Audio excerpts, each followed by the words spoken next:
Hey everybody, I wanted to bring you another sleep video today with a concept that I personally am a big fan of. Just pure positivity for literally over 6 hours. Don't get me wrong, I very much do enjoy making content that centers around concepts that could be considered negative as well, but sometimes you just need a pick-me-up. And that's what I hope this video can be for at least a few people on their way to meet the Sandman. Because these have been released in the past, there may be some things that seem a bit out of context. It's because this is previously released content, though I don't think that affects the overall narrative of what I'm discussing too much. With that being said, I hope you guys all enjoy, and sleep well. Oral Hershiser once said of the late great Tony Gwynn that sometimes it felt like he had a steering wheel on his bat and he could put the ball exactly where he wanted. Another great pitcher, Greg Maddux, explained his approach to pitching to the savvy slugger Barry Bonds this way: "You walk Barry, just walk him." Carl Yastrzemski once said of another legendary hitter, Ted Williams, that, quote, "he studied hitting the way a broker studies the stock market and could spot at a glance mistakes that others couldn't see in a week." There's not much more infuriating or awe-inspiring in the world of baseball than a true genius in the batter's box. Facing some of Major League Baseball's smartest hitters is a daunting task. These players have spent years perfecting their craft. They know the strike zone inside and out. They're able to pick up on subtle changes in a pitcher's delivery and can recognize pitches right out of the hurler's hand. They have exceptional hand-eye coordination and can hit the ball with pinpoint detail wherever it's pitched. Put simply, they're extremely hard to get out. And you know what else they are? Amazing to witness. As a fan, as a player, but perhaps most frustratingly, as a pitcher. And he's not shooting a testimonial for the toughness of that ice chest. That's why today, we're going to be looking at some of the smartest hitters in baseball history, and what exactly made them special. Hitter number 1, Tony Gwynn. Perhaps no big leaguer has understood the art of hitting better than the San Diego Padres Hall of Famer Tony Gwynn, and that's because rarely anyone put in the hours that Gwynn put into hitting. It began with his preparation, and the tape. Lots of tape.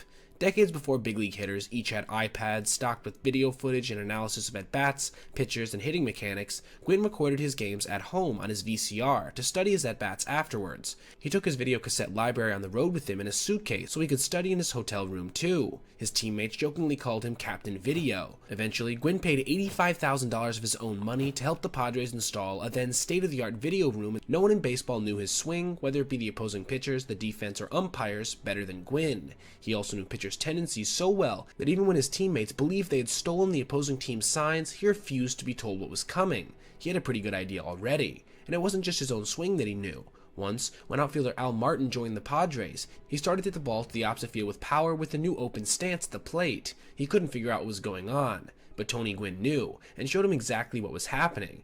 It had something to do with him staying on and not spinning off the ball, but I digress. I'm no Tony Gwynn after all. Tony didn't hit for a lot of power, but he hit for location better than just about anyone. When asked where he wanted his 3,000th hit to go, he said he wanted it to be a hard ground ball between shortstop and third base, or the 5-5 hole, as he called it.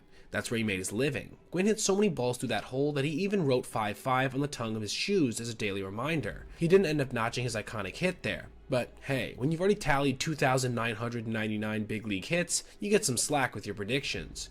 Gwynn could place the ball where he wanted because he had phenomenal bat control. He achieved this in part because he used a small, light bat, which allowed him to wait back as long as possible before committing to a pitch. As a result, Gwynn rarely got caught in his front foot, and hardly ever got fooled by an offering, and Gwynn was extremely serious about the bats he used, and he took very good care of them. Incredibly, in 1994, the year he hit .394, he used one bat for most of the season. Gwynn even liked the factory where his bats were made, so he could hand-pick the billets of wood. He famously could close his eyes and identify his bat from any of his teammates, just by its feel. Gwynn's vision was also legendary. He claimed it was 20/15. Gwynn simply could see things that other hitters couldn't, like a pitcher gripping a split-fingered fastball in his glove. Because of his sharp eye, his quick bat, his great hands, and his prodigious preparation, Gwynn hardly ever struck out. Gwynn never struck out more than 40 times in any season. This was in large part because he might have been the best hitter who ever lived when he had 2 strikes. Gwynn finished his career batting .302 in these counts, the best mark for any player since pitch count records began being tracked. The second highest average with 2 strikes behind Gwynn, Wade Boggs, a fellow 3,000 knock member, way down at .262. During his remarkable 1994 season, Gwynn batted an otherworldly .397 in 2-strike counts. There's not been a batting average within 20 points that since. Not in regards to 2-strike counts, mind you, but period. Hall of Famer Greg Maddux faced Gwynn 107 times during their careers. How many times did the great Maddux strike Gwynn out? 0. Not a single time. Not once. In a matchup of the professors, the hitter emerged with a superior grade. Maddux liked to say that if a pitcher can change speeds, every hitter is helpless, limited by human vision, except for that bleep Tony Gwynn. Hitter number 2, Ted Williams.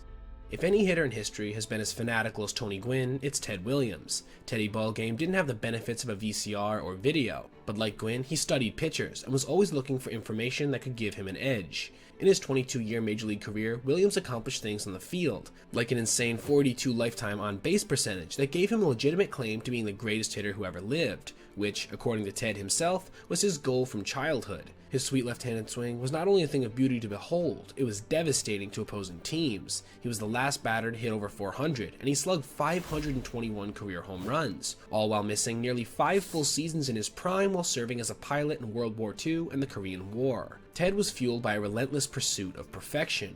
In an era well before today's data-driven, video-watching athletes, Williams' scientific approach to hitting was unprecedented. He studied pitchers like they were butterflies under glass, knew their tendencies, even quizzed teammates about the pitches they had received at the plate.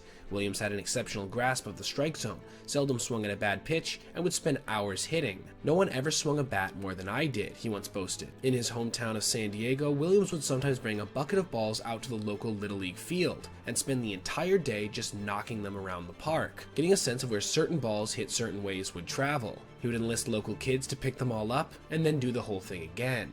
In the latter part of his career, the shift became Williams' primary opponent. He tried to hit some balls the other way, and once even bunted the ball for a single in the World Series. Still, despite complaining that the shift cost him 20 to 30 points on his lifetime batting average, the stubborn slugger would not change the hitter he had spent a lifetime becoming. He hardly modified his approach at all, electing to instead hit into the teeth of the shift, daring the defense to catch his white-hot line drives, or simply knock it over the fence. That worked too. Williams shared some of his lifetime of hitting insights in the book The Science of Hitting, which became a hitting bible of sorts for generations of sluggers that followed, including a Cincinnati Red making a bid to be the smartest hitter of his own generation. Hitter number 3, Joey Votto. Ever since he was a high school student in Toronto, Canada, Joey Votto has been a hitting fanatic and a devoted disciple of Ted Williams. He takes his well-worn copy of The Science of Hitting with him on road trips and still commonly reads it today. Votto has described his own hitting philosophy as, quote, coming up with a simple answer to a complicated event. This means having a plan built on hours of preparation, figuring out patterns of pitch usage based on the hurler and his unique pitch history. It means meticulously studying hours of video, scouting reports, and in modern times, Statcast data. It means being selective at the plate, avoiding balls even micro inches out of the strike zone. Votto's knowledge of said zone is nearly unparalleled today. It also means adjusting to pitchers who are adjusting to you. Votto's former teammate Dioner Navarro once said of him, most major leaguers make adjustments out to out. He's making them mid-at-bat. It's little wonder that Votto is already considered one of the smartest hitters in baseball history, mentioned in the same breath as greats like Tony Gwynn and Ted Williams, despite not even being retired yet. As the game has evolved in the past dozen or so years, Votto has evolved with it, from a time when pitchers were averaging in the high 80s on fastballs to now being knowledgeable about every advanced metric under the sun. Opposing teams used to try to shift to thwart the left-handed Votto. In 2017, the Chicago Cubs not only shifted the infield to the right side, but used a 4-man outfield to try to stop him. Votto responded by hitting a hard shot down the right field line that eluded several of those shifted fielders. Joey Votto right now is ungodly, Cubs manager Joe Maddon remarked after the game. Today, Votto is about as close to shift-proof as you can get, even if that now is a relic of the past. His spray chart is a beautiful thing, and what's more, an evolving one. In response to his power dropping off in the 2019-2020 seasons, Votto proceeded to work on pulling more fly balls in the off-season. The result, a 2021 campaign in which he finished with the highest home run rate of his entire career. Above all else, what Votto does better than any hitter in recent history is get on base. His extremely high hitting IQ has helped him maintain a career OBP around 410, a number rarely seen in the modern game. Earlier in his career, he led the NL in OBP for 7 out of 10 years, between 2010 and 2019. In 2017, the same year he almost won his second National League MVP, he walked almost twice as many times as he struck out. Votto's goal is to be a hitter without weakness, to be unpitchable, as he puts it. That's getting harder as the 39-year-old ages, including as he battles through injury to get back to the diamond in 2023, but his smart approach is keeping him relevant and still in the game, long after many hitters from his era had to put away their lumber for good. Hitter number 4, Ichiro Suzuki. Some people were skeptical when the Seattle Mariners paid $13 million for the rights to a Japanese player named Ichiro more than 2 decades ago. And when he first arrived at spring training in 2001 in Arizona, the chorus of Suzuki skeptics only grew. A slew of weak ground balls to infielders from the slim left-hander left many wondering if the Mariners had made a big mistake in signing the 27-year-old rookie. This included Ichiro's own manager, Lou Piniella, who told a Japanese journalist that if all went well, Suzuki might be a .280 hitter. During one spring training game that year, Piniella even asked Ichiro if he could drive the ball to right field. He responded by homering to right in his next at-bat. Piniella then left one of the smartest hitters ever to play this game to his own devices after that. And Ichiro responded, with 242 hits and a .350 average in his first season in the big leagues, winning both the Most Valuable Player and Rookie of the Year award, while the baseball world watched his every move in awe. 3 years later, Ichiro hit .372 and broke George Sisler's record for hits in a season with 262, a record previously thought to be untouchable.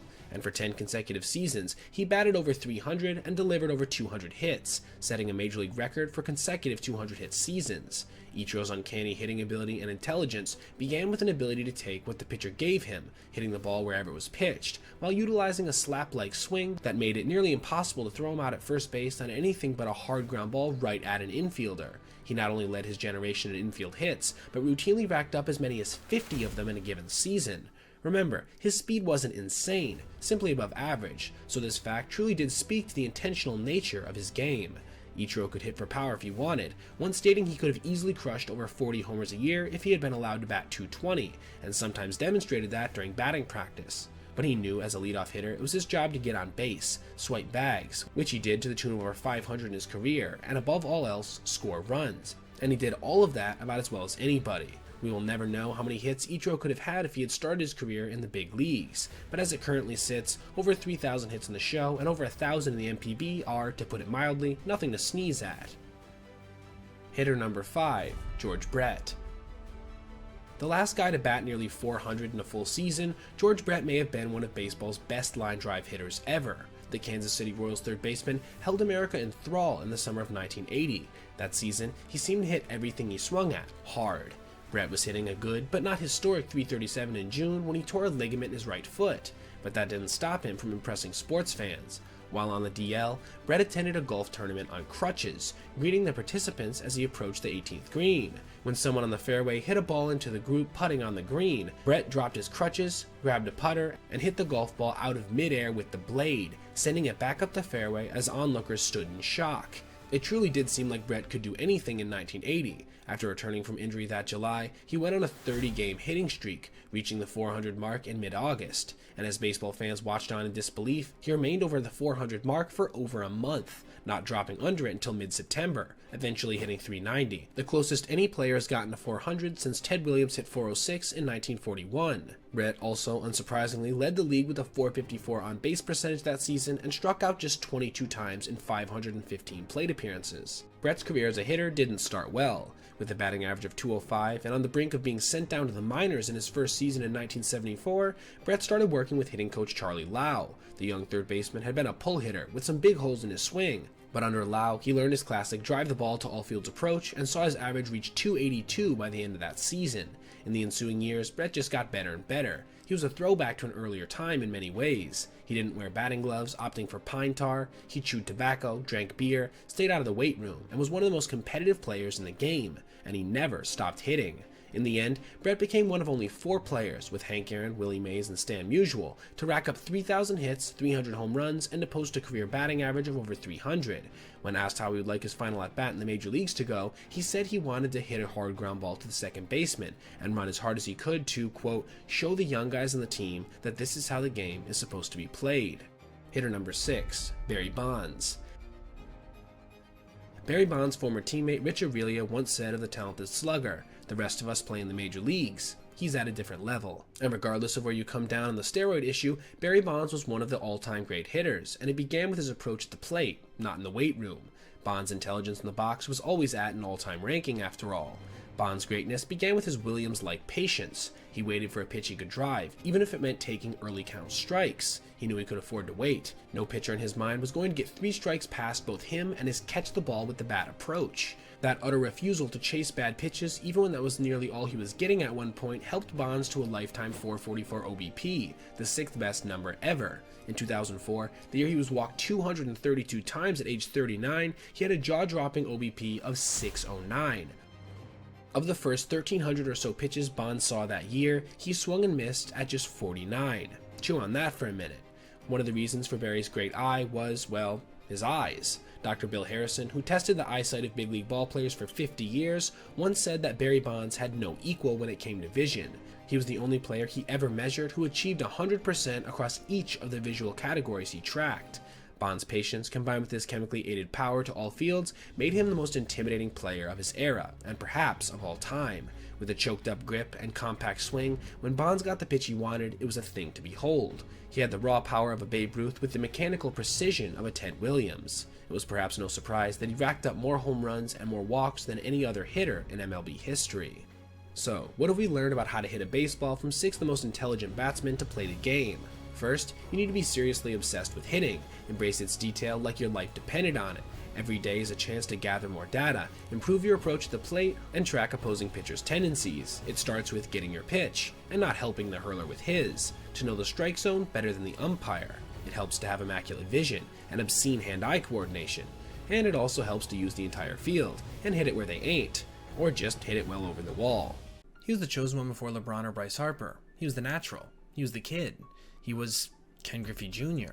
He was the fastest player in history to hit 350 homers, which he did towards the end of the 1998 season, which is now better remembered as the year Mark McGwire battled Sammy Sosa to break Roger Maris's single-season record for homers. At the time, no one could really appreciate the layers of irony. While the nation cheered on 2 overly juiced cheaters, the player who didn't need the juice was poised to set the bar so high that the stink of steroids would be destined to fade away as the years wore on. Jr. was also the fastest to reach 400 homers, which he did when he was just 30 years old, 141 days.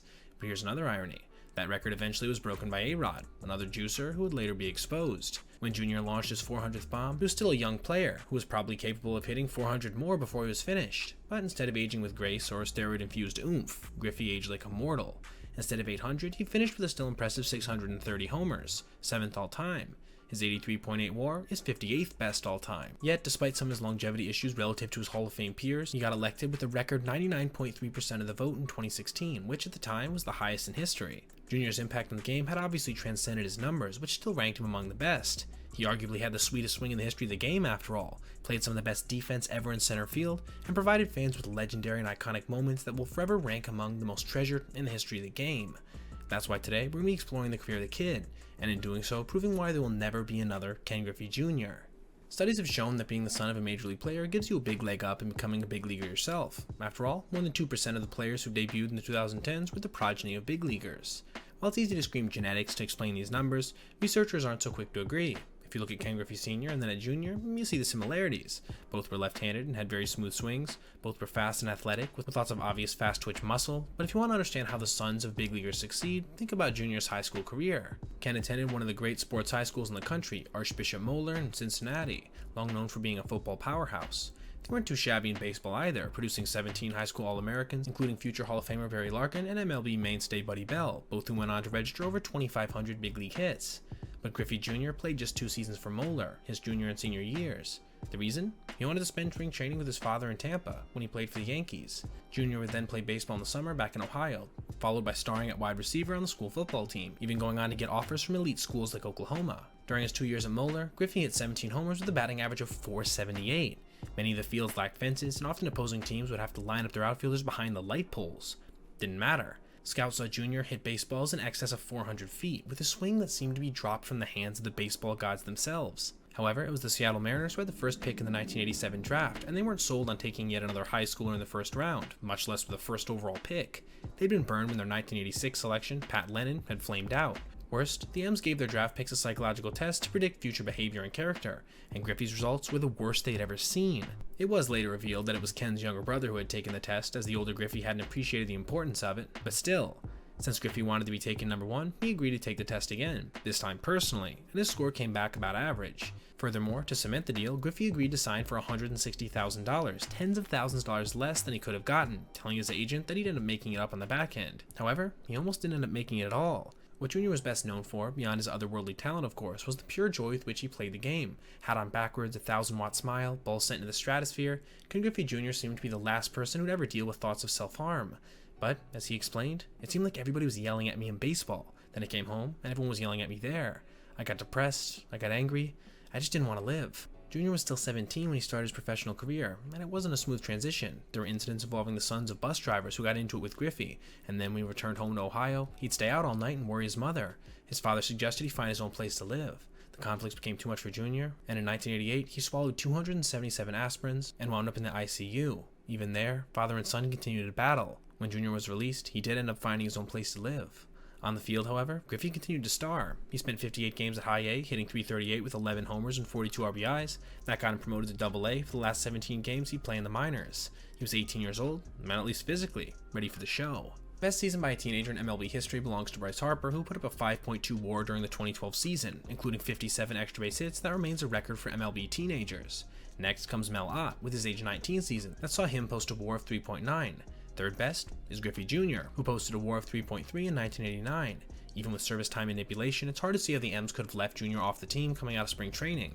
In Arizona, he'd gotten hit in 15 straight games, leading to a batting average of .358. He also drove in 20 runs on 32 total knocks. He immediately became the M's starting center fielder. When he stepped on the field for his debut, history was made, because for the first time in the annals of MLB, a father and son were both playing at the same time, though not on the same team. Yet. He hit a double against Dave Stewart in his first big league at-bat, and a week later, he hit his first bomb. A month later, a candy company debuted the Ken Griffey Jr. chocolate bar, and quickly, 1 million of them were sold, but not one to Jr. himself, who ironically enough is allergic to chocolate. Case in point, Jr. was cruising to AL Rookie of the Year. By late July, he was hitting a solid .287 with 13 homers and 45 ribbies, but then he broke his hand on a road trip to Chicago. At first it was reported that Jr. had slipped coming out of the shower. That obviously wouldn't have been a big deal, but it ended up being revealed that he'd broken it when he slammed it against the wall while arguing with his girlfriend. Jr. obviously still had some growing up to do. He's the only player I've ever dealt with where I'd have to call his mother on him, said Mariners GM Woody Woodward. Griffey missed a month, then came back with a bit of a whimper, hitting just 3 more homers, while his final average sank to .264, causing Jr. to finish third in Rookie of the Year voting. However, the stage was still set for his propulsion into the stratosphere of baseball's truly elite all-time greats. The talent was there, but first, there'd be something a bit more local in terms of history for Jr. When the 1990 season started, Ken Griffey Sr. was 40 years old and playing for his original team, the Cincinnati Reds. He wasn't playing very well, however. In the same time period, his son was becoming a human highlight reel. Jr.'s numbers at the plate were strong. He'd finish the year with a .300 average, 22 homers, and 80 RBI. He'd make his first All-Star team and win his first Gold Glove. The 5-tool prodigy was putting on a display nightly, like when he robbed Jesse Barfield of a home run in Yankee Stadium, using the wall to spring himself up. Watching that play was his father, who was sitting next to Barfield's wife. Little did Sr. know at the time that he'd be on the same team as his son within 4 months. When the Reds released Sr. in August, the M's picked him up largely to keep an eye on Jr. On August 31st, they became the first father-son duo to play in a game on the same team, then the first to get back-to-back hits.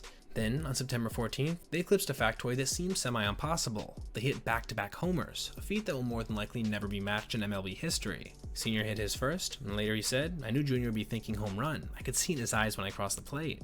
They would end up playing 21 games together that season, and Sr. got a big boost from the experience, putting up a batting average of .377 and 18 ribbies with the M's. But he did successfully help Jr. too. A clubhouse aide was later quoted as saying, "Jr. toned down when Sr. got there. He went from a brash and outspoken kid to someone more respectful of his elders." 1991 would be the only season that they would play together from start to finish. The impending retirement of his father, however, seemed to be weighing Jr. down a bit. His numbers were good. He'd end up finishing the year with a .327 average to go with 22 homers and 100 RBIs, but he was now getting criticized for his sometimes indifferent play, especially in the outfield, despite the fact that he had the talent to be among the best ever to play center. To some, like teammate Harold Reynolds, it just didn't seem like he was having fun. So the two talked, and Jr. came out in the second half on fire, hitting .373 with 13 homers and 64 RBIs over the season's final stretch. He'd come to finish the year with a WAR of 7.1, third best for position players overall, but the best was still yet to come for the kid. During the 1990s, the player with best WAR overall was a mostly clean Barry Bonds with a mark of 80.2. Second, though, was Ken Griffey Jr. with a total of 67.5. During the decade, Griffey hit more homers and drove in more runs than Bonds. He also had better defensive numbers, including 1995 when Jr. led all of baseball with a D WAR of 3.4. They were both superstars, Bonds and Griffey, both the children of standout MLB players who'd grown up around the game, but there was a huge difference between them. As the long ball became the face of MLB in the late 1990s, Bonds was seemingly moving past his prime, and Jr. was entering his. This is obviously before Bonds started his special diet, reversing this trend completely, but regardless, the natural was quickly becoming the face of the MLB because of the awe-inspiring things he could do on the baseball field, things no one else could, with an electricity that complemented them perfectly. He could make defensive plays that rank among the best ever, still to this day, that have been shown over and over millions of times, winning 10 straight Gold Gloves in the process. For example, in 1995, he made this incredible Spider-Man catch by robbing Kevin Bass in the Kingdome, a play that defies belief even to this day. Unfortunately, this catch ended up resulting in a broken left wrist and 73 missed games, but like we said before, it still does live on. He could also do things like rob hitters of home runs with athletic maneuvers of all-time quality, such as this gem when he took away a bomb by Luis Gonzalez at Tiger Stadium in 1998. Perhaps known in MLB history, made as many ballet-like catches at the wall, plays where timing, speed, leaping ability, and lack of fear all combined to create an unfathomable burst of athleticism. During his prime, Jr. made these low-probability catches seem routine. Even though he might not have stolen the most bases, Griffey could still win games with his legs, like when he scored from first in the 1995 ALDS against the Yankees. But even before that play, Griffey had been tormenting the Bombers for months, starting in August when he returned from a broken wrist. The M's were in the middle of a race for the wild card, and they trailed the Yankees 7-6 in the bottom of the ninth, and then blasted a homer off closer John Wetland to win it for Seattle. The team went on a tear and won the division, setting up a slugfest in the ALDS against the Yankees. Griffey tied a record with 5 homers, all of them in key moments. He broke a tie in Game 4 with the homer, and then hit another in Game 5 to bring the M's within 1. But he won Game 5 because he could score from first on a double, which a lot of players can do, except for the fact that Edgar Martinez had hit that double to left, which is much harder to do, and it was the bottom of the ninth, and the M's were trailing by a run. If Griffey didn't score, the M's season would have probably been over. So, of course he scored. His defense, his speed, and his bat. It's almost as if you could close your eyes and point your finger to any of Jr.'s season hitting totals between 1993 and 2000, and you find something astounding, superhuman, otherworldly, especially in an era when guys were juicing and he wasn't. For example, in 1993, Griffey tied an MLB record by homering in 8 straight games. It wasn't like he did it with no one watching either. The entire sports ecosystem was glued to his every AB, and in the 9th game, he went 2 for 4 with a double, and the streak ended. Jr.'s response? That he really wasn't paying attention. He was just trying to use the whole field. No one should have been surprised. Before the streak began, during the 1993 Home Run Derby in Baltimore, Jr. had become the first player to hit the warehouse in right field during a game or BP. He was then just 23 years old, the age in which many players first break in. He was primed in 1994 to set records, specifically Roger Maris's hollowed mark of 61 AL homers. Jr. checked all the boxes. On June 17th, he'd hit his 30th, tying Babe Ruth for the most homers before July 1st. He then went on to hit 2 more to set the record. On August 11th, Jr. was sitting on 40 homers, easily within striking distance of Maris. But, speaking of strikes, the players had one in 1994, costing Griffey a shot at immortality, and the Montreal Expos a shot at a pennant, but that's a story for another day. Regardless, it still showed what a more mature Jr. was capable of. It was in 1997 that Jr. would take another shot at the record, finishing with 56 homers and 147 RBIs, winning his one and only MVP award. The following year, even though he led all of baseball with a WAR of 9.7, he'd finish 4th. Admittedly, this was before the advent of data-driven analysis, so one would think the outcome would probably be different now.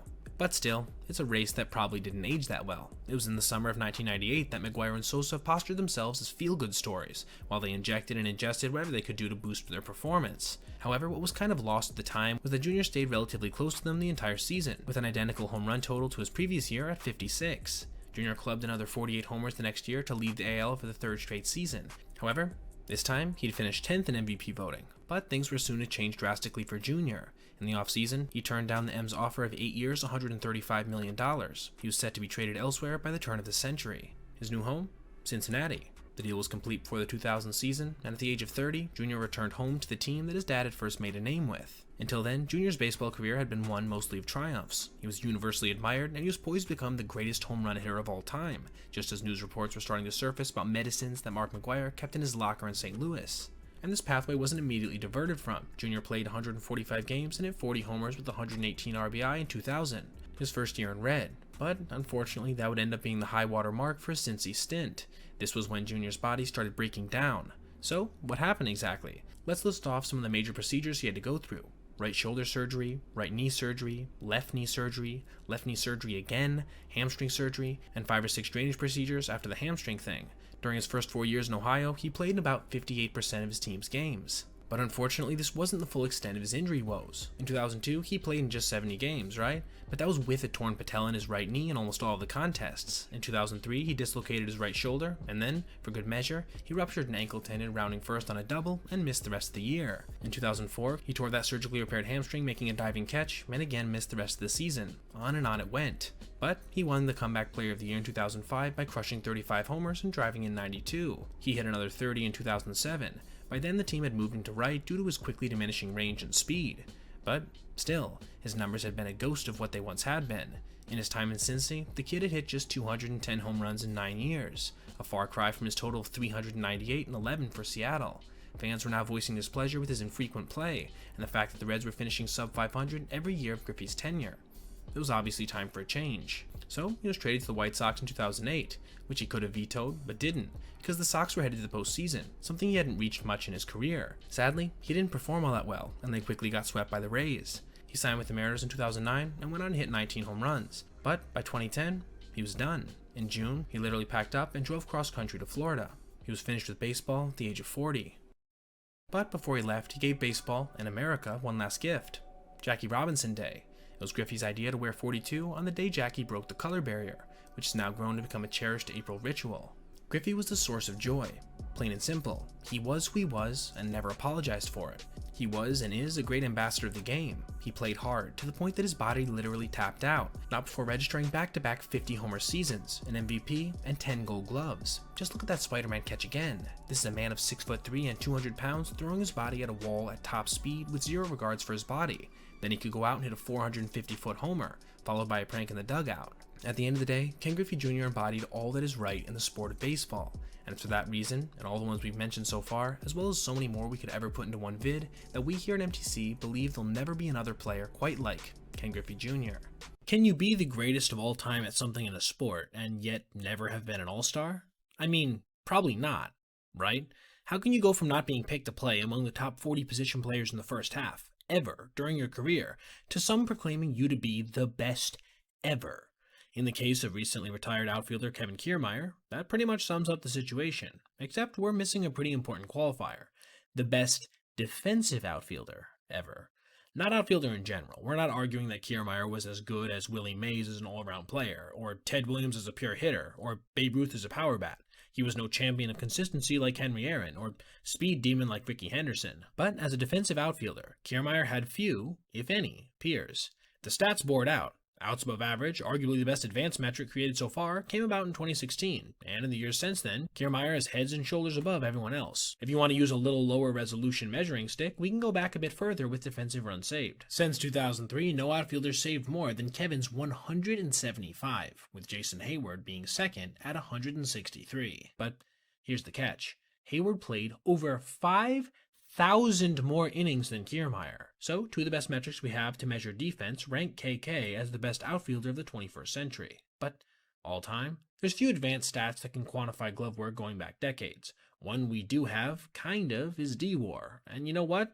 When you look at the all-time leaderboard, guess who comes in second amongst all outfielders? Kiermaier at 21.2, right behind Andrew Jones at 24.4, ahead of Willie Mays, Ichiro Suzuki, Roberto Clemente. Sure, all these guys with modern metrics might have been even better, but it's also important to consider everyone also played roughly double the amount of time Kevin did. If Kiermaier had managed to play as many innings as Hayward, how many more defensive runs saved would he have chalked up? The all-time leader is Adrian Beltre at 216, and he played 10,000 more innings than KK, so I don't think it's ridiculous to say that Kiermaier may have saved more than 300. That today would be near unapproachable. No outfielder got better jumps. He was tops in 2016, which is the furthest back this was officially tracked, and first in 2023, when he was 33 years old. He was consistently ranked near the top of speed leaderboards despite multiple injuries to his hip, and hit over 100 miles per hour on his throws as often as we've ever tracked. There was literally nothing he wasn't elite at defensively. And you know what the craziest part was? He was never supposed to even be in the big leagues at all. In 2010, 30 teams passed 30 times on Kiermaier. He wasn't taken until pick 941 in the 31st round of the MLB draft by the ever-astute Tampa Bay Rays, a franchise always looking to leverage undervalued assets. He remains the only 941st overall pick to ever make it to the big leagues, and he will indeed continue to be the only one, because there aren't even that many rounds of the draft anymore. How did he respond to this? I just couldn't believe it, Kiermaier said. Once I showed up to rookie ball, I'm working with these guys who got $800,000 or $1.5 million as a signing bonus. And I'm like, you know what? Those guys can't do what I can do. His signing bonus was $75,000, by the way. There was pretty much only one scout who saw a seed of greatness in Kevin. Tom Custon, a legendary Midwest bird dog who unearthed future Hall of Famer Jim Thome in the 13th round for the then Cleveland Indians. Custon had come to Parkland to scout another player, but he kept coming back to see Kiermaier. He could fly. He could catch the ball anywhere, said Custon. He was just a tremendous athlete and had all the tools you could identify if you stayed with him. After the 2011 season, though, the big league seemed like a million miles away. In the Midwest League, his OPS came in at .648, and so the Rays sent him to Australia to work on his swing. He wasn't included on any Tampa top prospect list prior to 2012, and for good reason. He was raw, undisciplined at the plate, and with very little in the way of pop. Still, by the end of 2012, he'd been promoted from High A to AAA, just to see how his defense played at a more competitive level. It would be an omen for how the Rays viewed Kiermaier's value in their analytics-based approach of great pitching and run prevention. Future Twins manager and then Rays coach Rocco Baldelli said of Kevin, "You would want all young players to watch the way he plays." In 2013, he started off at AA with 3 other outfielders who were drafted higher and got higher bonuses than he did. Give the Rays credit. They stuck him in center and moved the others to different positions. But that was just the beginning of Kevin's journey. Late in that season, Kiermaier thought his year was over when Durham played its last game in mid-September. The Rays sent him to their spring training site to keep hitting, telling him, "The team might need you." They were pushing for a wildcard spot, and after they beat Toronto to tie Texas for a wildcard, at 11:30 p.m., KK was told to report to Arlington for game 163. He knew he would go in if the team had a late lead, and indeed, he was sent out for the 9th to help protect a 5-2 lead. No balls were hit to him. Then he got 2 innings late in the wildcard game against Cleveland. He didn't appear in the Boston series, although Rays fans probably wish that he did in retrospect. He almost certainly wouldn't have muffed a major fly ball in right like Will Myers did. Going into 2014, no one knew what to expect. He started the season at AAA, then got called up for a one-game cameo in which he threw out Joey Votto with a laser beam at the plate, and then was sent back down. Even still, he made an impression. "All that's been going on is talk, hyping this guy up," pitcher Alex Cobb said, "and I saw it firsthand. And it was unbelievable." He wouldn't come back until mid-May, and he returned with a vengeance, making plays like this against the Astros. Just crazy stuff. He was also, surprisingly, hitting the cover off the ball, with an average over 300 until early August.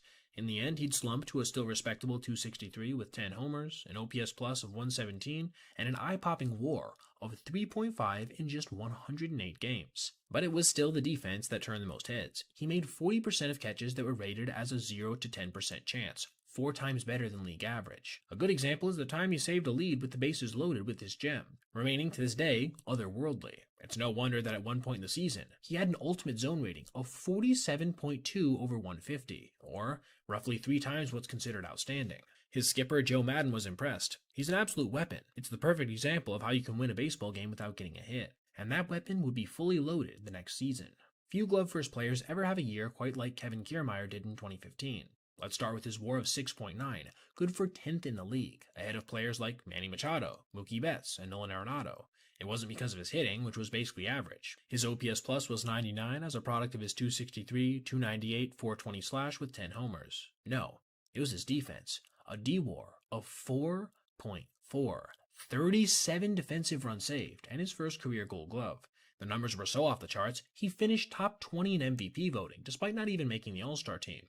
Perhaps his single best play came against Baltimore, when Manny Machado hit a rocket that was going to get out with room to spare. Somehow, he got back, timed a leap perfectly, and reached behind his body to rob Manny in a moment reminiscent of Mike Trout's iconic grab there a couple years earlier. Then there was his golden arm that was a true cannon, and indeed one of the strongest the game has ever seen. In a game-saving situation, like in the 8th inning in a 1-run lead, Kevin was the one you wanted to make the throw. It's easy to see why he led all of baseball with 15 outfield assists. Even fast runners like Jackie Bradley Jr. and JT Realmuto were sitting ducks. This throw to Nab Realmuto was clocked at 100.5 miles an hour, the best of his career. All of this is why teammate Grady Sizemore told him, "You're the best outfielder I've ever seen." He also won a Platinum Glove as voted on by fans as the AL's best defender regardless of position. In 2016, a new stat emerged to show just how special he really was. Outs above average, and as a component of it, jump. It measured how much ground an outfielder covered in 0 to 3 seconds, encompassing reaction, burst, and route. Kiermaier led the league by going 4.1 feet further than an average MLB outfielder. which was roughly 25% better than the second best, Ender Inciarte, at 3.3 feet. This play against the Orioles, for example, had a catch probability of 25%, yet his jump was so special that he made it seem routine. He had covered more than 10 feet in the first 3 seconds. Also against the O's, he made a 5% probability catch deep in left center to rob Manny Machado once again. The overall OAA stat had him at 13, which was 6th overall in the league, but he also led with an ultimate zone rating of 15.2. It surprised absolutely no one when he won his second consecutive Gold Glove. His only real problem over the next few years was getting bit by the injury bug, courtesy of his aggressive style of play. You see, between 2016 and 2018, Kevin played over 100 games just once. In 2016, he broke his wrist, missing 48 games after surgery. In 2017, he tried sliding into first base and suffered a hairline fracture of his hip. Sadly, that same hip would bother him for the rest of his career. In 2018, he broke his thumb and foot and appeared in just 88 games. Despite all of this, he still managed to rack up 32 outs above average, 57 DRS, and 6.8 DWAR, all amongst the best in the league. 2019 was certainly an interesting year for the lefty. His OPS plus sank to 79, over 20% lower than league average, and he fanned more than 100 times for the first time in his career. His WAR was 2.3, tied for his worst since he made his full season debut, and down mightily from when he ranked in the top 10 in the game. But he did play in 129 contests, saved 12 runs, and had a career-best 18 OAA. And he played on one of the most exciting teams in all of baseball. The 2019 Rays would begin a playoff run that would last 5 consecutive years, despite a payroll that ranked near the bottom of the league. A young, hungry team needed a steady veteran influence, and Kiermaier played that role. The team won 96 games with help from plays like this, each one seemingly more insane than the last. He ran 112 feet to rob Francisco Mejia in August, in a blowout game with the Rays up 10-2 in the 8th. As Kevin said in an interview, he never took a single pitch off during his career. All this was enough to get him his 3rd Gold Glove. The Rays made it to the division series against the mighty Astros, and took them to 5 games before being eliminated. Along the way, however, this relay happened. It is, quite literally, to this day, perfect. From Kevin's laser to Adames, which led him into his throwing motion, then Adames unleashing a bullet directly into d'Arnaud's mitt to nab one of the fastest players of his era, Jose Altuve, it is baseball as poetry, as balletic and graceful as you will ever see the sport played. The 2020 COVID season was made for Kiermaier. Games were played in front of cardboard cutout fans, so guys had to dig deep to find that extra gear to really stay in it. Kevin had no trouble getting up for a game, no matter where it was played. I could tell other teams didn't act like the games counted, he said. The Rays followed his lead and went 40-20 in the shortened season, the best in baseball. He only hit .217 in 60 games, but he still ranked 4th in the entire sport in defensive runs saved with 10. His UZR of 7.7 was also best among all MLB outfielders. His OAA was 6th best. Even as he began to age, he could still make great plays like this. And in the postseason, he came out big, laying out against the Astros in the ALCS to save 2 runs by converting a 20% catch. He covered 64 feet in 3.8 seconds, and in the same game also robbed Alex Bregman of a homer. Taking a run away is just as valuable as driving one in, he said after the game. I guess I'm biased towards that because defense is my bread and butter, but it really is. The Rays lost to the Dodgers in the World Series, but the Outlaw, as he was known then, crushed 2 homers and hit .368. Kevin bounced back in a major way to his previous heights in 2021, posting a WAR of 3.9, helped in part by a DWAR of 1.6, and his first above-average offensive performance in nearly half a decade, with an OPS plus of 102. He still had one of the best jumps in the game, and somehow, even well after his 30th birthday, remained one of the fastest runners. All this again helped the Rays get into the postseason. But despite the absolute bevy of run-saving plays he would make late in the year, what is probably most remembered by Rays fans is the odd ground rule double that he hit. One that hit the wall, then Hunter Renfroe, then went over the fence. It was one of the unluckiest bounces imaginable, and might have cost the Rays their series versus the Red Sox. And this was just the start of a streak of bad luck for Kevin. His 2022 season was not all that good, in large part because he was limited to just 63 games. But the more pressing issue was why he missed the time. He had developed a chronic hip condition that required surgery. This wasn't an injury a professional athlete recovers from, more so survives. It was the last year of Kiermaier's contract, and in the offseason, the team declined to pick up his $13 million option. He would end up spending his second to last year north of the border, about as far from Tampa as possible. The Blue Jays signed Kevin to a 1-year deal worth $9 million, and he rewarded them with a renaissance of sorts, winning his 4th Gold Glove, putting up 3.9 WAR, and an OPS plus of 103, his highest since 2017. His defense was also off the charts on an advanced basis as well, leading all MLB outfielders in average jump and registering 11 OAA, which placed him 3rd. Even as a 33-year-old past his prime, he could still go and get it. He introduced himself to his new fans in the home opener, robbing Kerry Carpenter of a homer. He then took extra bases away from Gunnar Henderson in May. Then, in June, he made what might have been a top 5 best catch of his entire career, racing 92 feet into the gap to lay out like Superman. This was a 15% probability catch, and Kiermaier had reached 30.4 feet per second in pursuit, a downright elite speed for any age, let alone a guy approaching his mid-30s with hip problems. The pitcher on the mound, Kevin Gausman, was impressed. Gausman didn't think KK had a chance, and then he just, quote, came out of nowhere and made the play. You love to see guys play like that, and that makes me respect Kevin a lot. Sadly, by the end of 2024, his bat was dead. Never a major threat at the plate, even in his prime, he sank to an OPS plus of 55 in the 82 games he played with the Jays. In July, he announced he would retire at season's end. His body was degrading quicker than ever. Remember, he'd spent his entire career playing home games on turf. He knew it was time to become a full-time dad. Still, he could flash serious leather. He could rob homers. He could run into the gap and take away sure doubles. These plays help explain why the Dodgers traded for Kevin, sending former teammate Ryan Yarbrough to the Jays so he could be a late-inning replacement during the postseason, the initial role he played for Andrew Friedman way back in 2013. And he could still do outlaw things even in LA, like throw out runners at home with 99-mile-per-hour arm strength, and get back to the wall to take away extra bases.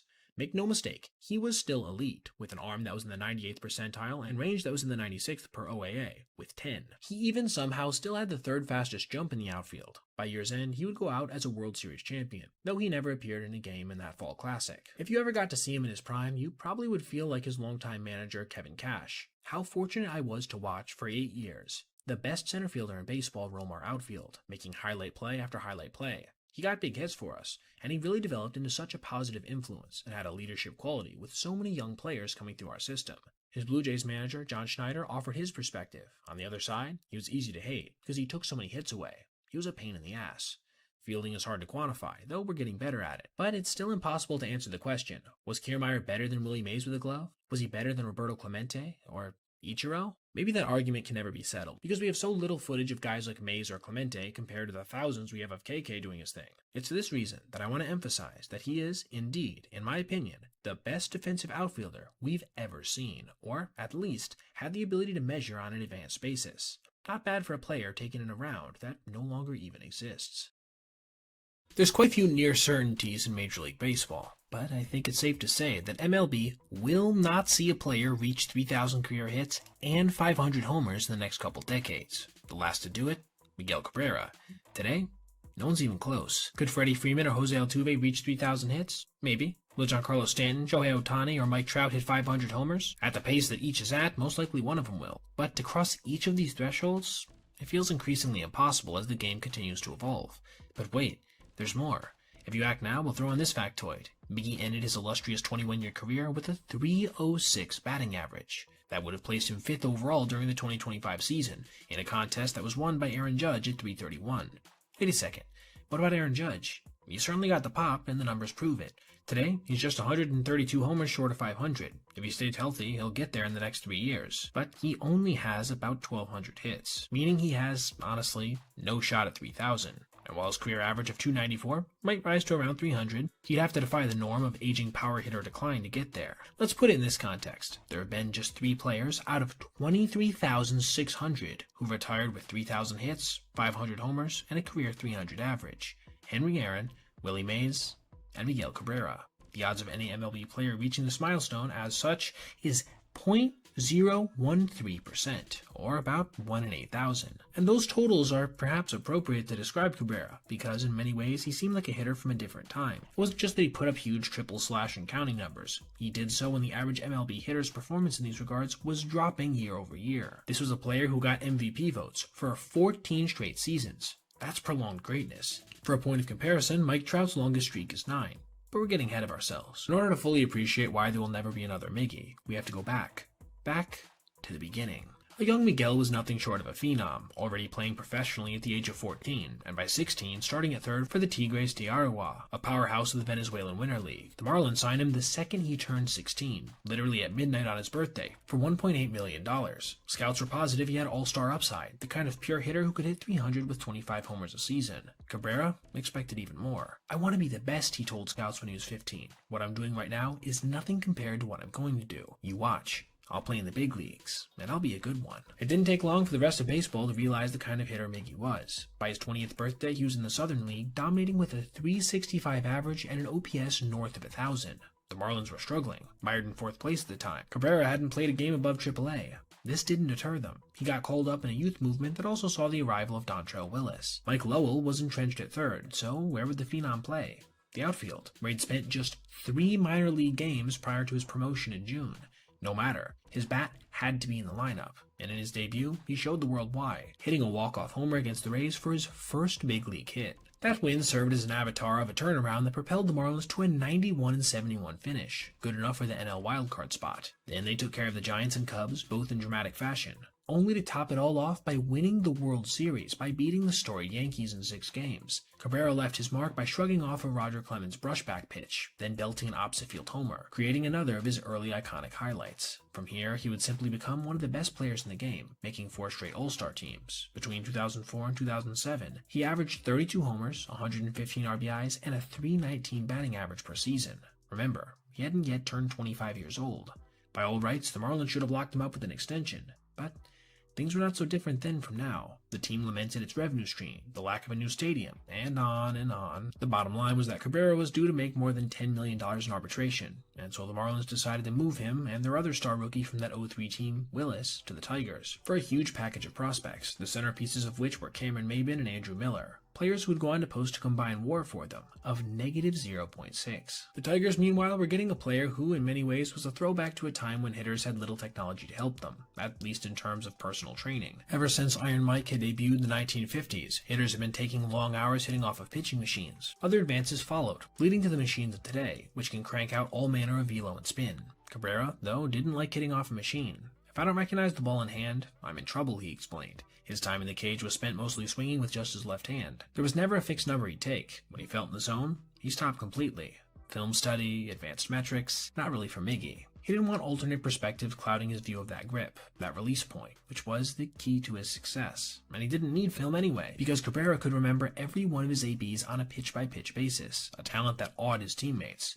Once, though, he admitted to peeking at film, quote, when nobody was looking. Some suggested that Cabrera would have been even better if he'd trained a little harder, and when he got older, he'd see clips of his younger days and moan, "What happened, Miguel?" Laughing, of course, the entire time. But as the old saying goes, you can't steal first base. And with the Tigers, Miggy was never tempted to, reaching a level of performance he had previously never achieved. In his first season, he led the AL in homers with 37. For the next 6 seasons in a row, he hit over 300, drove in more than 100 runs, and clubbed over 30 homers. Yet with Cabrera, often the anecdote intrigued more than even his insane raw data. Rumor was that Cabrera used to goad pitchers into throwing certain pitches by swinging and missing badly, on purpose, lulling pitchers into a false sense of security. "It's easier for him to have fun playing than it is for most other guys," his manager Jim Leland explained. "It just comes easier to him." And yet Miggy toyed with the best pitchers on the planet like they were his buddies in a high school scrimmage. Even still, there was another level left for Cabrera. For Miggy went from being great to being something otherworldly. Between 2010 and 2016, he won 4 batting titles. He struck out more than 100 times in a season twice, while hitting at least 35 homers 4 times. He won back-to-back MVP awards in 2012 and 2013. And in that 2012 season, for the first time since 1967, he won the Triple Crown, which he'd flirted with in 2010 and again in 2013. Yeah, after a hiatus of 45 years in which no one had hoisted the crown, Miggy nearly bagged 3 in a span of 4 seasons. No one's managed to do it since. The numbers were ridiculous. 330 with 44 homers and 139 RBI in 2012. And then, somehow, he got better in 2013. 348 with 44 and 137, along with an OPS plus of 190. Best in all of baseball, despite battling various injuries throughout the season. That OPS plus, by the way, was higher than Willie Mays, Ken Griffey Jr., or Rickey Henderson ever posted in an individual season. "You can't pitch to him," teammate Torrey Hunter said. "He can hit the inside pitch. He can hit the outside pitch. He can hit the up and in. He can go down the line to right or down the line to left. He can go all over the field. And he's smart. He's a smart hitter. He's going to battle at the plate." The only blemish during this dominant stretch was the 2012 World Series, which would have capped off a dream season for Cabby and the Tigers. Instead, he hit .231, and had to watch as his team got swept by an outstanding Giant squad, with his own K being the final out of the entire series. In 2014, despite still having 2 years left on a deal he'd signed in 2008, Cabrera signed an extension with the Tigers that would pay him basically $30 million per year until he turned 40. At the time, he was 31 years old and as dominant as ever, but the Tigers still got some flack for the deal, mostly because of his large frame that didn't inspire hope he'd age well. Sadly, those who were skeptical ended up being proven correct. For the first 3 years of his deal, Cabrera produced his usual numbers, putting up a WAR of 15.1 over those seasons. In 2014, he led the AL in doubles. In 2015, he won another batting title. 2016, however, was Miggy's last truly monster year. 38 bombs, 108 RBIs, and a .316 batting average. Then he hit 35 years old, and everything changed. If each unit of WAR is worth roughly around $8 million, then between 2014 and 2016, Miggy got paid $90 million for $120 million worth of high-quality baseball. He was legitimately, somehow, a steal. But after that last great year, his best single-season WAR would be just 0.3. The Tigers, at least on paper, were then paying him big bucks for his past contributions. Not for recent ones, but perhaps that undersells just what he had accomplished in the Old English D. Between 2009 and 2015, he came to the plate 4,000 times and came away with an average of .332, when the rest of the league was sinking to the lowest league average since 1968, a year in which the mound was raised. He averaged over 35 homers per 162 games, an OPS plus over 150. Even those twilight years were rough, and they certainly were. It was refreshing to see a player stick around with the club that he had achieved legendary status with. First of all was the 500 homer threshold, which Miggy eclipsed in August 2021 in a game against the Jays in Toronto. The team had tried to situate it so that Miggy would pass the milestone at home, but he went 31 straight at-bats without homering. There was a lot of things going on in my mind because I wanted to do it in Detroit, Cabrera said, but it's tough to hit home runs. It certainly is tough to hit homers and to get to 3,000 hits. Again, as I said in the intro, nearly impossible, and even more so to do both. But Cabrera joined that club the next year, meaning now Miggy was in an even more exclusive group, being those who had done both, which includes Hank Aaron, Willie Mays, Eddie Murray, Rafael Palmeiro, Albert Pujols, and Alex Rodriguez. Even with his sagging production near the end, Cabrera still somehow finished with the best batting average and on-base percentage of that bunch. His twilight years would conclude with him having posted a batting average under 260, a slug south of 420, and an OPS under 750 for each of his final 4 seasons. Pretty much wall-to-wall they weren't pretty, but they still happened to bookend one of the greatest careers overall we've ever seen, while allowing the hulking Venezuelan legend to reach many a milestone. Only a few of which I'm going to detail here because of the insane total amount. Few players have ever reached the heights Miggy did in his prime, and fewer still managed to maintain that level of production for as long as he did, leading to some of the greatest numbers this game has ever seen, along with some of its most exuberant happiness displayed on a nightly basis. Those base hit and homer totals, that over 300 career average, multiple MVPs, and even more than I could ever hope to properly capture, is why I firmly believe we will never see another Miguel Cabrera. Dodgers legend Sandy Koufax once said that pitching is the art of instilling fear. And it's true. Some of the best pitchers ever to take the mound have also been the best at scaring the hell out of any batter who stepped in against them. And there's not much more horrifying in sports than an intimidating pitcher with elite stuff, as at times it seems like there's an equal chance they could strike you out or just outright put you into an eternal slumber with one wild pitch. What's it like to face some of these guys? Someone once said of another Dodgers ace, the imposing Don Drysdale, that he would consider an intentional walk a waste of 3 pitches. If he wants to put you on base, he can hit you with 1. Slugger Oscar Gamble once said that a good game against the fearsome Nolan Ryan was going 0 for 4 and not getting hit in the head. Hank Aaron, one of the best hitters of all time, didn't mix words about what it was like to square off against the intimidating Bob Gibson. Don't stare at him, don't smile at him, don't talk to him, Aaron said. He doesn't like it. You don't dig in against Bob Gibson. He'll knock you down. He'd knock down his own grandmother if she dared to challenge him. And with that cold as heck line, we're brought to our topic of today, examining some of the scariest pitchers in baseball history. So step right up, but don't get too comfortable in that box. Pitcher number 1, Randy Johnson. Let's start with the towering and glowering Johnson. What made the big unit so intimidating? Let's start with the big part. Few hurlers have ever stood out so much on a baseball mound as Johnson. When the 6'10" southpaw debuted with the Montreal Expos in 1988, he became the tallest player in Major League history at the time. But it wasn't just his height that made his presence on the mound so intimidating. It was the scowl, the brooding countenance, the acne scars, the mustache, and yes, the iconic mullet. And Johnson wasn't just physically imposing, he was also bringing it. Johnson's triple-digit fastball seemed even faster than it was because of how long his stride to the plate was. It could at times feel like he was just handing the ball to the catcher. Add to that a filthy, exploding slider and a nearly sidearm delivery, and the lengthy lefty appeared almost unhittable most of the time.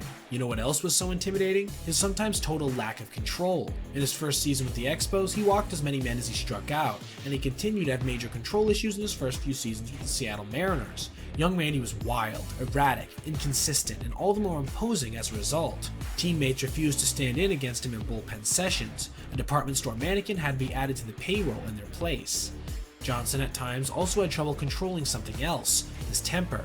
When things weren't going well on the mound for the big left-hander, it was wise to give him a wide berth in the dugout and let him take out his rage on other things, like bat racks and water coolers.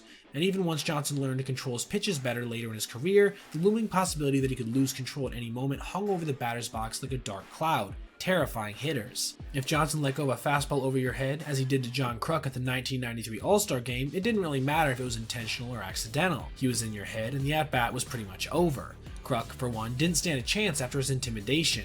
Johnson's total dominance and intimidating presence became almost laughable at times, as when his former Expos teammate Larry Walker encountered his own John Kruk moment at the 1997 All-Star Game, and promptly turned his helmet around and marched to the other batter's box. What could you do in the face of such an imposing threat but try to laugh? What could you do when Johnson's fastball even proved lethal, as they did when a poor dove chose to fly in front of home plate during 2001 spring training game?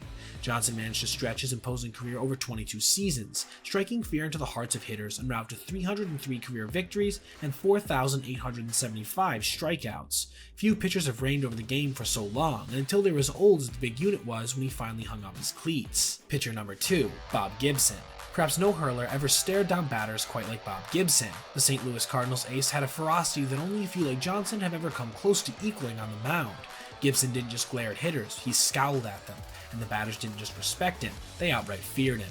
That's because Gibson had a bite every bit as menacing as his bark. When he wound up, the 6'2" right-hander swung his entire body around before exploding at the batter and ending in his distinctive follow-through, hurling fastballs that would more than likely register in the mid-90s today.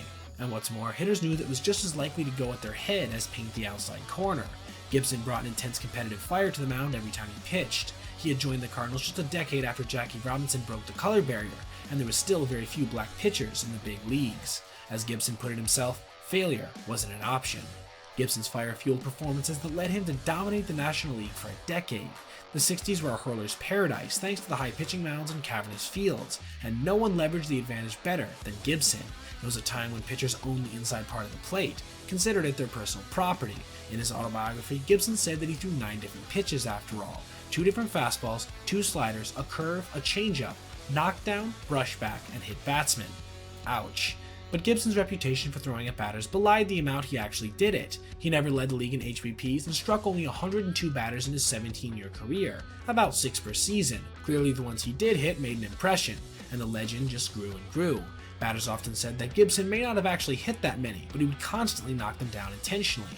Gibson later called that ridiculous. He said, "If I threw at a batter, I hit him." Part of Gibson's ferocious mystique came from his utter unwillingness to engage with the enemy. He never shook hands with an opponent, never fraternized. Hell, he wouldn't say a word to his own teammates on days he pitched. He was tough as nails and would never show any weakness. Once, in 1967, Pirates slugger Roberto Clemente lined a pitch back at Gibson. It broke his fibula. Gibson stayed in the game long enough to pitch to 3 more Pirates hitters. Bob's competitiveness helped him win 251 games and 2 Cy Youngs while striking out 3,117. In 1968, he won the National League MVP when he finished with a mind-boggling 1.12 ERA, the modern record. In 9 career World Series starts, he threw 8 complete games, including a 10-inning victory over the New York Yankees. It simply wasn't fair to be that intimidating and that good. When Major League Baseball lowered the mound in 1969 and reduced the height of the strike zone from a batter's armpit to the jersey letters, the changes were known simply as the Gibson rules. Though small in stature at just 5'11" and 170 pounds, Pedro Martinez became one of the most imposing power pitchers in the history of the game. With 3 world-class pitches, a tailing high 90s fastball, a wicked curve, and a nasty change, Martinez could practically toy with hitters. And beyond his 3 stellar offerings, Martinez also enjoyed elite control, command, and confidence. His willingness to come inside could also leave opposing hitters often tasting dirt. And make no mistake, despite his elite movement, this was purely intentional. "I'm not afraid of hitting anyone," he once said, "because I can put the ball where I want to." And sometimes where he wanted to put it was in your ear. In his first few years in the big leagues in Montreal, Martinez earned the reputation as a headhunter. They called him Senior Plunk. Pedro had a knack for hitting batters during tension-filled moments as well, touching off countless bench-clearing brawls. The rail-thin right-hander was sometimes downright proud of this intimidating tactic. After Yankees ace Roger Clemens once drilled his Red Sox teammate Kevin Millar, Martinez, watching from the dugout, said he was going to, quote, file that at the top of his to-do list. What exactly was this new item on his list? Plunking both Derek Jeter and Alfonso Soriano in response the next time he faced them. Both players had to leave early to have x-rays taken. Martinez joked to teammates, "At least I gave them a discount in an ambulance. They both got to go in the same one." That's one of the coldest lines I've ever heard. At times, Senior Plung's competitive fire got the best of him, like in the 2003 ALCS. After Martinez threw behind Yankees outfielder Kareem Garcia, Roger Clemens retaliated by throwing at Red Sox slugger Manny Ramirez. When the benches cleared, the 32-year-old Martinez grabbed the Yankees' 72-year-old bench coach Don Zimmer in a baseball takedown that would live in infamy. Martinez later called it the only thing he would like to erase from his career. But with a repertoire that included such dazzling stuff as well as his cutthroat intimidation, it is little wonder that the Dominican pitcher won 219 games and 3 Cy Youngs over his 18 seasons, putting up over 3,000 Ks while pitching predominantly in an era in which oversized sluggers like Mark McGwire, Barry Bonds, and Sammy Sosa were dominating baseball. To some, his prime years in the 90s are even considered the best in the history of baseball. Pitcher number 4, Sandy Koufax. Pedro Martinez's total dominance over his rivals was often compared to Sandy Koufax's reign over the National League during the 60s. For 6 years, the left-handed Los Angeles Dodger pitched like a man possessed, or from another planet, making big league hitters look like minor leaguers. Koufax was so dominant that the Phillies once called a game for rain where there were only a few sprinkles, just to avoid facing him. Hall of Famer Orlando Cepeda said that Koufax's triple-digit fastball was so fast and so noisy it scared you. And just like our other imposing left-hander, Randy Johnson, Koufax struggled to control it early in his career. In his first 6 seasons with the Dodgers, Koufax walked over 5 batters per 9 4 times, and constantly threw wild pitches. He hit so many batters one spring training that one teammate complained taking batting practice against him is like playing Russian roulette with 5 bullets. But Koufax's blazing fastball wasn't even his best pitch. After all, his devastating curveball was undoubtedly among the best offerings ever thrown. We don't tend to think of curveballs as intimidating, but in Koufax's case, it was perhaps even more paralyzing to batters than his heater. It had a sharp, sudden break, as if an invisible hand had given it a tap right before home plate. Even the best hitters were left stunned in silence as it left them frozen in the box. In Game 1 of the 1963 World Series, Koufax faced no less than the Yankee slugger Mickey Mantle. The book on Mantle was to avoid throwing curveballs anywhere near the plate. Even if he was fooled, he was so strong and so good at keeping his hands back that he could still crush them. And so, in his first showdown against Mantle, Koufax threw him only fastballs and struck him out. When Mantle came up a second time, Koufax again got 2 strikes on fastballs. At this point, everyone in the ballpark, including Mantle and Koufax's catcher, was thinking fastball. Koufax shook off the fastball signal twice, and then he uncorked the pitch that he'd been told never to throw Mantle. The pitch came in at eye level, and then right before it reached home, it just dove, crossing at Mantle's knees. Mantle faces Koufax in the second inning and is called out on strike. Mickey obviously is chagrined. Mantle flinched and never moved his bat. Strike 3. Mantle just stood there and then turned to the catcher and said, "How the bleep is anybody supposed to hit that bleep?" Stories like that just surround Koufax. Once when he was 45 years old and had been retired for years, he was pitching batting practice to the legendary Dodger lineup of the 1980s, including the likes of Dusty Baker, Steve Garvey, and Ron Cey. One of the hitters asked the old man to throw his curveball. Koufax indulged him. The curve dropped like a stone through water. He couldn't touch it. He told his laughing teammates that they should try hitting it. And one after another, some of the best hitters in baseball, who know a curveball is coming, stepped up to the plate against the 45-year-old. Not a one of them could hit it. Koufax sadly retired after the 1966 season at just age 30 after battling constant pain and injuries, including an arthritic elbow. One marvels at the stats he could have put up if he had played longer. Hall of Famer Hank Aaron would go on to say that the best thing about Koufax's retirement was that he no longer had to face him. Pitcher number 5, Nolan Ryan. There's never been a pitcher quite like Nolan Ryan. With his high leg kick and insane stride length, Ryan felt like he was right on top of opposing hitters before he even let go of the pitch, making his eventual 100-mile-per-hour plus fastball look even faster than it was. As a result, he was absolutely horrifying to face. Thanks to that fastball and his sick curve, he struck out more batters than any hurler ever has, and probably ever will. He threw more no-hitters, pitched more innings, threw more pitches, and through all of it, Ryan never gave in to a hitter, never took a pitch off. Even down to the count, he was still trying to throw unhittable pitches. He wanted to strike out every batter he faced and make them look bad in doing it. Legendary pitching coach Dave Duncan once said, "A guy like Ryan doesn't just get you out, he embarrasses you." Thanks to his ferocity, the typical Nolan Ryan game featured a lot of strikeouts, a lot of walks, and very few hits. Ryan not only struck out the most hitters ever, he walked the most. 2,795 in his career, more than 50% more than Steve Carlton, the next player on the list. The Ryan Express also threw the most wild pitches, and hit 158 batters during his career.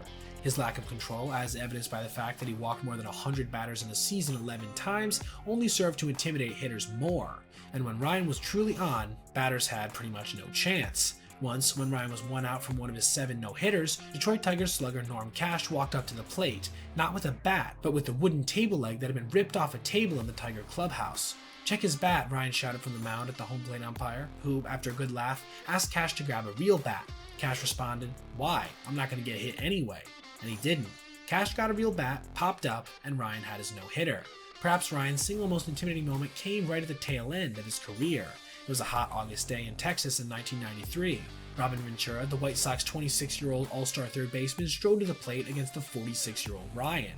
He had already singled against Ryan in the game. Nolan brought the heat up and in, beating young Robin. Ventura dropped his bat, tossed his helmet, and charged the mound. Big mistake. Ryan hog-tied the young whippersnapper and hammered him with a volley of punches to the head, what was later called the Texas haircut. The whole ordeal made it clear yet again that there are at least 2 things you don't mess with: Texas and Nolan Ryan. Pitcher number 6, Aroldis Chapman. He's been called the Cuban Missile, the Sultan of Swift, the Viceroy of Velocity. He is officially the hardest throwing pitcher ever. Aroldis Chapman, at 6'6", is one menacing presence on the mound. And when you throw in some control issues, as well as a suspension for abuse he incurred back in 2016, you really do have a bona fide boogeyman. Chapman's left arm was blessed by the gods. He and it burst onto the scene of the Cincinnati Reds in 2010, and since then, Chapman has been one of the most electric and erratic closers in the big leagues. Did I mention he was once clocked at 105.1 miles per hour in one of his first big league games? Yeah, on September 24th, 2010, this happened. The pitch was the fastest ever recorded in MLB history, and it almost beat Andrew McCutchen. Chapman later hit 105 again with the Yankees in 2016. Pitches like that don't need a PR team. They're pretty much unhittable and can't help but intimidate batters, even the best in the world. So, what's it like to see a 105-mile-per-hour fastball? Slugger Andrew McCutchen said that trying to hit Chapman's fastball is like trying to catch a fly, not a fly ball, an insect, like Mr. Miyagi. As with Randy Johnson and Sandy Koufax, facing Chapman is even more of a nightmare for lefties. When once asked what it was like to face Chapman from the left-handed batter's box, Matt Carpenter said, "Scary, just scary. He coils up like a snake and he throws 100 miles an hour. And it just seems like it's going to be right by your face." And it might be. And in case anyone ever forgot what he's capable of, Chapman's got it tattooed on his left wrist, where 105.1 miles per hour is inked below a flame-tailed fastball. And for those of you going to comment that he's washed up today, his up to 104 mile per hour heaters this year might just make you want to rethink those statements. Lastly, no list of intimidating heroes would be complete without a few honorable mentions. First up, Sam McDowell. The 6'5" left-hander had a devastating fastball and lived hard and fast, both on the field and off. On the hill, he claimed 5 straight strikeout titles from 1965 to 1970, twice topping 300 Ks. Off the field, he described himself as the biggest, most hopeless, and most violent drunk in baseball. This erraticness, along with his legendary heat and sometimes suspect command, combined to make him one of the most feared fireballers in the game's history. During the late 70s, Astros ace J.R. Richard was one of the most dominant pitchers in the majors. Not only was Richard 6'8" and 220 pounds, looking more like a center than a pitcher, he could throw his fastball over 100 and his slider in the mid-90s, at a time when this was extremely rare. Like Nolan Ryan, he believed in letting it fly all the time, with little regard to where it was going. He also had something of a reputation as a headhunter.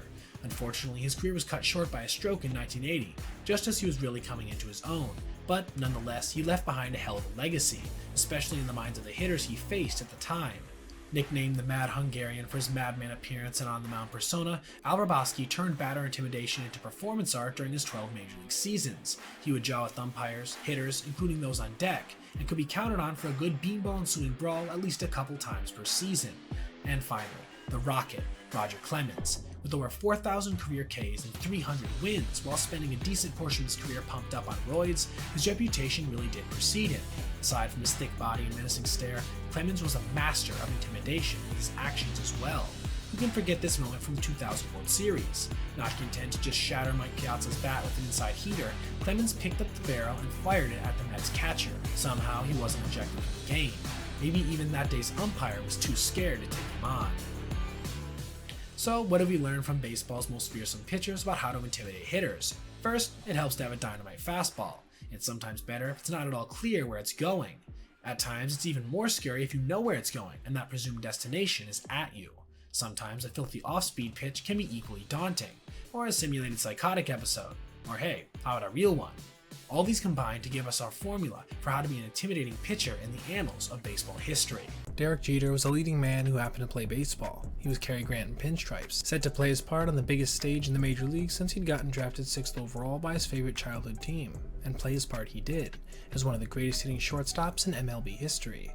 Today, he's 6th all-time with 3,465 hits, and his .310 batting average currently ranks in the top 100 at 88. His career WAR of 71.3 is 10th best ever among shortstops. He won 5 Silver Sluggers. Though he never won an MVP or batting title, he did have the game's best WAR in 1999 at 8.0, arguably an even more impressive feat given his beefy, roided-out competition of the era. But numbers don't really capture the true majesty of Jeter's greatness. There will never be another Derek Jeter for many reasons, but mostly because what Jeter possessed in abundance is a quality that has no numeric value. Derek Jeter was the epitome of clutch, racking up countless moments where he came through in the biggest spots imaginable, moments that will live on as long as baseball continues to exist. Spending his entire career in the Big Apple, where the spotlight can be blinding, Jeter, for 20 years, managed to embody all of the values we want to instill in future generations, and despite the fame and fortune, managed to maintain a poise and professionalism while carrying himself with a grace that made it very difficult to dislike him as a person. Jeter never tarnished his reputation or our memories of his greatness. Was his last season one of his worst? Yeah, but he's still at 256. Sure, his OPS plus was 76, meaning he was about 25% below an average MLB player, but the year before he'd broken his ankle. Was that going to be our last memory of him, writhing in pain? No way. Derek Jeter deserved one last year as the captain, even if it was as a diminished one. Baseball is a sport with few living legends, and rightly so. The game grinds players into sawdust, yet Derek Jeter managed to rise above and occupy rarefied air, the likes of which will rarely ever come again. Will Bobby Witt Jr. play 20 years in KC? Will Gunnar Henderson play 20 years in Baltimore? Will either one of them become part of the American zeitgeist? A cultural touchstone that can be bigger than sports itself? It's unlikely. Baseball needed a hero following one of the darkest moments in our country's history in 2001. Derek Jeter was that guy. And for over a decade after that, he was so much more. But before all of that, he was a scrawny kid from Kalamazoo who just wanted to get picked by his favorite team. Draft day 1992. The little kid who'd grown up a Yankees fan because he spent his summers with his maternal grandparents in New Jersey had gotten selected 6th overall by that fabled organization. It was a fairy tale come true for young Derek. For the teams that had passed on the first high schooler taken, it was a nightmare. The Astros had the first pick, and one of their scouts was Hall of Fame pitcher Hal Newhouser, who'd seen Jeter play repeatedly and was convinced the kid would log 20 years in the big leagues. When the Astros took Phil Nevin instead, Newhouser quit the organization entirely. Paul Shuey, Billy Wallace, Jeffrey Hammonds, all taken ahead of Jeter. Then the Reds were up. They apparently wanted to take Derek, but ended up settling for the more established Chad Mottola, who was considered a more polished hitter coming out of UCF. Jeter had literally fell into the Yankees' lap. He signed for $800,000 and was off to play for his dream team. He then reported to Tampa and played in the Florida Gulf Coast League, where he promptly went 0 for 14 with a lot of E6s mixed in. He ended up hitting just .202 with 10 doubles and 3 homers in 47 games. Then he got bumped up to A-ball for 11 contests, where he joined 2 teammates who would be with him for 5 rings, Andy Pettitte and Jorge Posada. The next season, Jeter committed 56 errors, still a record for the South Atlantic League, but he also hit .295. Jeter later wrote, "I was the king of robbing a player of a potential hit and then whipping it past first so the hitter wound up on second." His detractors would point to his defense for years to come following, but that bat was showing enough potential to keep the Yankees satisfied with his development. There was talks of moving him to center field if he couldn't iron out some of his fielding issues, but he managed to improve enough towards the end of the season to keep himself rooted up the middle for a little while longer. After crushing the minors in 1994, moving up 3 levels in the process while hitting .344 along the way, he got called up to the bigs in 1995 after a string of injuries decimated the Yankees' current infield. He started a couple games, went back down, then back up, then down again. He wouldn't play enough to make their postseason roster, their first Yankee appearance in the playoffs since 1981. Overall, Jeter had hit .250 in 15 games with 2 fielding errors, but the next season would bring with it the baseball world's first real introduction to who would eventually become the captain. But it wouldn't be immediate. As the 1996 season dawned, Jeter's place in the team was uncertain. His limited showing hadn't blown many away, and there was talk of bringing in a stopgap vet to let Jeter mature in the minors a bit longer. But there was also a new manager in town, Joe Torre, and he ended up liking Jeter's performance enough in spring that he named him the opening day starter up the middle. It proved to be a wise move. All Jeter did was win the Rookie of the Year by slashing .314, .370, .430 with 41 extra base hits, 14 steals, and 104 runs scored, helping the Yankees to their first AL East title since 1980. His flair for the dramatic was immediately apparent. His first walk-off hit came against the hated Red Sox on September 21st, and then, during the ALDS, he posted a .412 average as the Yankees advanced to the ALCS against the O's. And the legend of Jeter just kept growing, but he would need some help from a 12-year-old kid. In Game 1, the Yankees trailed 4-3 heading into the bottom of the 8th. Jeter had to face flamethrower Armando Benitez. Jeter, using the inside-out swing he perfected as a kid playing wiffle ball, tried to take advantage of the short porch and right on a four-seamer away. Tony Tarasco went back, ready to make the catch of the ball, just a couple feet shy of a home run, but it was then that a baby-faced Jeffrey Meyer reached from the bleachers and the ball bounced off his glove and over the fence. Home run, the umpires ruled. No replay. It was now a tie game, which the Yankees, of course, went on to win. It was admittedly an egregious call looking back, but still one that sent Jeter hurtling towards Yankee immortality. New York would go on to take care of the O's, then came back down 2-0 to win the World Series against a formidable Braves team that featured one of the best starting rotations of all time. Jeter had hit .361 for the postseason as a whole, turning up huge time and time again, and it certainly wouldn't be the last time he did so. Before the 1997 season, Jeter turned down a contract worth $450,000 because he'd wanted $550,000. The Yankees threatened to renew him at $150,000, and thus began arguably Jeter's worst season at the plate between 1996 and 2009, where he would slash just .291, .370, .405, good for an OPS plus of just .103. This essentially had him ranked about average for an MLB hitter. The Yankees slumped as well, getting bounced by the Indians in the ALDS a year after winning it all. Jeter probably wanted to prove that his slight sophomore slump was a fluke, coming out in 1998 with a renewed purpose to go along with his already accelerating development. The Yankees surged to 114-48, the best mark in franchise history, and Jeter finished third in the AL MVP voting, hitting .324 with 19 dingers, 30 steals, and 203 hits. But it wasn't just on the field that a young Derek was leading. Said pitcher Derek Cohn, "We had a relentless nature where nobody gave away an at-bat, no matter what the score was," and that's who Derek was. He was also dating superstar singer Mariah Carey, which kept him in the tabloids, but he remained focused through it all. The consummate professional, whose BFF at the time was another MVP candidate in Alex Rodriguez, who would stay with Jeter when in Manhattan. This friendship wouldn't go on to age all that well. See my video on their brutal rivalry for more on that, but for the time being, it certainly contributed to his stature in the baseball world. The Yankees went on to sweep the Padres in the World Series that year, with Jeter hitting .353. Again, he'd proved himself to be at his best when he was most needed. It would be more of the same the next season, with the Yankees sweeping the Braves in the 1999 World Series. This capped off what was probably Derek's best season ever, with that aforementioned MLB leading 8.0 WAR and 219 hits, to go along with a career best OPS plus of 153 and 349 batting average. The good times kept rolling in 2000 for Derek. He started at short in the All-Star game for the first time and was the game's MVP, then proceeded to finish the year with a 339 average, 201 hits, 22 steals, and an 896 OPS. The Yankees stormed through the playoffs again, dispatching the Mariners and A-Rod, though both star shortstops hit 2 homers and drove in 5 during the ALCS. After beating the Mets in the only World Series ever between the two teams, the Yankees had successfully three-peated, cementing their run as one of the most dominant in MLB history, rivaling even the 1950s Yankee squads who seemingly won every season. Jeter more than did his part, batting .318 in the Fall Classic with 2 homers and 1,055 OPS. Jeter had won MVP of the World Series and the All-Star game in the same season. It was the first time in MLB history that a player had ever earned that combo, but his career postseason heroics were far from over. 2001 was an emotional shock to the country, as Jeter's adopted hometown of New York was attacked by terrorists on 9/11. To make matters worse, Derek's sister Charlie was stricken with Hodgkin's disease and was undergoing chemotherapy as well. This backdrop of turmoil only made what Jeter did in the field even more poignant, especially his postseason heroics. During the regular season, Jeter had continued to sit comfortably in his prime, joining the 2020 club for the first time with 21 homers and 27 stolen bases, to go along with a tidy .311 batting average, 124 OPS plus, and 5.2 WAR. As had become routine, the Yankees again won the AL East and went to the postseason hunting their 4th straight crown, making Oakland their next inevitable victim. But Jason Giambi and the A's had other plans. They made serious noise in NYC by taking the first 2 games of the ALCS, and then, back in Oakland for Game 3, the Bombers had a 1-0 lead that felt anything but safe in the thick of the steroid era. In the 7th, the A's were set to tie it up. Jeremy Giambi was on first when Terrence Long laced a double to right. Then, the throw into the infield was way offline. The Yankees would have to find a way to pull ahead in a tie contest. Right? Jeter said, not so fast. He was backing up a play in a manner that maybe 1 in 100 shortstops would have, racing all the way across the diamond to collect the errant toss and flip the ball to catcher Jorge Posada to nab a still upright Giambi by an eyelash. It was one of the most iconic defensive plays of his career, right up there with his jump throws and dives into the stands. The Yankees went on to win 3 in a row and return to the World Series. But on his last trip to Oakland before he retired, the A's showed a video tribute of Jeter, and quite amusingly, the flip wasn't included. As Johnny Damon said, he was always in the right place at the right time and made an incredible play for the ages, one that took the wind completely out of our sails.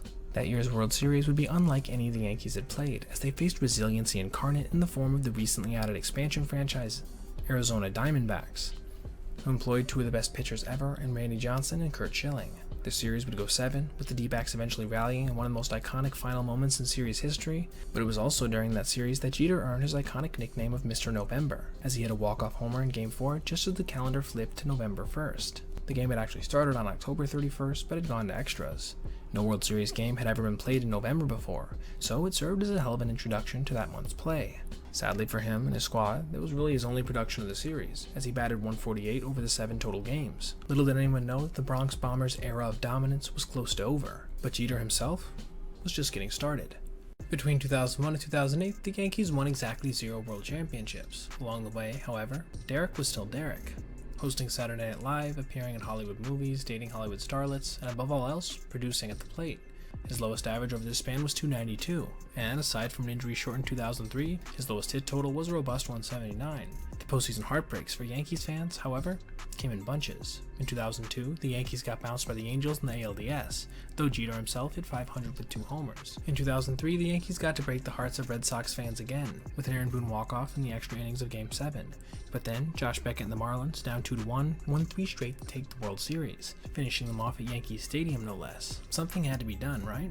And something was. The Yankees traded for A-Rod in the offseason, and all of a sudden the bromance that had soured since small bickerments over the spotlight had separated the pair in the early 2000s became daily fodder for tabloid gossip. Jeter wasn't one to bask in the controversy. He was a boring interview, and he kept his personal life as private as he could. But with Alex's hefty contract and perhaps even weightier ego, Jeter found himself sucked into the media storm all too often. Even with arguably the American League greatest player being added, the Yankees still couldn't seem to punctuate successful years with championships. They suffered the infamy of the 2004 ALCS, becoming the first and only MLB team so far in baseball history to blow a 3-0 lead. And they did it to the hated Red Sox, no less, who would go on to end their 86-year slump following, then take the 2007 World Series as well. This made it, since 2001, 2-0 Bo Sox in terms of championships. Not a great feeling for those in the Big Apple, who were very much used to winning over them. Perhaps the apex of the Yankees' struggles was 2008, when they didn't make the postseason at all, and had to watch their upstart AL East competitor Tampa Bay Rays clinch the pennant. Many fans were convinced that the reason the Yankees kept getting bounced out of the playoffs was because of clubhouse toxicity, with one of the chief examples being how their 2 superstar infielders were too busy catfighting the dugout to stay locked in when it mattered most. Perhaps the most famous on-field example of their tension was the drop ball of 2006, when A-Rod and Jeter collided in the infield on a pop-up that then dribbled into left field as the 2 superstars stood there, staring each other down. There was one iconic highlight during this time that would live on in the legacy of Derek because of just how gritty it showed he could be. In the 12th inning of a 2004 regular season hate match, with runners on first and second, Trot Nixon hit a bloop down the left field line that seemed like it was definitely going to drop fair and give the Red Sox the lead. Jeter went tearing after the ball, somehow managing to run it down in fair territory, and then went diving headfirst into the stands, emerging afterwards with a couple battle marks and the ball. The Yankees went on to win the game. The flip meet the dive. Jeter couldn't have been happy with much of the previous decade, and in 2009, he took his revenge on the baseball world at large. At age 35, he slashed .334, .406, .465 with 30 steals, 212 hits, and a glittering 6.6 WAR total, the 3rd highest total of his entire career. Only Honus Wagner has ever hit for a higher average as a shortstop over the age of 35. One reason Jeter had returned to the top was the renewed effort he had put into his own physical conditioning. In 2007, he began working with a personal trainer, getting up at 5:30 a.m. every day to train. Before, he didn't do anything in November or December, but as he aged, he realized the importance of keeping his body in tip-top shape year-round. And it certainly started paying off quickly. In the 2009 World Series, Jeter hit .407, and the Yankees dispatched the powerful Phillies in 6. Once the offseason began, the accolades absolutely rolled in. He won his 4th Gold Glove, his 4th Silver Slugger, and the Roberto Clemente Award for his humanitarian work. And for all the inevitable comments regarding this Gold Glove, keep in mind this season, he actually posted a career-high 1.1 D-WAR, making it perhaps the only season he may have actually deserved the award. During the campaign, he'd also passed Lou Gehrig for most hits as a Yankee, then passed Luis Aparicio for most hits as a shortstop in Major League history. He'd even been captain of Team USA during the World Baseball Classic, and afterwards, Commissioner Bud Selig had written him a letter. You've represented the sport magnificently throughout your Hall of Fame career. On and off the field, you're a man of great integrity, and you have my admiration. Even A's GM Billy Beane couldn't root against Jeter. Because of Jeter, the Yankees know how to win. It's not an act. The Yankees' brand name in this era is that it's Jeter's era. It's similar to what DiMaggio was in his time. This is probably the closest spiritual comp to Jeter, Joe DiMaggio, who still lives large in the psyche of American culture to this very day. By 2011, Jeter was back to hunting baseball immortality, closing in on the fabled 3,000 hit mark, a club with just 33 members out of more than 20,000 men who've played Major League Baseball. By mid-June, Jeter reached 2,994 hits, but then injured his calf chasing out a fly ball. He would miss the next 18 games, delaying baseball history for nearly a month. This is Derek Jeter we're talking about. He was always going to get his iconic hit in an epic way, right? And upon returning on July 9th in Yankee Stadium against the Tampa Bay Rays, Jeter started the game just 2 hits shy of the hallowed mark. Why not go 5 for 5? Even more than that, Jeter's 3,000th hit was a home run to tie the game against Tampa ace David Price, then one of the best in the game. And, just like that, Jeter became the first Yankee ever to join the 3,000th hit club. In 2012, Jeter had a resurgent campaign following a couple for his standard subpar years, leading the majors with 216 hits while slashing .316, .362, .429, helping lead the Yankees into the postseason for the 17th time out of the 18 years he played so far. The Bombers seemed ready to claim another title. They emerged victoriously versus the pesky Orioles in 5 games in the ALDS, with Jeter batting .364 along the way. Next up was the ALCS, and the MVP-winning Miguel Cabrera led Tigers. The Yankees got down 4-0 in Game 1, but managed to tie it in the 9th, sending the game to extra innings. As it would end up, they probably would have been better off losing after 9, because in the 12th, while trying to field a grounder, Jeter broke his ankle. He screamed in pain, rolling on the infield dirt, before having to be helped off the field. The Yankees would go on to get swept. And, unfortunately, he was never quite the same player again. He missed most of 2013 as he recovered from the traumatic injury, playing in just 17 games in the process. Then, in 2014, when he was set to turn 40, while still playing a position that's the most athletically demanding on the field, he decided that it was nearing time to go and announced the campaign as his last dance. He appeared in that year's Midsummer Classic for the final time, lacing a double, and with every stop he made on the road, the opposing team gave him a special gift as a send-off. But it was Derek himself who probably saved the best for last for his beloved Yankee fans. It was September 25th in a game against the O's, tied at 5 in the bottom of the 9th with 2 runners on. This was Jeter's final home game. In his first debut in the Bronx in 1995, Jerry Seinfeld had impersonated Bob Shepard, as Jeter was announced coming to the plate. Unfortunately, Bob Shepard had died in 2010, but he'd recorded his Jeter intros, and thus, from the grave, the immortal PA announcer gave the final, now batting for the Yankees, number 2, Derek Jeter. Everyone and their mother seemed to know what was coming next, and the captain didn't disappoint. He used that iconic inside-out swing to lace a single to right field, giving the Yankees a walk-off win, and Jeter one of the most iconic final at-bats in baseball history. Curt Schilling probably summed up best what many players felt about Derek. I know competing against the guy, for the decade or so we matched up, was what made the major leagues for someone like me. Derek Jeter defined what it meant to be a big leaguer, not just as a player, but as a person. One reason that Jeter and A-Rod had beef was because A-Rod big-timed the low-level staffers who worked for the Yankees, which in Jeter's mind was taboo and something he himself would never consider doing. This seemed true of all of his professional relationships. The Yankee organization loved Derek and his presence with the team, always exuding professionalism and kindness to everyone involved. This is the legacy of Derek Jeter as much as his 3,465 hits, .310 batting average, 71.3 B-WAR, 544 doubles, and 200 club occupancy. This and his reputation as one of the greatest playoff performers of all time, with 5 World Series rings, a .302 career postseason average, and postseason record 200 hits, 111 runs scored, 32 doubles, and 302 total bases. All of this and so much more than we could ever hope to include in one video is why we here at MTC believe there will never be another Derek Jeter. Many are called, few are chosen. R.I. Dickey was one of the chosen, an athlete with skills so refined that it seemed inevitable that he'd dominate in the majors. He was chosen, in fact, in the first round of the 1996 MLB draft by the Texas Rangers, and as the 18th overall pick, he was a bona fide prospect from the get-go. But by the 2007 season, R.A. had found himself pitching for the AAA Nashville Sounds for yet another minor league season. It was during a road trip to Council Bluffs, Iowa, that Dickey stood in his hotel room and looked down to the churning Missouri River, that fabled ribbon of water that had taken Lewis and Clark into lands unknown. Where would it take a 32-year-old pitcher whose career seemed as washed out as the plains he languished in? No longer the property of the Rangers, Dickey was now part of the Milwaukee Brewers organization.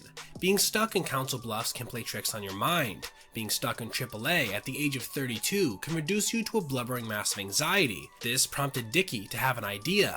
Why don't I swim across the river?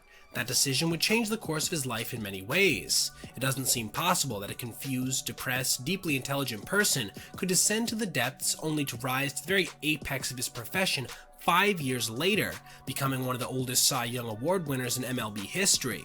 Right there, that statement. 5 years later, Dickey was 32 in AAA and he'd already bombed in the major leagues. multiple times. How could someone hold on for that long, at an age when many pitchers are coaching back in their hometowns and starting second careers? Given the cutthroat way that baseball treats players on the margins, Dickey's 2012 Cy Young with the Mets seemed like a made-for-TV heart-tugger that's as plausible as Air Bud. And, as if to add to the bizarre nature of his ascension, Dickey threw a pitch that literally no one else in the major leagues threw in 2012, a knuckleball, a pitch of infamy that somehow has produced greatness in spurts despite the misgivings of almost every front office exec since the days of Hoyt Wilhelm. But the knuckleball pitchers who make it are always the ones who are broken by the game, the hungry ones who don't mind hanging on by their fingertips, the weird ones who don't mind being outcasts, the fighters who don't know when to quit even when they probably should. That's R.A. Dickey in a nutshell.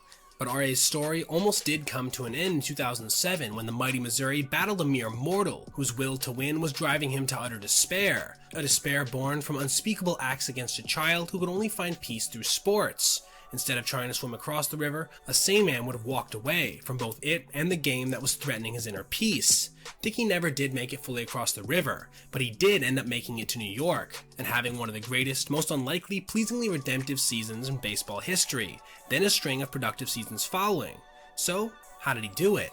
It's not accurate to say that R.A. Dickey had a childhood. He was legally a child, sure, but at the age of 8, ungodly things happened to him that robbed him of his boyhood forever. His dad was a construction worker and left when R.A. was 7, leaving him to live with his mother, who was then struggling in the throes of alcoholism. Nashville is a home to country music, which is home to all kinds of heartache and heartbreak, and is also the place that R.A. Dickey still calls home, where he grew up a 3-sport star and then went off to the University of Tennessee to become a star pitcher and academic All-American. On the surface, it seems like Dickey would have been the product of a stable middle-class home, where hard work is rewarded and children are tucked in at night with a sweet kiss. Not quite. Because his mother's addiction often kept her out at night, Dickey was taken to various babysitters, including a 13-year-old girl who abused him several times during the summer he turned 8. Later that same summer, Dickey was touched by a 17-year-old boy. We know these horrible things because Dickey, one of the most humane and literate men to ever play Major League Baseball, has written about the episodes. Yes, publicly, and by his own volition. But he didn't begin writing about the horror until 2005, and so, for years, Dickey kept these secrets to himself. The trauma made him feel like there was something wrong with him, that he was dirty, and so he threw himself into becoming an elite athlete through sheer determination. He would launch footballs late into the night, shoot hoops in the snow, and stay on the baseball field so long he earned the name Lapdog for how he'd follow his coach around. As Dickey explained, sports served as kind of a punishment for his alleged sins and as a way to make himself feel better, a paradox only victims of abuse can understand. During high school, he bounced between mother and father, but mostly, he felt alone and isolated, often sleeping in his car. He loved the Star Wars franchise and lost himself in that fantasy world, where boys grew into heroes. At Montgomery Bell Academy, Dickey was the epitome of the well-rounded student-athlete. Starting QB and starting shoot guard, Dickey also used that athleticism to dominate on the mound. His senior year, he tossed 3 no-hitters, going 15-3 while fanning 122 in 60 innings. The Tigers were impressed and took him in the 10th round of the 1993 draft, but Dickey decided not to sign and went to Knoxville instead. At Tennessee, Dickey started lifting for the first time and added 20 pounds of muscle. A high 80s fastball became a mid-90s one, to go with a funky delivery and a burning desire to win. He became the school's only 3-time All-American, going 38-10 during his career with the Vols. Then, in the 1996 draft, Dickey went 18th overall in the first round to the Texas Rangers. The former 10th rounder was going to get paid, real money of somewhere in the neighborhood of $1 million. That's a lot of money even today, but even more so when you consider that was almost 30 years ago. But nothing about R.A.'s rise to stardom was a straight line. After getting drafted, Dickey went to Arlington to sign his contract, worth $810,000. For the son of a construction worker and receptionist, that was life-changing. He'd sign, and then throw out the first pitch of that night's Rangers game. But Dickey had pitched for Team USA in the 1996 Olympics, and he had appeared on the cover of Baseball America with the other starters. All very innocent, until a Texas team trainer noticed something odd about the way Dickey's elbow was bent. Instead of signing his contract, Dickey went in for a closer examination, which revealed he had no UCL, or ulnar collateral ligament. Yeah, not a torn one, mind you, but none at all. No UCL, no deal. The Rangers were sure that Dickey's elbow would become a huge problem, even though he had made it this far without one. Doctors were shocked that Dickey could even turn a doorknob without pain, but he could. Nevertheless, the Rangers withdrew their offer and countered with another. $75,000, less than a tenth of what he would have made otherwise. Dickey felt like he had to take this fraction of his bonus because no other team would sign him, ever. It was take it or leave it. Ari decided to take it. Dickey never had his UCL fixed, if you could even call it that. What's more, he never really had any significant elbow issues during his long career. In baseball and in life, money talks. If a team spends $800,000 on a player, that player will get every chance to prove his worth. When a team spends under $100,000, you're considered more so a dime a dozen.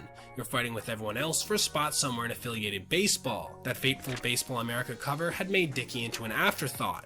Yet, being fearlessly competitive, Dickey charged forward, and by 2001, he was making his MLB debut with the Rangers.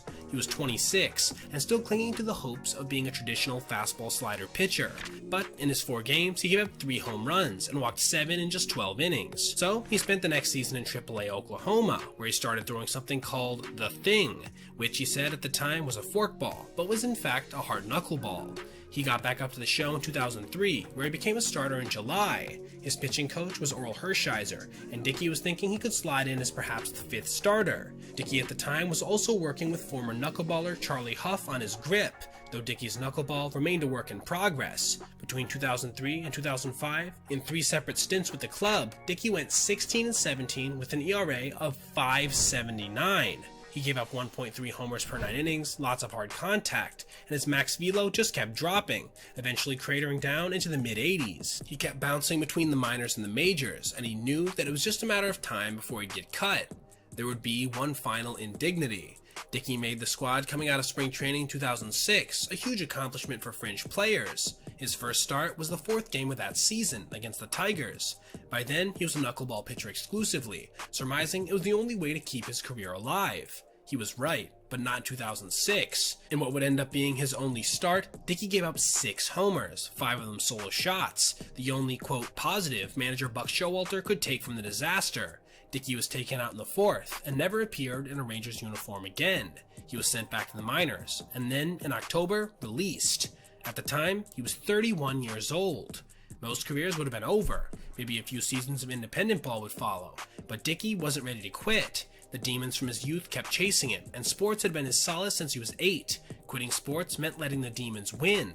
He'd struggled with suicidal ideations in the winter of 2005, and so Dickey knew what horrors could take place in lieu of the grind of professional sports. There was no way he could quit, which didn't mean he thought he'd succeed. Success at that point was staying alive, and baseball was his best shot to do so. It's probably starting to make more sense why R.A. Dickey tried to swim across the Missouri River. He was running away from the same thing that had hounded him for 24 years. It also makes sense why he would sign a minor league deal with the Milwaukee Brewers, whose AAA affiliate was in Nashville, Dickey's hometown and the hometown of his abusers and his unending pain. Maybe it was cathartic, possibly it was destructive. Dickey wrote about episodes of self-destruction, including an affair that nearly cost him his marriage. But one thing was finally working: his knuckleball. He perfected the grip, and in 2007 got on a roll for an extended period, going 13-6 with a .372 ERA. His hits per 9 innings dropped to a career best 8.5. He was giving up less homers than ever as well. He was voted the PCL Pitcher of the Year, yet the Brewers never called him up. He was still considered AAA roster filler. Then things got weird in pure R.A. Dickey fashion. The Brewers released Dickey in October, and by then, the end really seemed to be nigh. This time, Dickey even considered going to play in Korea, but then he got an offer by the Twins in November for $525,000, just above the MLB minimum salary. But because he wasn't put on the 40-man roster, Dickey was eligible for the Rule 5 draft, and he was selected by the Mariners in December. In March 2008, the Mariners sent him back to Minnesota, who then traded him directly back to the Mariners in exchange for Yadier Fernandez. Despite his knuckleball's progress, the Mariners didn't break camp with Dickey, but did recall him a few weeks later. Yeah, that's a lot in the way of unique transactions. The long journey to superstardom wasn't over. Dickey would spend time in Tacoma, Rochester, and Buffalo. He had to keep bouncing around AAA during this time because his numbers were pretty awful. More hits than innings pitched, and an ERA in the vicinity of 5. For a knuckleball to work, it can maybe spin a quarter of an inch. Anything more is BP to big leaguers, and RA's was still spinning like a top all too often. The pattern continued for the next couple years: sign a one-season deal and get released. Ironically, this happened again with both the Mariners and the Twins. At age 35, before the 2010 season, Dickey signed yet another minor league deal, this time with the Mets, who promptly started him off at AAA. But it was then that things finally started to turn around for Dickey. In one AAA start early in the year, RA allowed a bloop single to lead off the game, and then set down the next 27 batters, registering a very rare reverse perfect game, sorta kinda. Still, the Mets didn't recall him for 5 more weeks. When he finally did get a start on May 19th, he gave up just 2 earned runs over 6 innings, getting a no decision against the Nationals. Finally, he was in the big leagues to stay. And he was good. In fact, really good. By the end of 2010, he had gone 11-9 with an ERA of 2.84, good enough for 7th in the NL. In 2011, his record slipped to 8-13, but his ERA remained a robust 3.28. He gave up less than a homer per 9 innings, with his batting average against coming in at 280, well below league average. He got a lot of ground balls and gave up few fly balls, with a ground ball to fly ball ratio of 1.05. His ERA plus was 112, 12 points above league average. But no one could have predicted what would happen next, when RA would follow somewhat comparatively moderate success up with perhaps the greatest knuckleball season of all time. During spring training of 2012, he published his first book, Wherever I Wind Up, which got glowing reviews. Some even compared it to one of the best baseball books of all time, Ball 4, with Dickey's perspective being seen as incredibly earnest and emotionally laden, with an analysis of life in professional baseball that was especially illuminating. After conquering the literary world, he went on to win one of the most unlikely Cy Young awards in MLB history, going 20-6 with an ERA of 2.73. He led the league with 33 starts, 5 complete games, 3 shutouts, and 233 strikeouts. He threw back-to-back one-hitters. On top of all this, he barely walked 2 batters a game. Remarkable, considering his primary offering was a dancing knuckler. He threw extremely hard, around 80 miles per hour. His ERA plus was almost 40 points better than league average at 139. CBS writer C. Trent Rosecrans wrote that it, quote, was perhaps the most unique season ever by a knuckleballer, while also listing it amongst the best ever overall, right up there with the top campaigns by Hall of Famers Phil Niekro and Hoyt Wilhelm, modern legend Tim Wakefield, and the iconic lefty Wilbur Wood, who once posted a sub-2 ERA with the eclectic offering. Impressive company, surely. But the Mets were a 4th place team, so recognizing the stock of their then 37-year-old pitcher wasn't going to get any higher, traded him to the Toronto Blue Jays for 2 outstanding prospects, Noah Syndergaard and Travis d'Arnaud. With the Blue Jays between 2013 and 2016, Dickey posted solid seasons, always hovering around 100 ERA+. He was also paid for the first time in his career, making $41 million over those 4 seasons. His magical year of 2012, for which he was paid just $4.25 million, propelled Dickey to riches beyond his wildest dreams. The Braves were the last team that Dickey would suit up for, with him getting paid $8 million in total for a 2017 season that saw him throw 190 innings of 102 ERA plus baseball. He was 42 years old at the time. Often, survivors of childhood abuse face uncertain outcomes. Some may get the help they need and flourish, while others keep the cycle of abuse going and lead forlorn, forsaken lives. If anything, Dickey's story has to have given solace to some of those who've suffered in silence like he did. Who knows how many attempted something like Dickey's swim across the Missouri River and failed to make it out alive. All I know is that that number is definitely lower as a result of him telling his story. It took Dickey years before he told his wife about what he'd endured as a child. The magnitude of his suffering is perhaps proportional to the magnitude of his generosity. Dickey continues to speak, counsel, write, and raise money for the causes he deeply cares about. That incredible year of 2012 speaks volumes to Dickey's unfathomable will and determination. After all, minor league baseball gets harder for players who reach their 30s, and especially those for someone who throws something as outlandish as the knuckleball. Currently, MLB has only one active pitcher who regularly throws the pitch, Matt Waldron of the Padres. If you could go back in time and examine the chances of Dickey mastering that pitch to become the only knuckleballer in MLB history to win a Cy Young, you'd think they were so small you might need a quantum computer to calculate the odds. Yet, he did it, and stacked intergenerational wealth in the years that followed, all while throwing up year after year of solid baseball.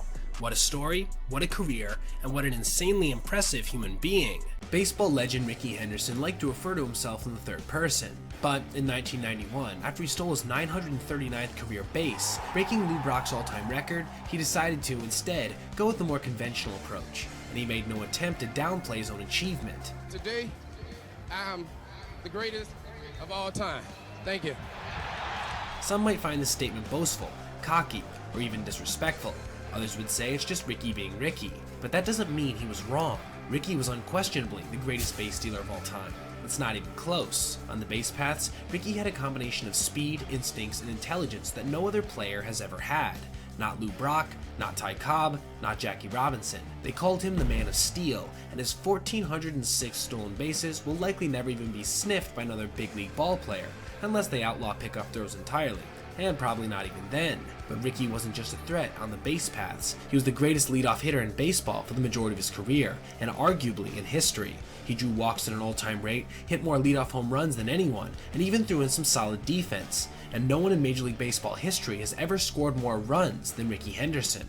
No one. Rickey was unlike anyone else in the game. He was weird, and fun, and cocky, a terror to opposing pitchers and catchers, and unquestionably one of the greatest showmen on earth. And he would probably be the first one to tell you that. Rickey Henderson spent most of his childhood in the city where he would spend most of his career, Oakland, California. Rickey excelled at many sports, including baseball and football. When the baseball coach at his high school, a converted driving instructor, assigned the 15-year-old Rickey to the JV team without even a tryout, Rickey went up to him and said, "You must not know who I am." And later, just like a scene from a movie, Rickey showed exactly who he was. He snuck into the varsity team's batting practice and put on a show, launching rockets across the diamond. When he was finished, the coach looked at him and said, You come with us." And from there, Rickey was off to the races. The Oakland A's drafted the young star in the 4th round of the 1976 draft, and he quickly moved to the minors. In a preview of what was to come, Henderson hit .345, walked 104 times, scored 120 runs, and stole 95 bases at Single-A Modesto. By 1979, he was in the majors, going 2 for 4 against Texas with a double and a stolen base in his major league debut. Rickey led the team that year with 33 stolen bases despite playing in only 89 games. The A's weren't good, winning just 54 contests, but Henderson proved he could be electric on baseball's biggest stage, and he kept proving it over and over again. Former Yankees legend Billy Martin took over the reins in Oakland in 1980, and the club's fortunes quickly improved. Martin preached an aggressive style of play, which became known as Billy Ball. It was a style made for Rickey Henderson. In his first full season in the big leagues, Rickey put on a dazzling show of speed and overall ability. He led the league in stolen bases with a jaw-dropping even 100, the start of a prolonged assault on the record books. It was the first of 7 straight seasons in which he would lead the league in steals.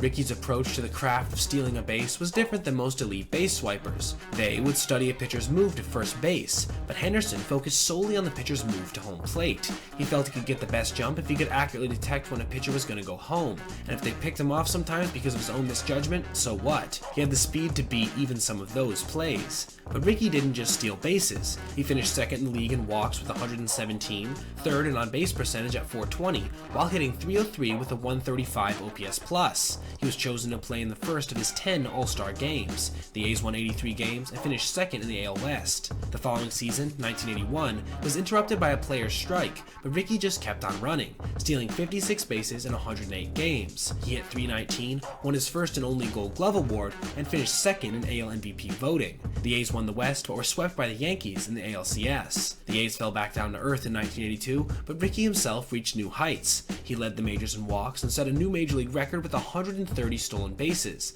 It shattered the previous mark of 118 set by Lou Brock in 1974. Rickey became one of the biggest draws in baseball, and Rickey the showman gave fans exactly what they wanted, swiping bags seemingly at will, making tough running catches, then beating his chest. He was an absolute force of nature. The A's fired Billy Martin at the end of the 1982 season, but this had little effect on Rickey in 1983. He stole a league-leading 108 bases, again led the league in walks with 103, and posted the best full-season OPS plus of his career with a 139 mark. If Rickey got on first base, which he was doing every year at an over 400 clip, everyone in the ballpark knew he was running. Red Sox first baseman Mo Vaughn called Rickey by the nickname Gas, because walking him was like pouring gasoline on a fire. When Rickey got to first base, Vaughn would say, "What's up, Gas? You going?" Rickey would smile and say, "You know I am," and then he was gone. And then, just like that, at the end of the 1984 season, Rickey was gone from Oakland too. The A's received 5 players from the New York Yankees: Stan Javier, Jose Rijo, Eric Plunk, which is an elite name for a ball player, Tim Bertstaz, and Jay Howell, in return for Henderson and pitcher Burt Bradley. He had a great year in 1984, establishing his career high in OPS plus at 146 while crushing 16 dingers and swiping 66 bases. It might not have been the mind-boggling steals total of previous years, but it still led the league. And now, going to New York was giving him a chance to reunite with manager Billy Martin and cash in with an $8.6 million deal over 5 years. Moving from the West Coast to the East didn't affect Rickey's game in the slightest. He again led the AL in swiped bags with 80 in 1985 and 87 in 1986. He also led the AL in runs scored both of those seasons. But Rickey didn't stop there. He added a new element to his game and some muscle to his frame. Now, he was a bona fide power threat. Henderson proceeded to slug 24 home runs in 1985 and 28 in 1986, while posting a slugging percentage of nearly 500 cumulatively. He hit 9 of those home runs in 1986 to lead off the game. Soon, the leadoff jack was something that Rickey became known for, just like his quote snap catches and ludicrous stolen base totals. Over his career, he would hit 81 leadoff dingers, far more than the next closest player, Alfonso Soriano, who hit 54. Even more remarkable was the fact that Henderson hit leadoff home runs for all 9 different teams he played for in his 25-year career, and he hit at least one leadoff blast in every season, including one at the age of 44 in 2003. By hitting leadoff blasts and turning walks into doubles, Henderson was cementing himself as the greatest leadoff hitter in modern history, but his time in New York was coming to a close. Henderson was sidelined for 67 games in 1987 with a hamstring injury. He still managed to swipe 41 bases, but the Yankees struggled, falling to 4th place in the AL East after 2 second-place finishes in Henderson's first 2 seasons. Lou Piniella, who had replaced Billy Martin that year, questioned Henderson's commitment to the team, and Henderson's relationship with the brass suffered correspondingly. He had gotten the reputation as a cocky player who could put up big numbers for himself, but couldn't really help his team win ball games, whatever that meant. Healthy again in 1988, Rickey tried to prove his naysayers wrong, and he mostly succeeded. While his power dipped as his slugging went back down to the 300s, he still hit 305 and stole 93 bases, his highest total since 1983. But the Yankees dropped to 5th place. When he was finally traded back to Oakland in 1989, Henderson, despite the numbers, still had a lot to prove in his hometown. Rickey returned to an A's team that was the defending American League champs. This was a squad that had the Bash brothers Jose Canseco and Mark McGwire, and seasoned veterans like Dave Henderson, Carney Langsford, Bob Welch, and Dennis Eckersley. They had lost to the Dodgers in the previous World Series thanks to a disappointing performance and a little magic by Kirk Gibson. But in 1989, the team was dominant, and with Rickey Henderson inserted mid-season at the top of the order, they looked unstoppable. For his part, he notched a 148 OPS plus with 52 stolen bases in just 85 games with the team. Oakland won the AL West by 7 games. Then they destroyed the Blue Jays in 5 games in the ALCS. Rickey hit 400 with 2 home runs, 5 RBIs, 8 runs, 7 walks, and 8 steals in that series, and was named MVP. Rickey had now proven he could dominate in the playoffs, and as the Oakland A's headed to the World Series to meet the San Francisco Giants, he hoped to show he could dominate there as well. The A's jumped out to a 2-0 lead in the series when Mother Nature struck as an earthquake hit San Francisco just before Game 3. The series was halted, but the A's and Rickey managed to pick up right where they left off after the delay, sweeping the series in 4. Henderson was just as good as he had been in the ALCS, batting .474 with the home run, 3 RBIs, 2 triples, and 3 stolen bases. He had put on one of the greatest performances in postseason history, proving to everyone that he wasn't just an excellent player, but a winning one as well. The A's claimed their 3rd straight AL pennant in 1990, with Henderson notching his first MVP award, after a jaw-dropping season in which he hit .325 and led the league in runs, stolen bases, on-base percentage, OPS, and OPS plus at a ridiculous 189, the highest mark of his career. He also matched his career high with 28 home runs. Other teams felt helpless to stop Rickey's romp around the base paths. During one close game against the Yankees, the team was setting up for a no-doubles defense late in the game, in which they guarded the lines and attempted not to give up a hit that would produce a runner in scoring position. When Rickey came to the plate, Yankees first baseman Don Mattingly screamed back at the coaches in the dugout calling for a no-doubles defense. What for? If he gets a single, it's a double anyway. The A's swept the Red Sox in the ALCS before being upset by the underdog Cincinnati Reds in the 1990 World Series. Henderson still managed to bat over 300 that postseason, with 5 stolen bases. Rickey battled injuries over the next 2 seasons, but still managed to lead the AL in stolen bases in 1991. Then, in 1993, he launched home runs to lead off both games of a doubleheader against Cleveland, something no major leaguer had done since 1913. During those years, he never put up an OPS plus under 135 and never posted an OPS under 800, nor did he swipe less than 48 bags. However, Rickey's second stint with the A's was coming to an end, and in the summer of 1993, he was dealt north of the border to the Toronto Blue Jays, just in time to make another run at the postseason. Rickey played 44 games for the Blue Jays that year and stole 22 bases, playing a key role in the team's first World Series championship, which memorably ended with the walk-off home run by Joe Carter. Guess who was on second base for the historic shot? The 34-year-old Henderson returned to the A's for the third time in the strike-shortened 1994 season, and the following year he hit 300 and stole 32 bases in just 112 games. The A's finished in last place, and Henderson was off to another team in 1996, signing a 2-year deal with the San Diego Padres and taking his talents to the National League for the first time. Henderson, now 37, started to see his production slip a bit. He hit just .241 with 66 stolen bases those 2 seasons before being traded to the Anaheim Angels the following year, and then back to the A's in 1998. Henderson hit just .236 that season, but still managed to lead the AL in stolen bases and walks. But at this point, there was no doubt his career was on the downswing, and many thought he should think about hanging up his spikes. Rickey had other ideas. With yet another new team in 1999, the New York Mets, the 40-year-old Henderson had a resurgence, hitting .315 with a 128 OPS+, 37 stolen bases, and a .423 on-base percentage. He was named the Sporting News Comeback Player of the Year, but the Mets, after a rough start for Rickey the following year, would release the veteran, and he finished out the season with the Mariners. Come 2001, Henderson was back in San Diego, ready to hit some major milestones. On April 25th, the 42-year-old Rickey took ball 4 to lead off the bottom of the ninth against Jose Mesa of the Phillies. It was the 2,063rd walk of his career, passing Babe Ruth as the all-time leader. A few months later, in a game against the Dodgers, Henderson came to bat in the 3rd inning. He was tied with Ty Cobb as the all-time leader in runs scored.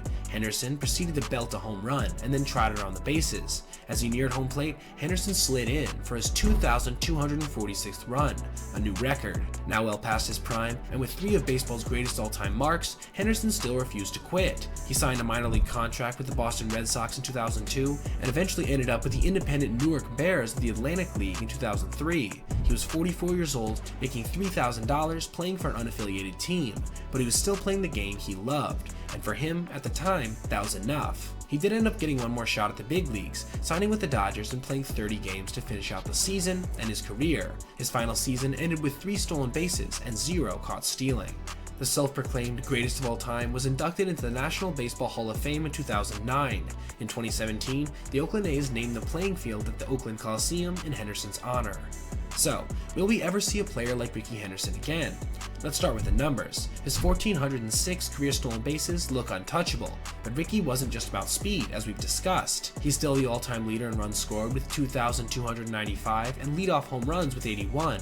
His 2,190 career walks are second only to Barry Bonds. He also posted 3,055 hits, 297 home runs, and a ridiculous on-base percentage of .401.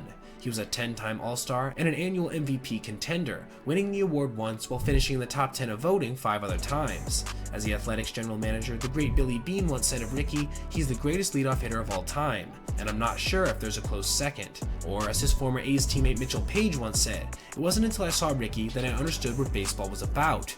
Rickey Henderson is a run. That's it. When you see Rickey Henderson, I don't care when, the score is already 1-0. And it was more than just raw numbers. Henderson electrified crowds with his showmanship and enthusiasm for the game. Rickey once said, if my uniform doesn't get dirty, I haven't done anything in the baseball game. And it's because of this and so much more that we here at MTC believe we can confidently say that there'll never be another Rickey Henderson. Hey everybody, today we're going to be taking a look at the hardest hit ball in the Statcast era for every MLB team. Now, I decided to split my consideration into 2 categories: the highest exit velo on any ball, regardless of if it's an out or not, and the highest on a team's actual hit. Most of the time these will overlap, but in the cases they don't, I'll point it out. I will also be considering postseason games as well as regular. With that being said, let's hop right into it, going division by division, starting with the National League and the Braves. Ronald Acuna Jr. comfortably takes this spot with his 121.2 mile/hour dead center field bomb versus the Dodgers, a home run that traveled 454 feet on a line back in 2023, making it, at the time, the 3rd fastest hit home run in the Statcast era. Giancarlo Stanton checks in with the hardest hit ball of anybody in Marlins history, a 122.2 mile/hour worm burner that went for a single through a shifted infield in 2017. This was, overall, the hardest hit ball of that season. Needless to say, this will not be the last time we see him on this list. The Mets bring with them our first instance of a batted ball under 120 miles/hour, as well as our first tie, as Pete Alonso crushed this single off the glove of a diving Trey Turner in 2021, then this double off of Randy Rosarena in 2020, both hit at 118.4 miles/hour.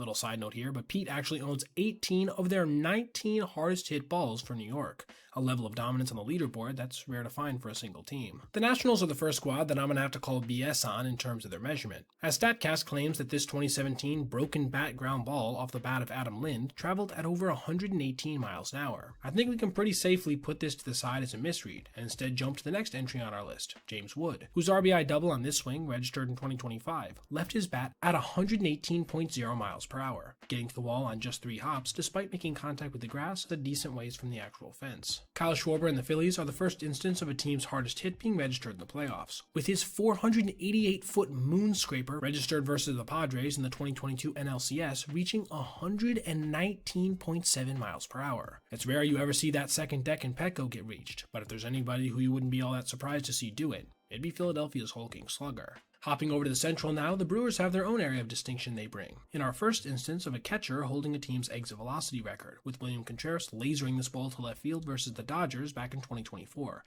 at 118.1 miles per hour, one of the hardest hit balls we've ever seen registered by a backstop. Jordan Walker and St. Louis are the first team we're going to discuss that had their max exit velo be under 118, with this RBI single registered in 2025 versus the Brew Crew coming in at 117.9. The Cubs are actually the second consecutive team with the distinction I just outlined, as their hardest hit ball that came off the bat of Kyle Schwarber in 2019 was also under 118 at 117.6, a single that pinballed off of 2 separate infielders. Here's where the real fireworks come in, as O'Neill Cruz of the Pirates, in just this past season, set the major league record for the hardest hit, home run, and overall batted ball on this 122.9 mile per hour laser to right field that managed to leave the ballpark entirely, traveling 432 feet in the process. He would follow this up a couple months later by hitting the 5 longest homers in the entire 2025 Home Run Derby. Our second straight entry over 119 comes courtesy of the Cincinnati Reds and their young superstar Elly De La Cruz, who in his rookie season in 2023 launched this absolute tank deep into the night at Progressive Field, nearly hitting the second deck at 119.2. This mammoth blast also traveled 467 feet on the fly. Leading off our final division in the National League, we have Ketel Marte of the Diamondbacks, who labeled this ball down the left field line in 2025 at 119.6. This also gave him the distinction of being the only guy on our list so far who's a switch hitter batting from his right side. One of the least surprising entries on our list today comes courtesy of Shohei Ohtani and the Los Angeles Dodgers, as the superstar not only managed to post the hardest hit ball in franchise history in 2025 at 120.0 miles per hour on this home run versus the Pirates, but also make Alonso's dominance from earlier look like outright child's play, as he owns 22 of the top 23 spots in franchise history for hardest knocks, despite the fact he's only played on the team for 2 seasons. Just ridiculous. The Giants are certainly notable as well, though not nearly in as complimentary a way, as their all-time hardest hit ball is the first one we've seen today that actually wasn't a hit, being this 116.8 mile per hour line out from Mac Williamson back in 2016. Also giving it the distinction of being our first ball registered under 117. Their hardest base hit was off the bat of Jock Peterson in 2023, at 116.6 on a single to right field. Manny Machado brings us back into downright elite territory with his home run in 2021 coming off the bat at 119.6. Oddly enough, per Statcast, it only would have been a home run in just that one major league ballpark, being Petco, as it traveled just 357 feet, at a launch angle of an astounding 15 degrees. Rounding out the National League, we have the Rockies, and our second entry in which the hardest hit ball was probably a misread, as this grounder from Carlos Gonzalez apparently was hit at 118.3 miles per hour despite being off the end of his bat. Pushing that one to the side, the next closest will also come from Cargo, with this one looking a little bit more the part, being a vicious line drive double versus the Yankees at 118.0 in 2016. Leading off the American League now in the East, we have the Blue Jays, and our second entry that includes both an out and a hit, with Vladimir Guerrero Jr. setting both marks within 12 days of each other. First crushing this ground ball that was turned very nicely into an out down the third baseline at 120.4 miles per hour, then rocketing a single into left field at 119.0. Both were registered in 2025. The Orioles saw Mark Trumbo back in 2017 ground this ball to the right side through a shift at 118.5 miles per hour. He's one of the more underrated entries on this list, as he holds 6 of his team's top 15 hardest hit balls, despite only managing 1 season with them with over 23 home runs, a year in which he led the entire major leagues with 47. The hardest hit ever registered by a Tampa Bay Ray came from a player who, at the time, was 40 years old, in Nelson Cruz in 2021. The hulking DH laced a cutter on the inner half of the plate at 117.5 miles per hour down the left field line, a ball hit so hard that a certain felon couldn't manage to score from first. The Red Sox have a player that you might not necessarily expect, as despite a number of notable sluggers since 2015, their hardest hit ball was off the bat of Franchy Cordero, an outfielder who managed just 132 games played with the team, with a slugging percentage of .350. Yet, on this fastball in 2021, he teed off to the tune of 118.6 miles per hour, with it traveling 474 feet to right center field, just missing the upper deck. Now we come to our second inclusion of Stanton in today's video, with this one being of the double variety. First being this 122.2 mile per hour twin killing he grounded into in 2021, and then this 121.7 mile per hour dinger he laced on a line to left field in 2018. You know this dude's downright elite when he's able to outclass somebody like Aaron Judge in this category. Big Christmas, John Kenzie Noel of the Guardians holds their record for the hardest hit ball at 117.2 miles per hour, set during an exceptionally difficult 2025 season that saw the young righty perform so badly overall that he outright got released this offseason. The Royals have a double inclusion of their own, with this ground ball miraculously turned into an out from Eduardo Escobar back in 2017, after having left Eric Hosmer's bat at 118.0. Then franchise icon Bobby Witt Jr. lining this ball on a hop into left field in 2025 at 117.5. Witt, for his part, owns 3 of the top 5 marks for his squad overall. The Tigers have to be the weakest team we'll look at today, as in the entire Statcast era, this 117.1 mile per hour double off the bat of Jonathan Schoop in 2021 represents exactly 1/5 of all balls they've ever had hit at over 115 miles per hour. Ryan Jeffers of the Twins is our second inclusion of a catcher having his team's hardest hit, with this 117.4 mile per hour home run versus the Astros registered back in 2023. Interestingly, he doesn't own any one of the next 22 entries on this list, making him one of the bigger aberrations in our video today. Speaking of aberrations, the White Sox record holder is Daniel Palka, who in 2018 laced this double down the right field line at 118.4, part of a debut season that saw him hit 27 home runs. He would, however, never play in the big leagues again after batting 107 in 30 games in 2019. Our final division of the video is fronted by the Angels, and our second inclusion of the Japanese unicorn, Shohei Ohtani, who in 2022 lined this ball at 119.1 miles per hour down the right field line, bouncing over the fence on a single hop. Perhaps, unsurprisingly, even on a team that had prime Mike Trout, Shohei still holds 11 of the team's top 16 hardest hit balls of all time. The Astros have one of the oldest max velos we'll look at today with Carlos Correa, then in his second big league season, grounding this ball up the middle at 118.2 in April of 2016, seeing it fielded nicely and successfully by Scooter Gennett. Their hardest hit was a 117.7 mile per hour home run in 2023 from Yordan Alvarez, another guy who absolutely dominates his team's franchise leaderboard. The A's, up next, are notable for 2 reasons. First, they're the only team we'll look at today whose max was under 116 miles an hour. And also, they're the only team to have an exact tie on top of their leaderboard between 2 separate players, with Chris Davis first lining this 115.9 mile per hour single to left field in 2016, then Matt Chapman lining a ball out to left field during the COVID-shortened season in 2020 at the same speed. The Mariners' record is indeed officially the oldest we'll look at today, occurring on April 19th of 2015. When Nelson Cruz lined this fastball into left field for a walk-off single, the only walk-off we'll see today, and the second title owned by Cruz himself. And finally, rounding out our video, we have Nomar Mazara of the Texas Rangers, who in 2016 crushed this ball the opposite way at 117.8 miles per hour. Fun fact, the lanky lefty also holds his club's record for the longest homer ever, at 505 feet.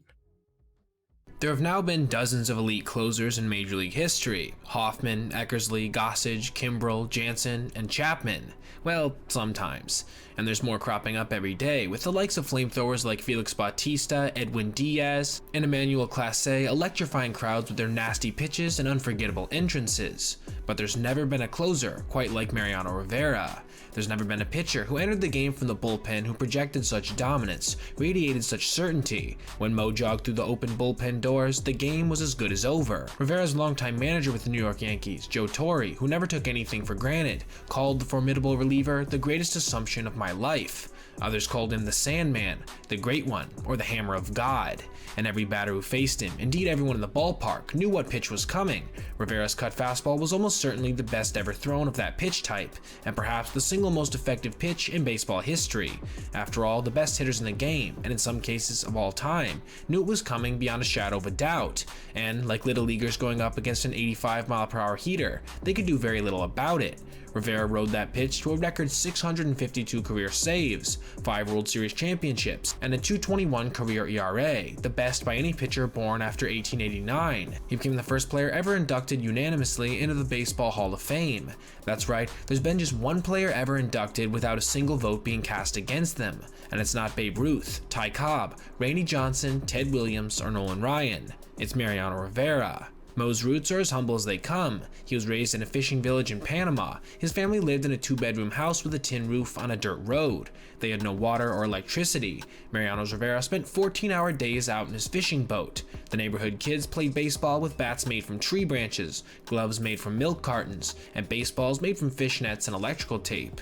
Rivera didn't get his first real glove until he was 16 years old. When he was 18, Mariano was invited to play with an amateur team in Panama's top adult league. There, despite a fastball topping out at just 87 miles per hour, his accuracy and smooth delivery caught the eye of a Yankee scout, and he was signed at age 20 to a $2,000 contract in 1990. Most Latin American prospects were identified as teenagers, and the top ones received much bigger contracts than Rivera's, but he had earned a ticket to the US, a little bit of money, and, most importantly, a chance. When he first arrived in the Gulf Coast League, Rivera spoke only Spanish and wrote long letters home at night to his girlfriend and family. He quickly proved he could command his fastball anywhere in the strike zone, but he had just a below-average slider and changeup to go with it, and when he hurt his elbow and had to get Tommy John surgery as a minor leaguer, it looked like his career might be over before it had even begun. But Rivera bounced back quickly and worked his ass off to both learn the native language and make a full recovery all at the same time. From here, he started picking up more velocity and correspondingly saw his ascent through the minors take off. He got his call to New York and the majors in 1995 after injuries to key Yankees starting pitchers Jimmy Key and Scott Kamenecki.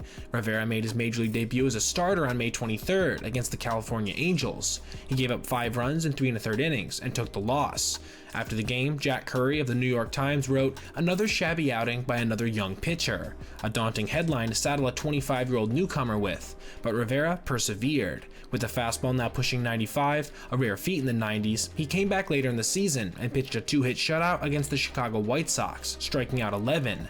By the end of the 1995 season, the wiry 6'2" Rivera was now in the bullpen and made a big contribution to the Yankees' postseason run. In Game 2 of the ALDS against the Seattle Mariners, Rivera entered the game at a critical moment with 1 on in the top of the 12th inning and the Yankees trailing by a run. He struck out Jay Buhner and went on to throw 3 1/3 shutout innings, earning his first postseason win when Jim Leyritz blasted a dramatic 15th inning home run to win it. That year as a rookie, he had made 10 starts and 9 relief appearances, going 5-3 with a .551 ERA. He still had not truly earned his spot on the roster after this somewhat mediocre campaign, and the Yankees thought about trading their 25-year-old first-year starter to the Detroit Tigers for David Wells. It almost happened before being nixed by the Yankees themselves. This would go on to be one of the most consequential keeps in Yankee history. Even though the Yankees had ended up failing to claim their first World Series in over a decade in 1995, they were still primed to be contenders that next year. Rivera had proved himself in high-leverage spots, but the Yankees already had a closer, John Wetland. Manager Joe Torre decided to use Rivera in the setup role, establishing a 6-2-1 strategy whereby the Yankee starter would be followed by 2 innings of Rivera and then Wetland in the 9th. Mo and John proved to be a nearly invincible tandem for Torre. The Yankees won 29 out of the 31 games in which the two appeared like that, and all but one of Rivera's 26 holds resulted in a save for Wetland. The team also had a 70-3 record when leading after the 6th inning that season. Rivera enjoyed a breakout season, earning 5 saves of his own to go along with a .209 ERA and .240 ERA+.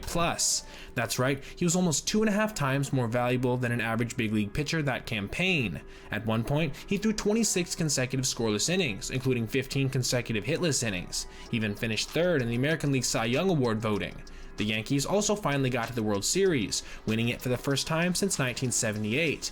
Rivera pitched 5 2/3 innings in the 6-game series against the Atlanta Braves, logging an ERA of just 1.59. Mo's first taste of success in 1996 was just the beginning for the burgeoning Yankees dynasty, and the man who would become the best closer the game had ever seen. After John Wetland departed through free agency over the winter, the closing job fell on Rivera. It did not go well at first. Mo blew 3 of his first 6 save chances to start the 1997 season. He admitted he did not yet feel comfortable in the role.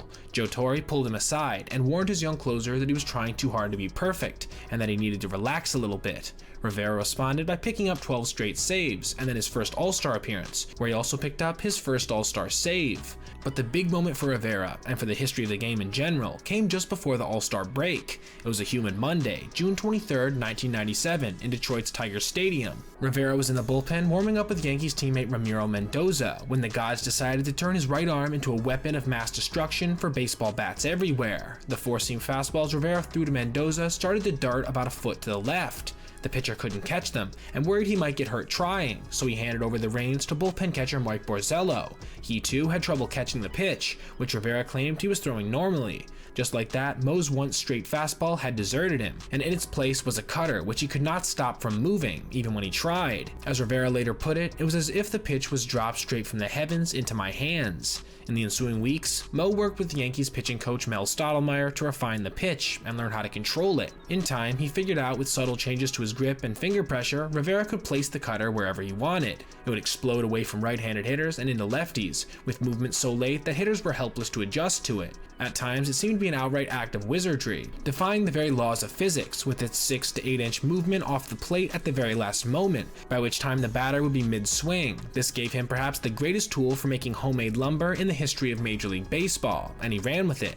Armed with this new pitch during the second half of the 1997 season, Rivera wound up notching 43 saves along with a minuscule 1.88 ERA and another roughly 2.40 ERA plus season. He also began using his signature entrance theme, Enter Sandman by Metallica. When Rivera came into the game with his cut fastball in tow, it was must-see television, and Yankees fans everywhere were enthralled. Unfortunately, Rivera and the Yankees were not able to defend their World Series title that year, losing in the ALDS to Cleveland. Rivera gave up an uncharacteristic game-tying home run to Sandy Alomar Jr. in Game 4, which Cleveland won in extra innings. Rivera vowed to himself never to let that happen again, and indeed, after that, he would not allow another postseason run for 23 games, tossing a record 34 1/3 consecutive postseason scoreless innings. The Yankees reloaded in 1998 and won a daunting 114 regular season games, and the first of 9 consecutive AL East titles. Rivera overcame an early season groin injury to go 3-0 with a 191 ERA and 36 saves. His ERA plus, a new career high at 257. The Yankees went on to beat the San Diego Padres in the World Series, earning themselves their first of 3 consecutive titles. Rivera tallied saves in the first, third, and fourth games of the series, concluding a postseason in which he allowed no runs in 13 1/3 innings and recorded 6 saves. In 1998, Rivera led the American League with 45 saves and again posted another ERA under 2 at 1.83,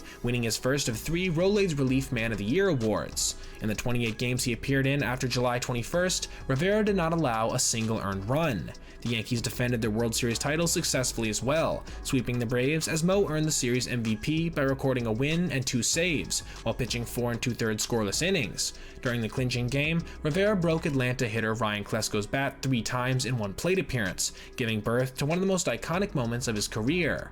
All told, during the 18 games of the 1998 and 1999 playoffs, nobody scored a run off Rivera, not a single run. Both Rivera and the Yankees slipped a little bit in 2000, with the Bronx Bombers dropping 27 wins off their total from 2 years ago to go 87 and 74, with Rivera posting the worst ERA and ERA plus since his rookie year at 2.85 and 170. But come October, the Yankees, who still somehow won the AL East, found themselves in the World Series yet again, this time against their crosstown rival Mets. Rivera picked up 2 more World Series saves and was yet again on the hill for the final play of the series, when he got Mike Piazza to fly out to Bernie Williams in center field. With that out, Rivera became the only pitcher to record the final out in 3 consecutive World Series. But alas, all good things must come to an end, or bad things depending on how you feel about the Yankees. In 2001, Rivera notched a career-high 50 saves, breaking the Yankee franchise record of 46 set by Dave Righetti in 1986. It was another typically great Mo season, a 2.34 ERA, 0.91 WHIP, and over 9 Ks per 9. He and the Yankees again returned to the World Series, this time against the Arizona Diamondbacks. But this is where the train would take a bit of a detour from the norm. With the series tied at 3 games apiece, Rivera took the mound in the 8th inning with the Yankees leading 2-1. They were looking to capture their 5th title in 6 years, and with their lights-out closer on the hill, things were looking pretty good. And after Rivera struck out the side in the 8th, things were looking really good. At that point, the Yankees were 155-1 in franchise history when leading a postseason game after 8 innings. Then, incredibly, things went sideways on Rivera and the Yankees in the 9th. Mo himself first botched a bunt play by Damian Miller, then one Tony Womack double and Luis Gonzalez single later, and the Diamondbacks were celebrating their first World Series championship as Rivera, the Yankees, and the world stared on in disbelief. Gonzalez's hit wasn't even a good one. It was a routine pop-up under normal conditions, but with the infield in, it was just enough. It would be Rivera's first and only career postseason loss in 96 appearances. In 2002, Rivera battled injuries which limited him to 46 innings, 28 saves, and another low ERA plus for him of 163. What's more, for the first time in what felt like ages, the Yankees failed to advance past the first round of the playoffs. But in 2003, Mo and the Yankees were back. Mariano put up 40 saves along with a 1.66 ERA, the best of his career to that point. And when New York found themselves in a make-or-break Game 7 of the ALCS against their arch-rival Boston Red Sox, it was Rivera who stepped up to toss 3 scoreless innings late until Aaron Boone launched a walk-off homer to send the Yankees to the World Series, which they ended up losing to the Florida Marlins, courtesy of an all-time performance by rookie Josh Beckett. Rivera reeled off another career-high 53 saves in 2004 and squared off against the Boston Red Sox in an ALCS rematch. Again, Rivera would find himself in the middle of baseball history, and this time, as in Arizona, on the losing side. Clinging to a 4-3 lead in Game 4 and up 3-0 over the Red Sox in the series, Rivera entered the game to send the Yankees to yet another World Series. Rivera walked Kevin Millar, and pinch runner Dave Roberts then proceeded to steal perhaps the most important base in Red Sox history. Mo then threw a cutter to Boston's Bill Mueller, and it didn't cut enough. Mueller lined it up the middle, and Roberts scored the tying run. The Red Sox would later win on a David Ortiz walk-off home run. Rivera then blew his second save in as many nights by failing to close out the ALCS in Game 5. This was the only time in his storied career he would blow back-to-back postseason saves. The Red Sox went on from there to come back to win the ALCS, before going on to win the World Series for the first time in 86 years. For nearly a decade, Mariano Rivera pitched in some of the biggest games in the sport. If you were watching playoff baseball during this time, you were witnessing history, and also the mastery of Mariano. However, in his last 9 big league seasons from 2005 to 2013, the Yankees were no longer as dominant, winning only a single championship in that time. But Rivera maintained his stranglehold over the league. At age 35, he nailed down 43 saves in 2005 to go with the career-low 1.38 ERA, also posting his first campaign with an ERA plus over 300. He followed that up with the 1.80 ERA in 2006, when he also became the 4th major league pitcher ever to reach 400 saves. In 2007, the Yankees made Mo the highest paid reliever in baseball history by signing him to a 3-year, $45 million contract, and he repaid them in 2008 by converting 39 of 40 opportunities with a 1.40 ERA. It was during this season he posted his career high in ERA plus, at a staggering mark of 3.16. The Yankees and Rivera won that last title in 2009, beating the Phillies in 5 games to close out the team's 27th championship and Rivera's 5th. It also marked a record 4th time he closed out the Fall Classic. Not content to stop there, Rivera posted 33 saves and a 1.80 ERA in his age 40 season in 2010, and the records continue to pile up. In May 2011, Rivera pitched in his 1,000th career game, the most by any pitcher with one team. Later that season, he recorded the 602nd save of his career, passing Trevor Hoffman for the all-time lead. Prior to the 2013 season, Rivera announced he would retire at year's end. So how would the 43-year-old perform in his final campaign? How about saving 44 games with a 2.11 ERA? New York City Mayor Michael Bloomberg declared September 22nd of that season Mariano Rivera Day. Metallica performed a live rendition of Enter Sandman, and Mariano became the only active player to have his number retired, also becoming the last major leaguer ever to wear number 42, Jackie Robinson's now universally retired number. A few days later, Rivera made his last appearance for the Yankees, retiring all 4 batters he faced before he was pulled from the game. Longtime teammates Derek Jeter and Andy Pettitte went to the mound as 48,675 fans at Yankee Stadium cheered and chanted Mariano. Mo fought back the tears. Baseball's best closer had exited his final game. Mariano Rivera's career numbers are jaw-dropping, awe-inspiring, and quite simply unbelievable. In 19 seasons, he posted a record 652 saves. His career ERA of 2.21 ranks first among all pitchers who started their career in the live ball era, as does his 952 games finished and 2.05 career ERA plus. He was named to 13 All-Star teams and was a 5-time World Series champion. A good case can also be made that Rivera was the greatest pitcher postseason baseball has ever seen. Over 96 playoff appearances, his ERA was 0.7 in 141 innings, with a 0.76 whip, 42 saves, and just 1 career loss. But Rivera's legacy goes beyond the numbers. His effectiveness, dependability, and longevity were unrivaled in his era. He spent his full career in Yankee pinstripes, embodying a model of class on and off the field, respected respected by everyone who played with and against him. Major League Baseball even named an award after him to recognize the American League Reliever of the Year. As the longtime Yankees manager Joe Girardi once put it, he's the best I've ever been around. Mo might have also possessed the best pitch ever thrown by a major league arm. Even those who enjoyed success against him, like Ichiro Suzuki, who went 6 for 15 lifetime with a walk-off dinger, labeled his cutter as the single toughest pitch they ever faced. The cutter itself, which has proliferated in recent years partially because of Rivera's success, is also one of his greatest legacies. But of course, while there are many imitators today, there are still no real rivals. All of this, and so much more than we could ever put into one video, is why we at MTC believe we can safely say, there will never be another Mariano Rivera. In 2016, the average age of an MLB player was 28.6 years old, which makes sense, since that's the intersection between physical prowess and mental maturity for most athletes. And then there was Bartolo Colon, on the eve of his 43rd birthday, who went into spring training in Port St. Lucie for the Mets. He just signed a one-year deal with New York that would pay him $7.25 million, a far cry from 2008 when he played for the Boston Red Sox and earned the MLB minimum of $400,000 at the time. He was 35 years old then, with his right shoulder being basically shredded from years of overuse. In fact, by 2010, he wasn't pitching in the bigs at all. In 2011, he signed a minor league deal with the Yankees, with no promise he'd make the team. By then he was 38. It was over, right?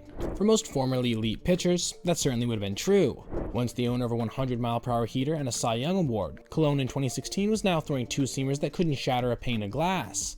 He broke in 1997 weighing 185 pounds of farm-hardened muscle. By then he'd ballooned to 285, looking more like Paul Blart than Paul Bunyan. Yet, somehow, from the ashes of injury, steroid controversy, and an uphill battle for playing time, Colon had been able to resurrect his career, and as the 2016 season dawned, he was now called Big Sexy, standing as arguably the most popular player on a team that had just gone to the World Series, a team that boasted young stars like Jacob deGrom, Noah Syndergaard, Steven Matz, and Zach Wheeler, a team that threatened to take the Big Apple limelight away from the Yankees.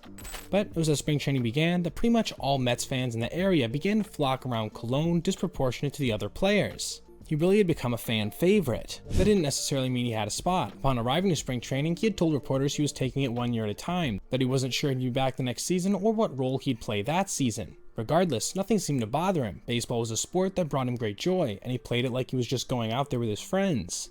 There were many plays to show this off, whether that was his behind the back throw to first base, his hellacious swings at the plate that would cause his helmet to fly off, or the jiggling of his gut between innings. The guy was a fun-loving character at his very core.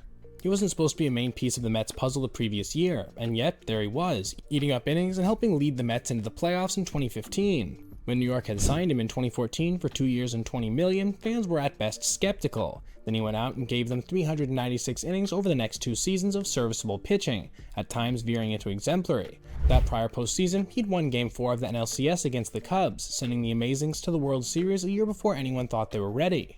In the process, he ended up becoming the oldest player to lose a World Series game. But how many players can say they made their World Series debut at the age of 42? He was a unicorn, who, in 2016, broke MLB's conception of what was possible like few have ever done before. Colon did things that made history, that became part of the game's lore, that remain iconic to this day. That he was the one behind these epic escapades isn't easy to understand, because nothing about the story adds up. He wasn't Nolan Ryan, still hitting triple digits in his 40s. He wasn't Satchel Paige, ageless and elegant to his 5th decade. He was Big Bart, a Homer Simpson lookalike with a Kyle Hendricks fastball and basically no quality off-speed pitch. So, how did he do it? And what exactly did this season look like, month to month? Join us today as we break down the year Bartolo broke baseball. But before we get into that, I want to ask that if you enjoyed today's video, consider liking and subscribing and possibly even becoming a member of the channel. It's the best way to help us here at MTC to keep making the content that we do week to week. Like I always try to say with this, I can't bring a ton of value because I am doing a lot of work day to day to try to make these videos happen, but I will do my best to provide whatever I can, including members-only quiz questions, live streams where we can connect on a more intimate level when it comes to talking about baseball, and early access to our essay videos. Thanks for considering. Now let's get back to our video.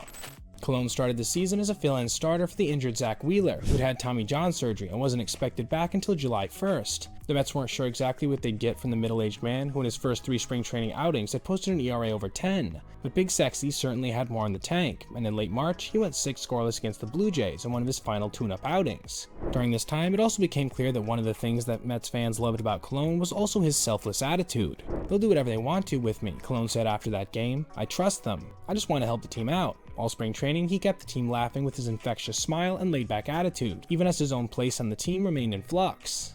One of the biggest sources of joy that Colon brought to the game with the Mets was his hitting as a National League pitcher, Prior to coming to the Mets in 2014, he'd come to bat 85 times and gotten 10 hits, good for a 118 average. Almost half of those ABs came while playing for the Montreal Expos in 2002.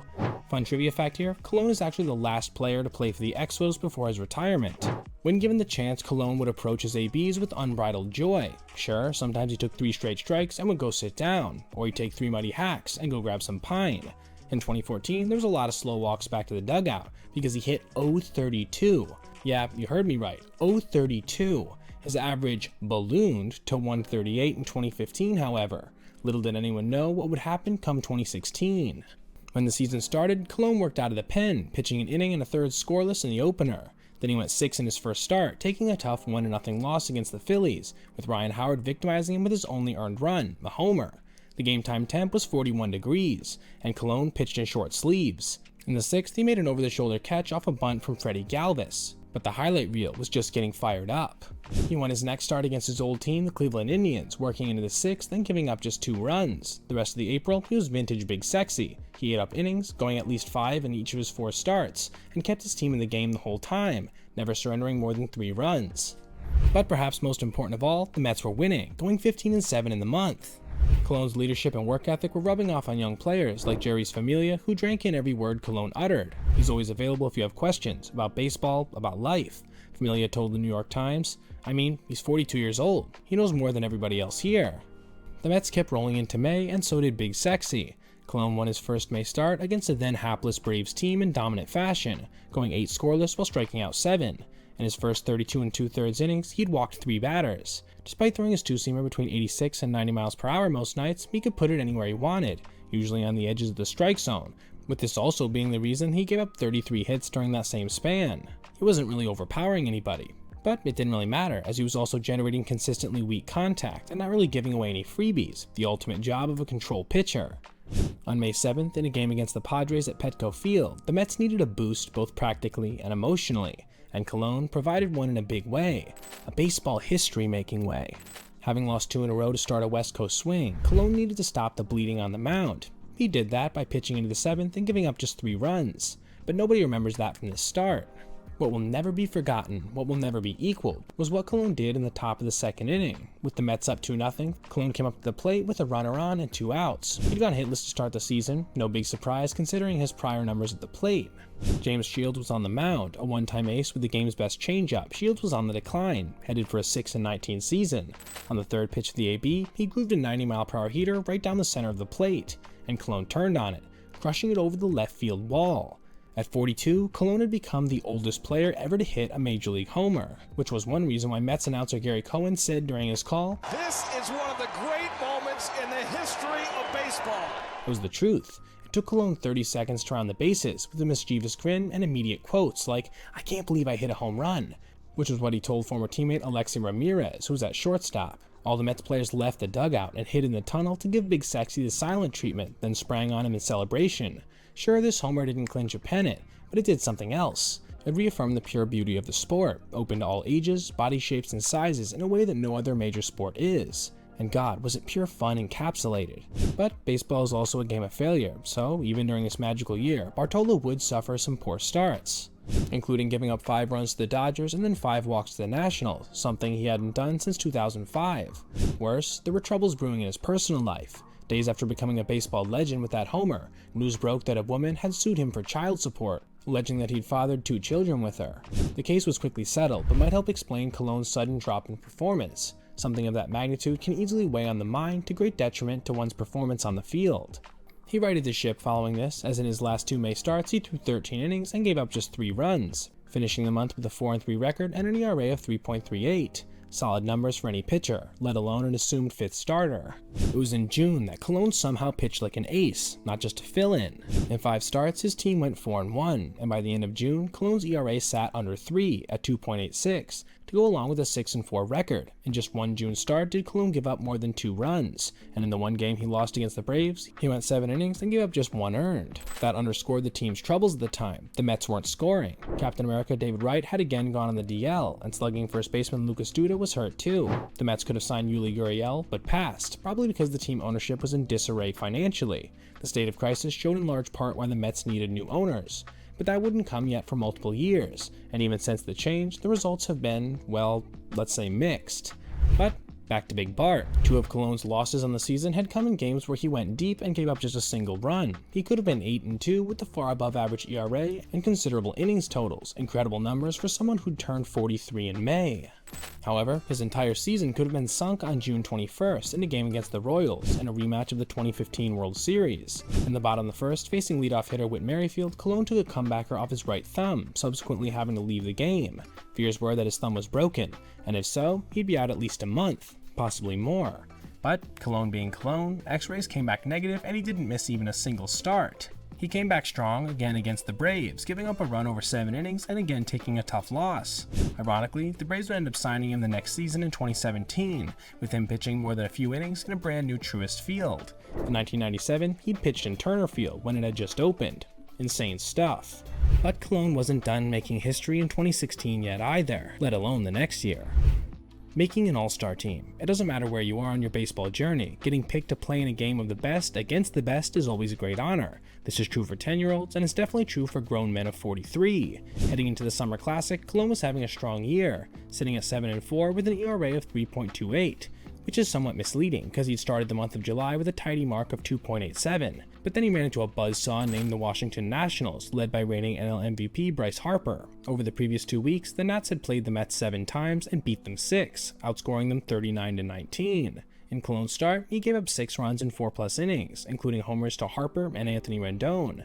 Thankfully, it didn't matter. Giant starter Madison Bumgarner had pitched on the Sunday before the game, so Colon was named as his replacement by his own manager Terry Collins, joining teammates Yoenis Cespedes, Noah Syndergaard, and J. Reese Familia at the contest. Collins joked that he was surprised that Colon didn't ask to rest. Colon's reaction was typically humble. I was surprised a little bit. There are definitely better players ahead of me, but I thank God I was chosen nonetheless.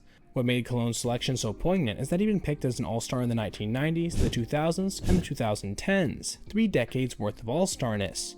The only recent all-star who had been as old as Colon when he'd been selected was Mariano Rivera, which is pretty good company to keep. But Mo had never signed a minor league contract between all-star appearances like Colon had, making his selection even more unlikely. Colon didn't end up making an appearance in-game, but he'd made his impact nonetheless. After the game, Colon almost immediately pitched one of his best games of the year, lasting 7 innings against the Cards to salvage a split and a doubleheader against a team that they were battling for a playoff spot. He struck out 8 and gave up just 1 run while walking none. After the game, Collins asked his warhorse if he could pitch on 3 days rest if they needed him. Colon said sure. The results weren't pretty, as Colon took a tough loss versus the Rockies to drop to 9-6 on the year. He coughed up 5 runs over 5 innings. Despite the all-star selection and a couple of those notable highlights, that had been his 3rd rough start in July. With August approaching, it was time to wonder, was age finally catching up to Big Sexy? If there were any real doubts of this, Colon quickly swept them all away. His August numbers were simply amazing. He started 6 games, and the Mets won 4 of them. In 5 of the 6 starts, Colon pitched in the 7th inning and gave up 2 runs or fewer, crucial for saving a bullpen in the dog days of summer. He walked exactly 6 in those appearances, while fanning 24, an elite 4-to-1 ratio. Upon defeating the Yankees during one of these games, Colon became the first pitcher to beat both teams in the Subway Series, as he had pitched for the Yankees for a season back in 2011, getting a win over the Mets then. He was big tonight, Terry Collins said at the start. I thought he had perhaps his best stuff all year. But Colon wasn't done with the record books. On August 15th, during that tough loss against the D-backs, Colon had drawn a walk. It came after 281 plate appearances without one, which remains an MLB record to this day, and will furthermore with the abolition of pitchers hitting. He also holds the record for most plate appearances with just 1 walk, because Colon never walked again. What was perhaps the most surprising about it was the fact that Colon had no intention of swinging, period, because his left wrist had been bothering him. On the AB, Bart said, "The pitcher didn't strike me out because he didn't want to. I couldn't make a swing because of my hand." If you're keeping score, that's 2 hitting records for a 43-year-old pitcher. As the calendar reached September, the Mets were in the thick of a pennant race. This is when clutch players step up, and Colon did just that. In his first September start against the Reds, he went 6 innings and gave up no runs. 2 starts later, he did it again against the Twins, but this time he managed to last 7 innings. He won both games, with his record now standing at 14-7, a .667 winning percentage. Couple that with a low 3s ERA and an around 120 ERA+, and you had numbers that usually belong to a 1 or 2 starter, not a 5 guy. Colon was the rock on a team with Thor, DeGrom, Matt Harvey, and Steven Matz. He might not have been the flashiest of the bunch, but he was their stopper regardless, the man who wanted the ball no matter what, and would give quality outing after quality outing. Well, except for maybe one start in September. That came against the Marlins in Miami, the first game either team played following the death of Jose Fernandez the prior Sunday. The grief was still very raw for both teams, as the Marlins players all wore number 16 to salute their fallen comrade. In the bottom of the first, Colon had to pitch. With D. Gordon batting, Colon served up a meatball right down the middle, with Gordon hitting his first homer in 300 at-bats. The tears immediately started to flow on both teams. It was a gracious gesture on Colon's part, and went to show part of the reason he was so respected league-wide. After this, Colon proceeded to have the worst start of his season. In 2 2/3 innings, he gave up 8 hits and 7 runs. His ERA jumped from 3.12 to 3.42. His own homer earlier in the year had been one of the most fun in MLB history, with the one he gave up in the start perhaps being one of the saddest as well. His post-game comments captured his feelings pretty well. I feel like it was great for them that they were able to win. You know what though? I would have really enjoyed it if it was Fernandez who got the win over me. But Colon came back in his next start on October 1st and pitched his team into the postseason, beating the Phillies for his 15th win of the year, giving up 2 runs in 5 innings. On a team loaded with huge arms, it was the old man who couldn't throw 90 who led the way right until the very end. Sadly for the Mets, this would pretty much be the end of their year, as they lose 3-0 in the wildcard game versus the Giants. It's often said that athletes die twice, once when their career ends, and then once when they depart our earthly domain. But not big Bartolo Colon. Because he extended his career for as long as he did, he gained a kind of second life as an athlete. He should have been done in 2008 when his shoulder came apart. He didn't pitch at all in 2010. He signed a minor league deal in 2011. The Grim Reaper was knocking on his door consistently. But, as they also say, a rolling stone gathers no moss. Bart kept grinding, reinventing himself as a control finesse pitcher even as the game was overtaken by freaks of nature, who were 6 inches taller, 100 pounds lighter, and a decade younger. Following his magical run in 2016, Colon signed with the Braves for $12 million. That was released on July 4th after posting an ERA over 8. He was picked up by the Twins, where he fared slightly better, going 5-6 with an ERA of 5.18. Between the two teams, he ate up 143 innings at the age of 44. He signed with the Rangers in 2018, and in one of his first starts, he took a perfect game through 7, at 45 years old. He gobbled up another 146 innings, again with an ERA over 5. But he won 7 more games in the process, giving him 247 for his career, 51st all-time, and the most for any Latino pitcher ever. He wouldn't end up officially retiring from Major League Baseball until 2023. The Rolling Stone kept rolling, opting to pitch in Mexico and then the Dominican Winter League. When he threw out the first pitch at Citi Field on May 7th last season to honor the 7th anniversary of his fabled homer, he technically hadn't retired. That didn't come until September.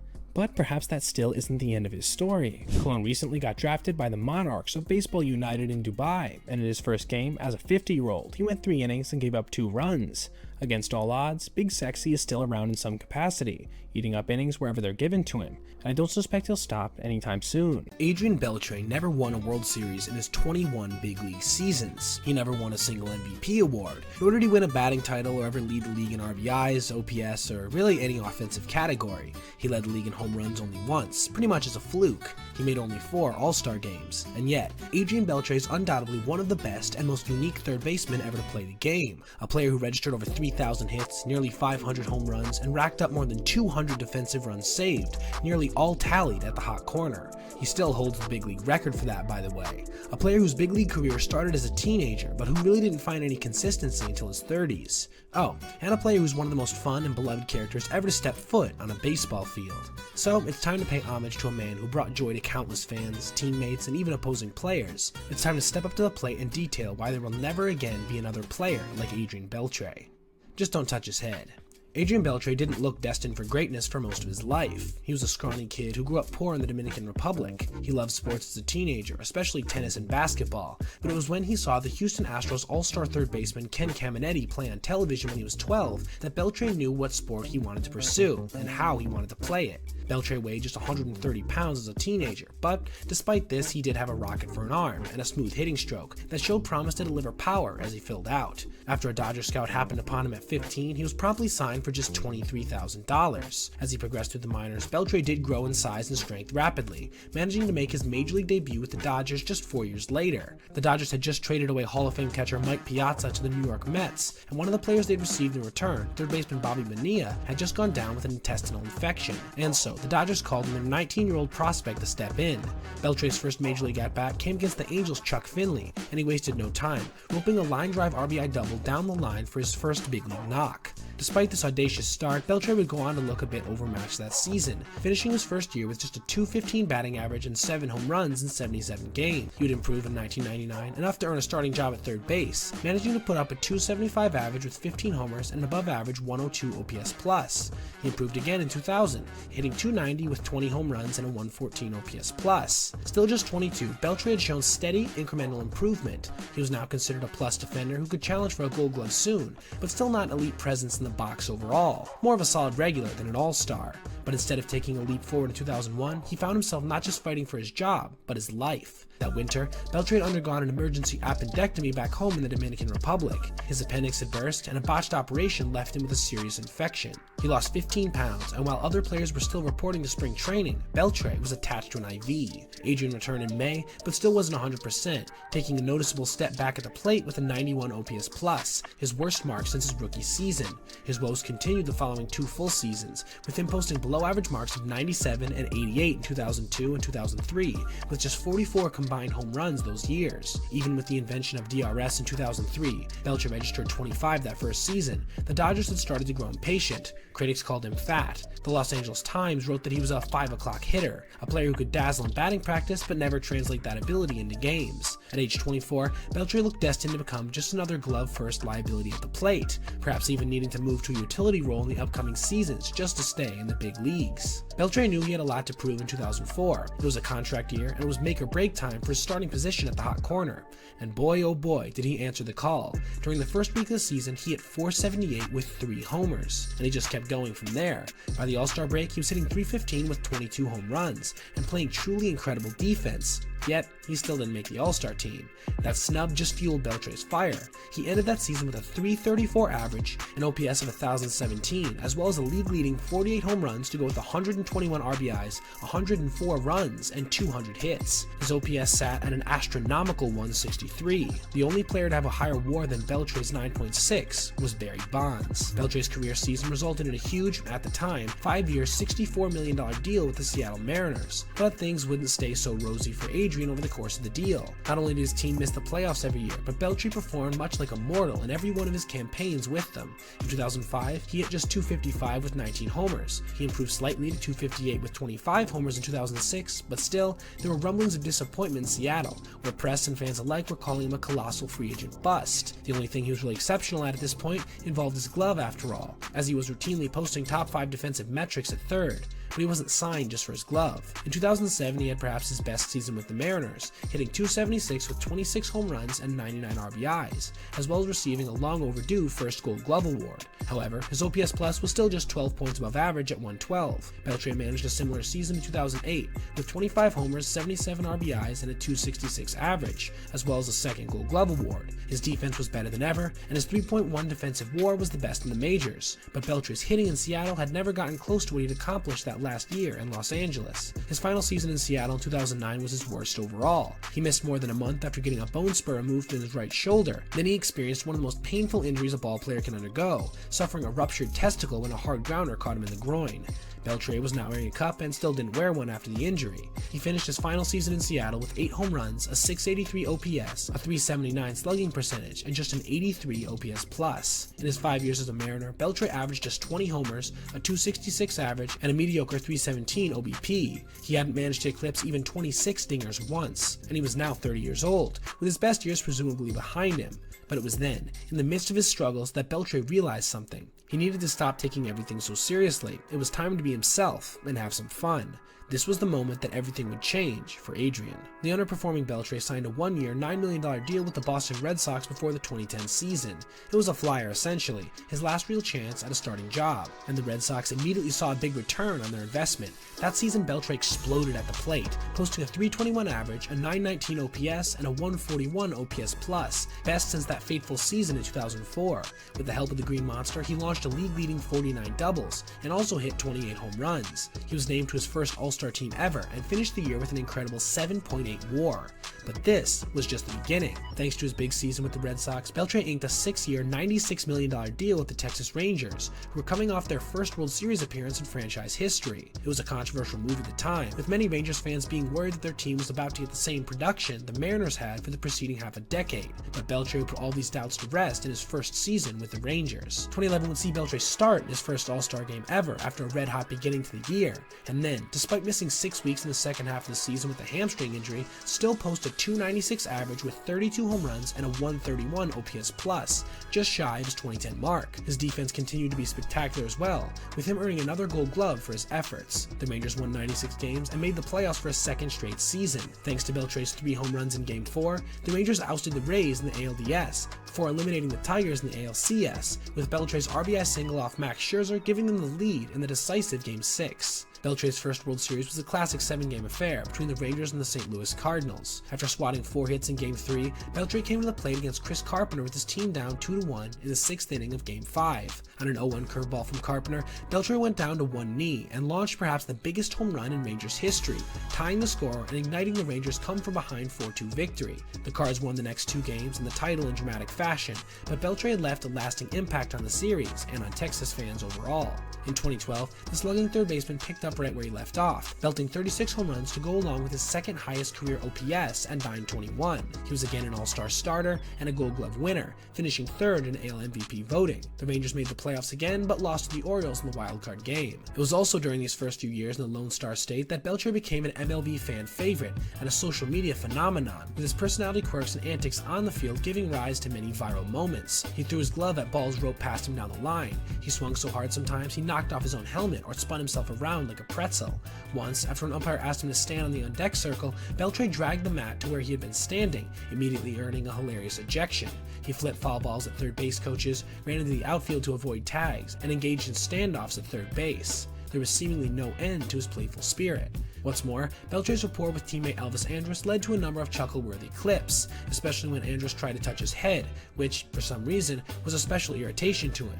"I've never liked people touching my head," Beltre once explained, "not even my kids." Over the next 4 seasons in Texas, from 2013 to 2016, Beltre would continue to excel production-wise, averaging 25 home runs and OPS+ marks north of 125, leading all third basemen in both hits and average, while racking up another All-Star appearance and Gold Glove. In 2015, he became only the 5th third baseman in history to hit 400 home runs, and then in 2017, he accomplished 3 more insane milestones: 600 career doubles, 5,000 career stolen bases, and 3,000 career hits, becoming the first Dominican-born player to break into the 3K club. Beltre hit just .273 with 15 home runs and a 99 OPS+ in 2018, and after the season announced his retirement after 21 years in the bigs. He'll be on the Hall of Fame ballot for the first time in 2024, at which point he should immediately be elected. So, what made Adrian Beltre so special? Well, let's start with his elite and consistent work with the glove. Defense is notoriously hard to measure, and more exact measurements like defensive WAR and DRS have only been in use for the past 2 decades, making it even more difficult to get reliable data. But, nonetheless, both of these numbers paint him very favorably. Beltre is amongst the career leaders in both. Baseball Reference credits him with a career defensive WAR of 23.1 at third base, which is second only to Brooks Robinson's 39.1, which is based on much more extrapolation than Adrian's due to the time in which Robinson played. As for DRS, since they began tracking that in 2003, Beltre's career total of 222 ranks as the highest mark, not just among third basemen, but any position. And for context, that's almost 400 more than current Hall of Famer Derek Jeter.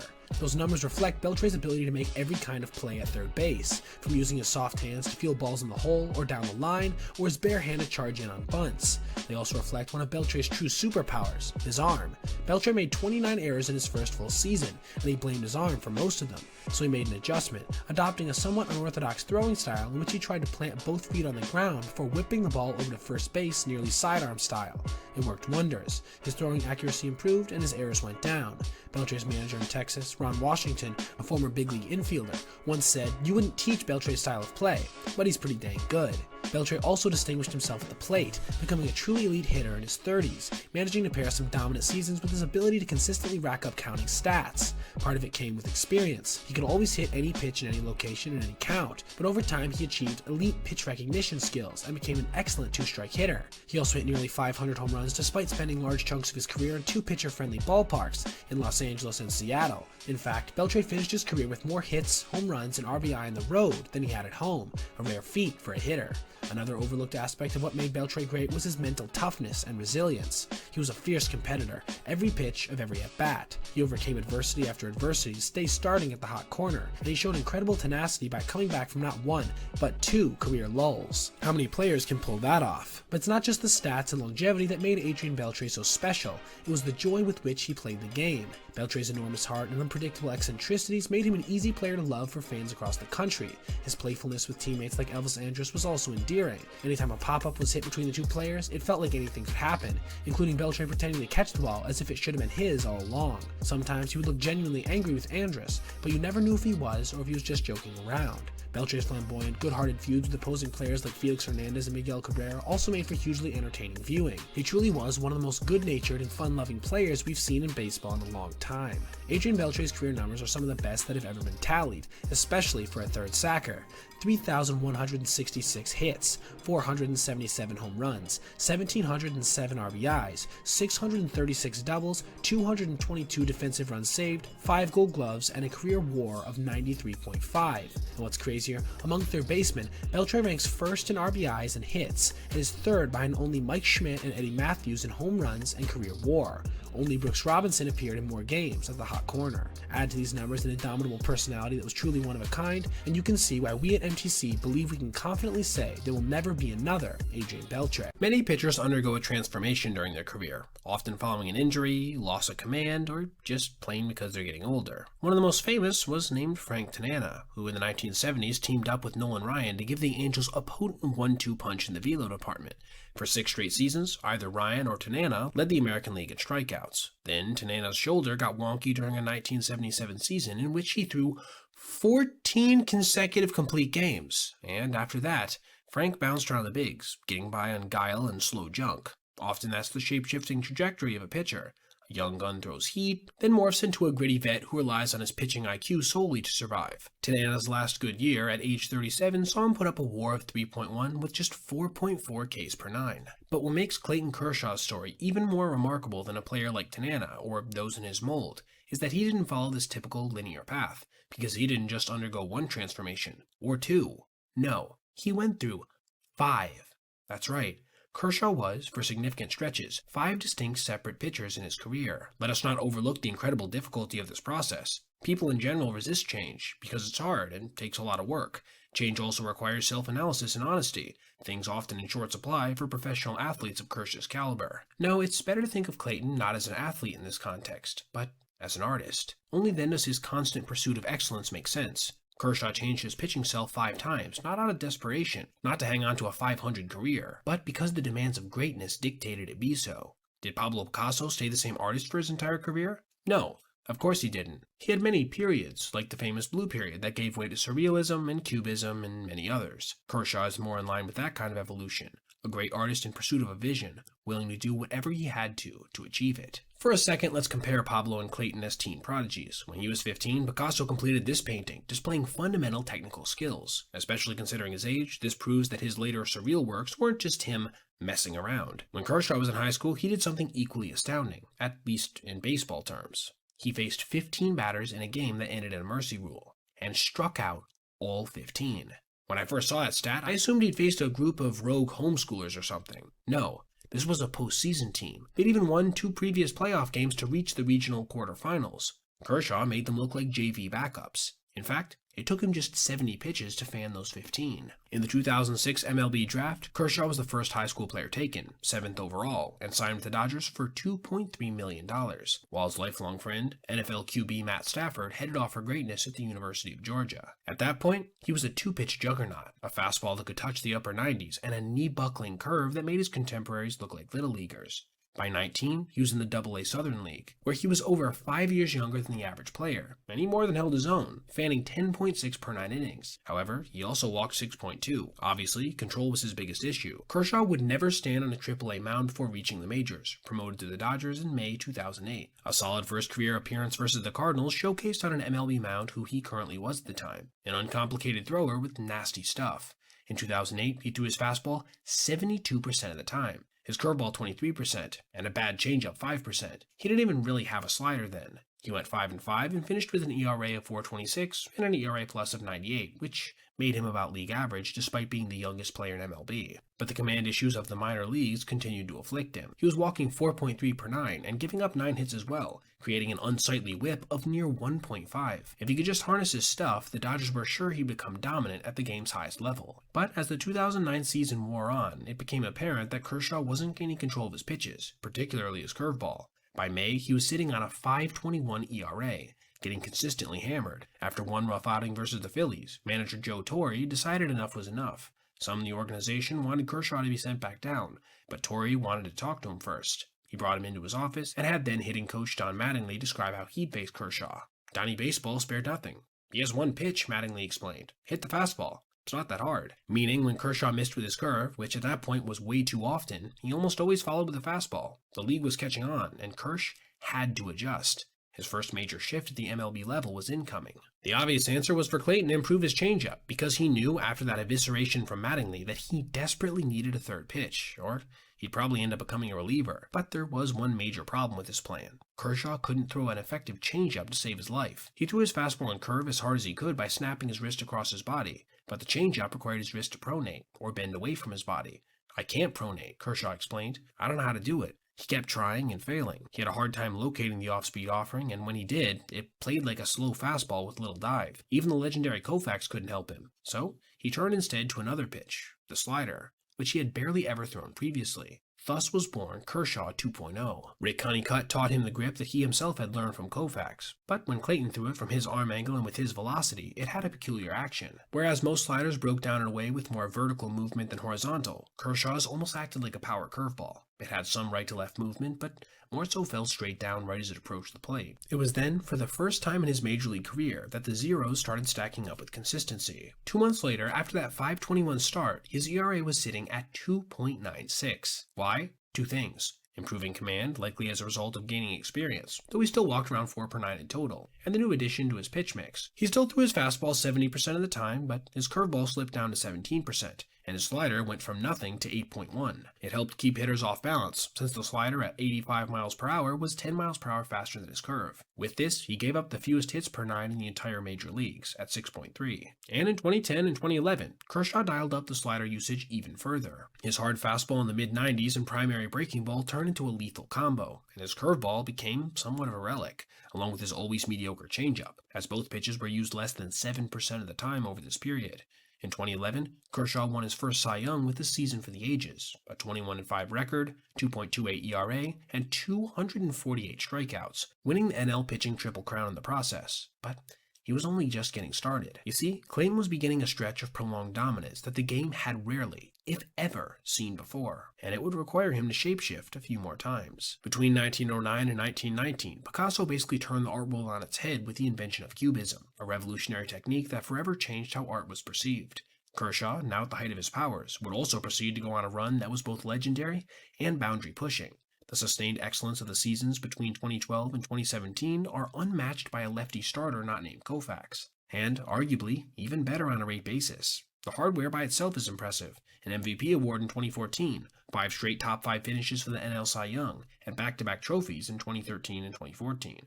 Between 2012 and 2016, Kershaw was either first or second among starters every year in pitching run value, and in 2017 he was 5th, despite missing some time. But Clayton wasn't the same pitcher who dominated in 2011. The most obvious place to start is with his fastball usage, the one that had so dominantly blew batters away when he first came up at 20. He'd started reducing his reliance on the pitch in 2011, and by 2012 he was down to using it 61% of the time. This downward trend would continue, and by 2017, he was reaching back for the four-seamer just 46% of the time. The reason, besides having such nasty off-speed offerings, had to do with declining velo. Between 2015 and 2017, his average fastball speed dropped from the 72nd percentile to the 50th, yet his K rate remained in the top 10%. How? His changeup had never improved, being all but phased out by this point.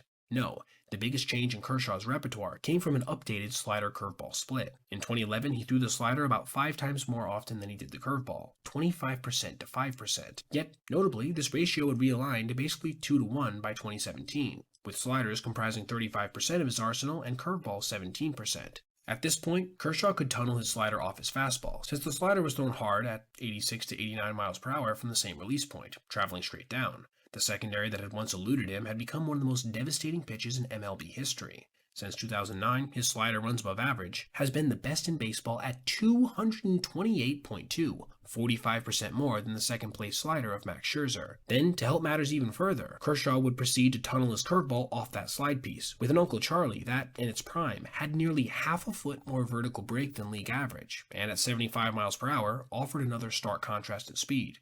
And man, did this three-headed hydra of a repertoire work wonders. In 2014, at the peak of his powers, Kershaw 3.0 gave up basically nothing all year, going 21-3 with an ERA of 1.77. He also managed to throw a no-hitter. But what probably stood out the most relative to his old approach wasn't even the run prevention stats, but the command. He sat at 1.4 walks per 9, with a corresponding whip that was astronomically low at 0.86. And it's not like he didn't still have some power out there too. He punched out 10.8 per 9, which actually led all of baseball. Basically, in that season, Kershaw pitched an entire campaign like that game he'd thrown against Northwest High School in 2006, where he made good players look pathetic. Yet, that pitcher was pure power against kids just having finished math class, whereas Kersh 3.0 was a surgeon picking apart grown men making millions to play a sport at the highest level. And he still wasn't finished. Another version was getting ready to take over. As Kershaw himself said, it just happens. You start learning other pitches and figuring out other ways to get guys out. There aren't too many starters who can get away with throwing a fastball 72% of the time. You have to figure something out. In 2018, yet another version of the lefty emerged. Gone by this point was any semblance of an elite fastball, as between 2017 and 2018, his velo fell even further, this time by 2.1 miles per hour, and pretty much sat at around 90 to 92 for the entirety of Kershaw 4.0.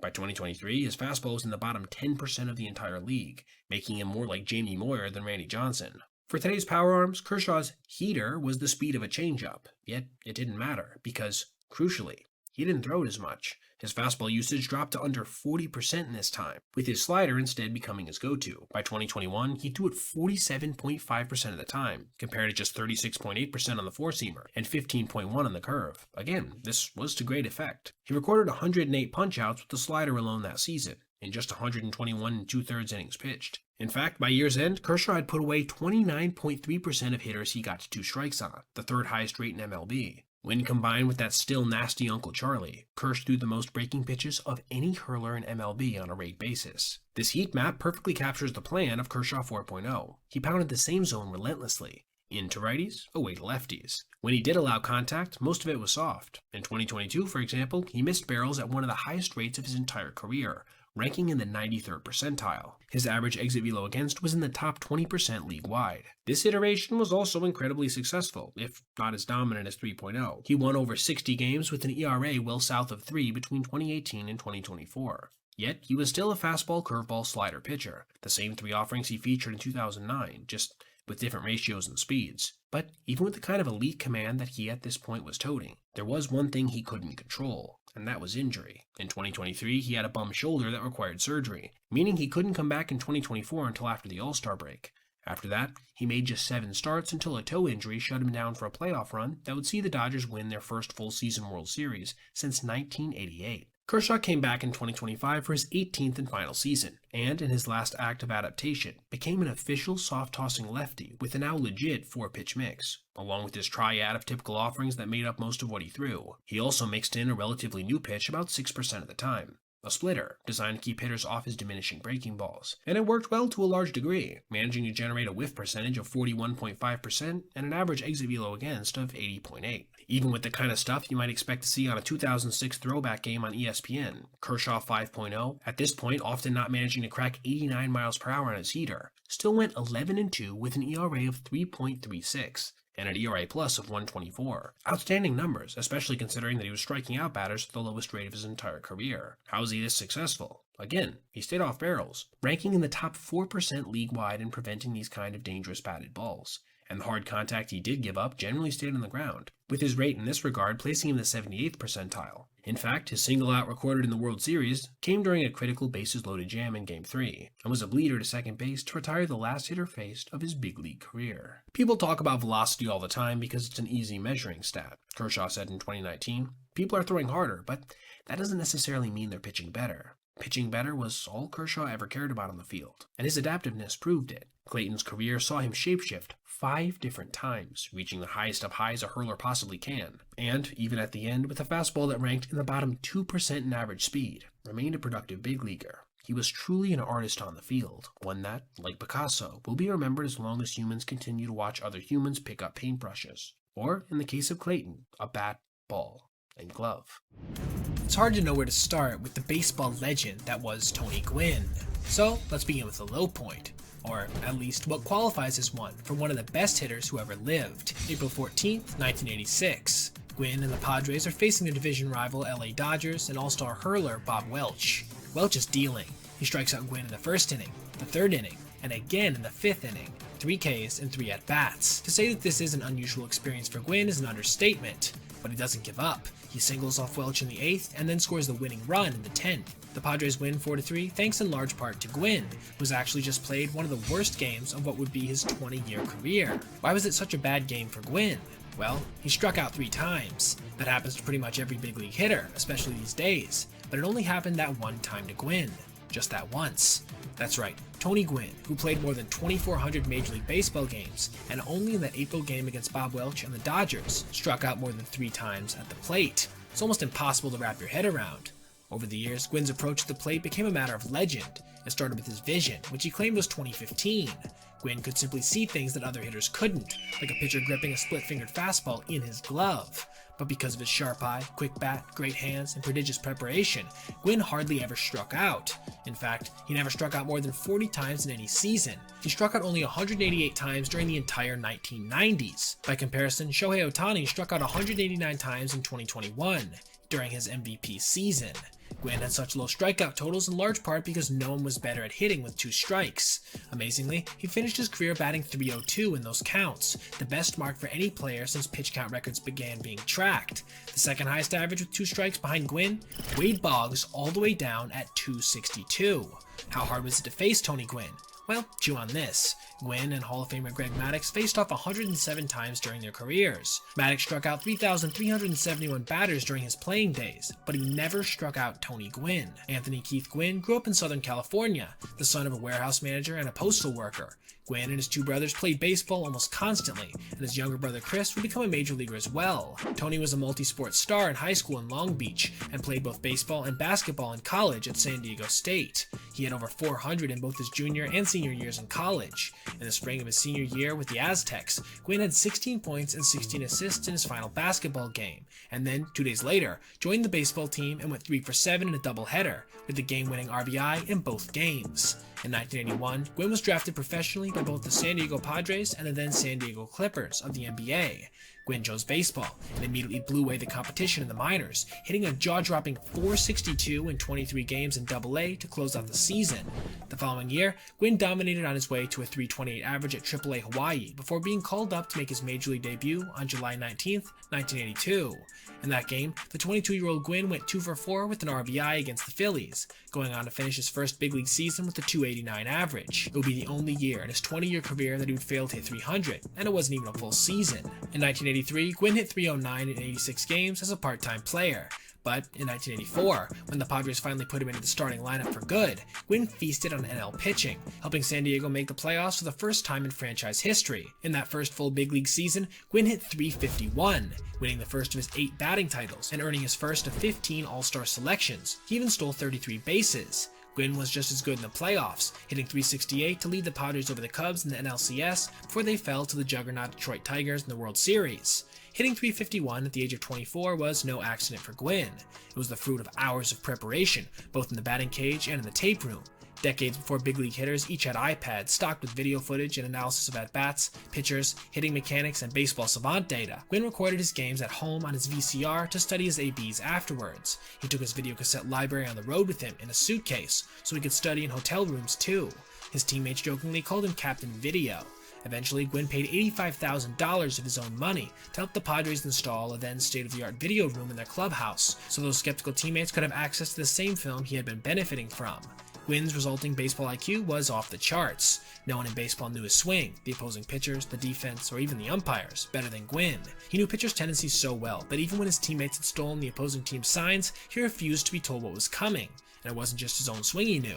Once, when outfielder Al Martin joined the Padres, he started hitting the ball to the opposite field with power as he utilized a new open stance at the plate. He couldn't figure out what was going on, but Gwynn knew, and showed him exactly why it was happening. And by 1985, Tony Gwynn and his thousands of hours of preparation were only getting warmed up. It would be hard for anyone to follow up a year in which they hit .351 as Gwynn did in 1984, but Gwynn did post another strong season in 1985, hitting .317 with 197 hits and earning another All-Star appearance. He was well on his way to dominating the NL during the 1980s. He got even better in 1986, hitting .329 with the league-leading 211 hits and 107 runs. He also won his first of 5 Gold Glove awards. His 135 OPS Plus nearly reached 1984's mark of 141. Then, in 1987, the 27-year-old Gwynn took things to a whole other level. He won his second career batting title with a .370 average, while leading the league with 218 hits, scoring 119 runs, and stealing a career-high 56 bases. Somehow, he finished 8th in the NL MVP award, despite leading the league in a WAR at 8.6. Tony would go on to win the batting title in 1988 and 1989 as well, 3 in a row. He was rapidly becoming one of the greatest hitters in the history of baseball. Sure, Gwynn didn't hit for power, but he hit for precision, better than just about anyone. Orel Hershiser once said of him that it sometimes feels like he has a steering wheel on his bat, and he could put the ball exactly where he wanted. This was in part because of his aforementioned preparation, and also in part because he had such phenomenal bat control. Some of this was due to the fact he used a small, light bat, which allowed him to wait back as long as possible before committing to a pitch. As a result, Tony rarely got caught in his front foot, and hardly ever made weak contact in the air, the true death sentence of a batted ball. During his first 4 years in the 1990s, Tony did not win another batting title, though he hit an impressive .324 in that time period, including a .358 average in 1993. Andres Galarraga won the batting title that season with a .370 mark, in a, well, shall we say, generous Coors Field. Then came 1994. Gwynn, now 34, launched himself towards history. After 110 games, Gwynn was hitting .394. No major leaguer had hit .400 since Ted Williams hit .406 in 1941. His OPS Plus so far, 169. His OBP, over .450. But, alas, his chase for .400 and his first MVP award was cut short. A labor strike by the Major League Baseball Players Union ended the season early. It was devastating and remains one of the greatest what-ifs in baseball history. Could Gwynn have hit above this prestigious mark? It's hard to say, but he was on fire when the strike hit, batting .423 during the second half of that season. And if any modern hitter had the skill set to do so, it was Tony. By the way, in 1994, Gwynn hit an otherworldly .397 in 2 strike counts. That was literally better than his already insane batting average in hitters' counts. And believe it or not, he also used 1 bat for most of the season. Gwynn was extremely serious about the bats he used, and he took very good care of them. He even liked to visit the factory where his bats were made, so he could hand-pick the billets of wood. He famously could close his eyes and identify his bat from any one of his teammates, just by its feel. Although he never reached the heights of hitting .394 again, Gwynn just seemed to get better and better as he got older, adding 3 more consecutive batting titles between 1995 and 1997, hitting a mind-numbing .368, .353, and .372 respectively over those seasons, while registering an OPS Plus over 130 and nearly 200 hits a year. In summary, Gwynn hit higher than .350 for 5 consecutive seasons during the 1990s, and did so in his mid-30s. He became the first National Leaguer to win 4 straight batting titles. His 8 career batting titles are the most in NL history, and he won the last of those at age 37.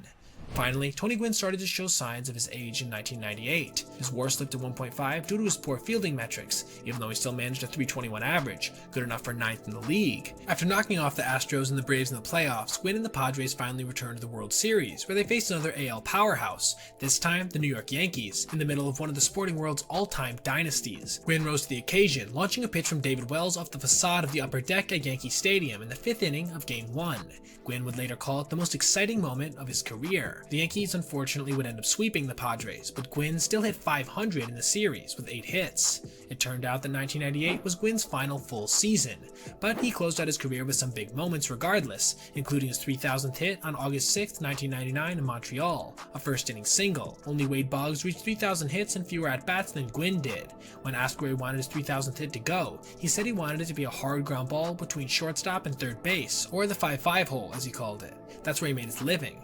Gwynn hit so many balls through that hole that he even wrote 5-5 on the tongue of his shoes as a daily reminder. He instead ended up with a line drive to right center, a perfect encapsulation of his line drive approach solidified throughout his iconic career. Because of injuries, Gwynn played just 36 games in 2000 and 71 in 2001, his final season. That last year, he hit .324 with the 127 OPS+. 5 years later, he was a first ballot Hall of Famer, with an impeccable legacy that included 15 All-Star appearances, a .338 career average, and of course the 8 batting titles, tied for the most in NL history. Despite what he meant on the field, Tony arguably meant even more to San Diego. Not only did he attend college at San Diego State and spend his entire 20-year career with the Padres when he had plenty of chances to play for a different franchise, he returned to his alma mater to coach after his playing days were over. Tony Gwynn never complained or demanded a trade. He just turned up every day at the ballpark and hit, and then stayed long after others had left to watch the tape. Sadly, Gwynn died in 2014 after a battle with cancer, but he left a legacy behind him that still resonates today, as cerebral hitters everywhere continue to look to him as the modern example of a true pure hitter. That begs the question, was Tony Gwynn indeed the best hitter who ever lived, at least as we said, cerebrally? I think he definitely belongs in the conversation, even if we today have become more enamored with power and slugging numbers. So, what's the case for Gwynn? First, he had over 300 every full season of his career, over nearly 2 decades. We also talked about the lack of strikeouts, but perhaps didn't go into enough detail on how truly rare it was for him to K. He never did so more than 40 times in any season, and he averaged just 21 strikeouts per year. But it wasn't just the low K rate. Gwynn, as we said, never struck out against Greg Maddux, but he did do something else against the one man who had the pitching IQ to match Gwynn's hitting IQ. He hit .415 against the 4-time Cy Young winner and Hall of Famer. Nobody else on the planet hit Maddux like that. No one. And Maddux wasn't the only star pitcher that Gwynn torched in his career. He also hit at least 300 against Tom Glavine, Nolan Ryan, and John Smoltz, just to name a few. Over his career, Gwynn faced 18 Hall of Fame pitchers for a total of 541 plate appearances, basically an entire season's worth of at-bats against just Hall of Fame level talent. So, how did Gwynn do against the best the game had to offer? He hit .331. Oh, and Gwynn also hit .371 in 9 World Series games. And don't forget, most of the time, Gwynn didn't have anyone good to protect him in the Padre lineup. While his contemporary Wade Boggs had guys like Jim Rice, Dwight Evans, and Bill Buckner coming up behind him and forcing pitchers to confront him, Tony Gwynn was surrounded by the likes of Rob Deere, Marvell Wynn, and Archie Cianfrocco. It didn't matter, the guy could flat out hit. All of this, and more than we could ever describe, is why we here at MTC believe we can confidently say there will never be another Tony Gwynn. Now, thanks for watching. Leave a like if you enjoyed the video, and click this playlist for other essay content just like this. Have a great day.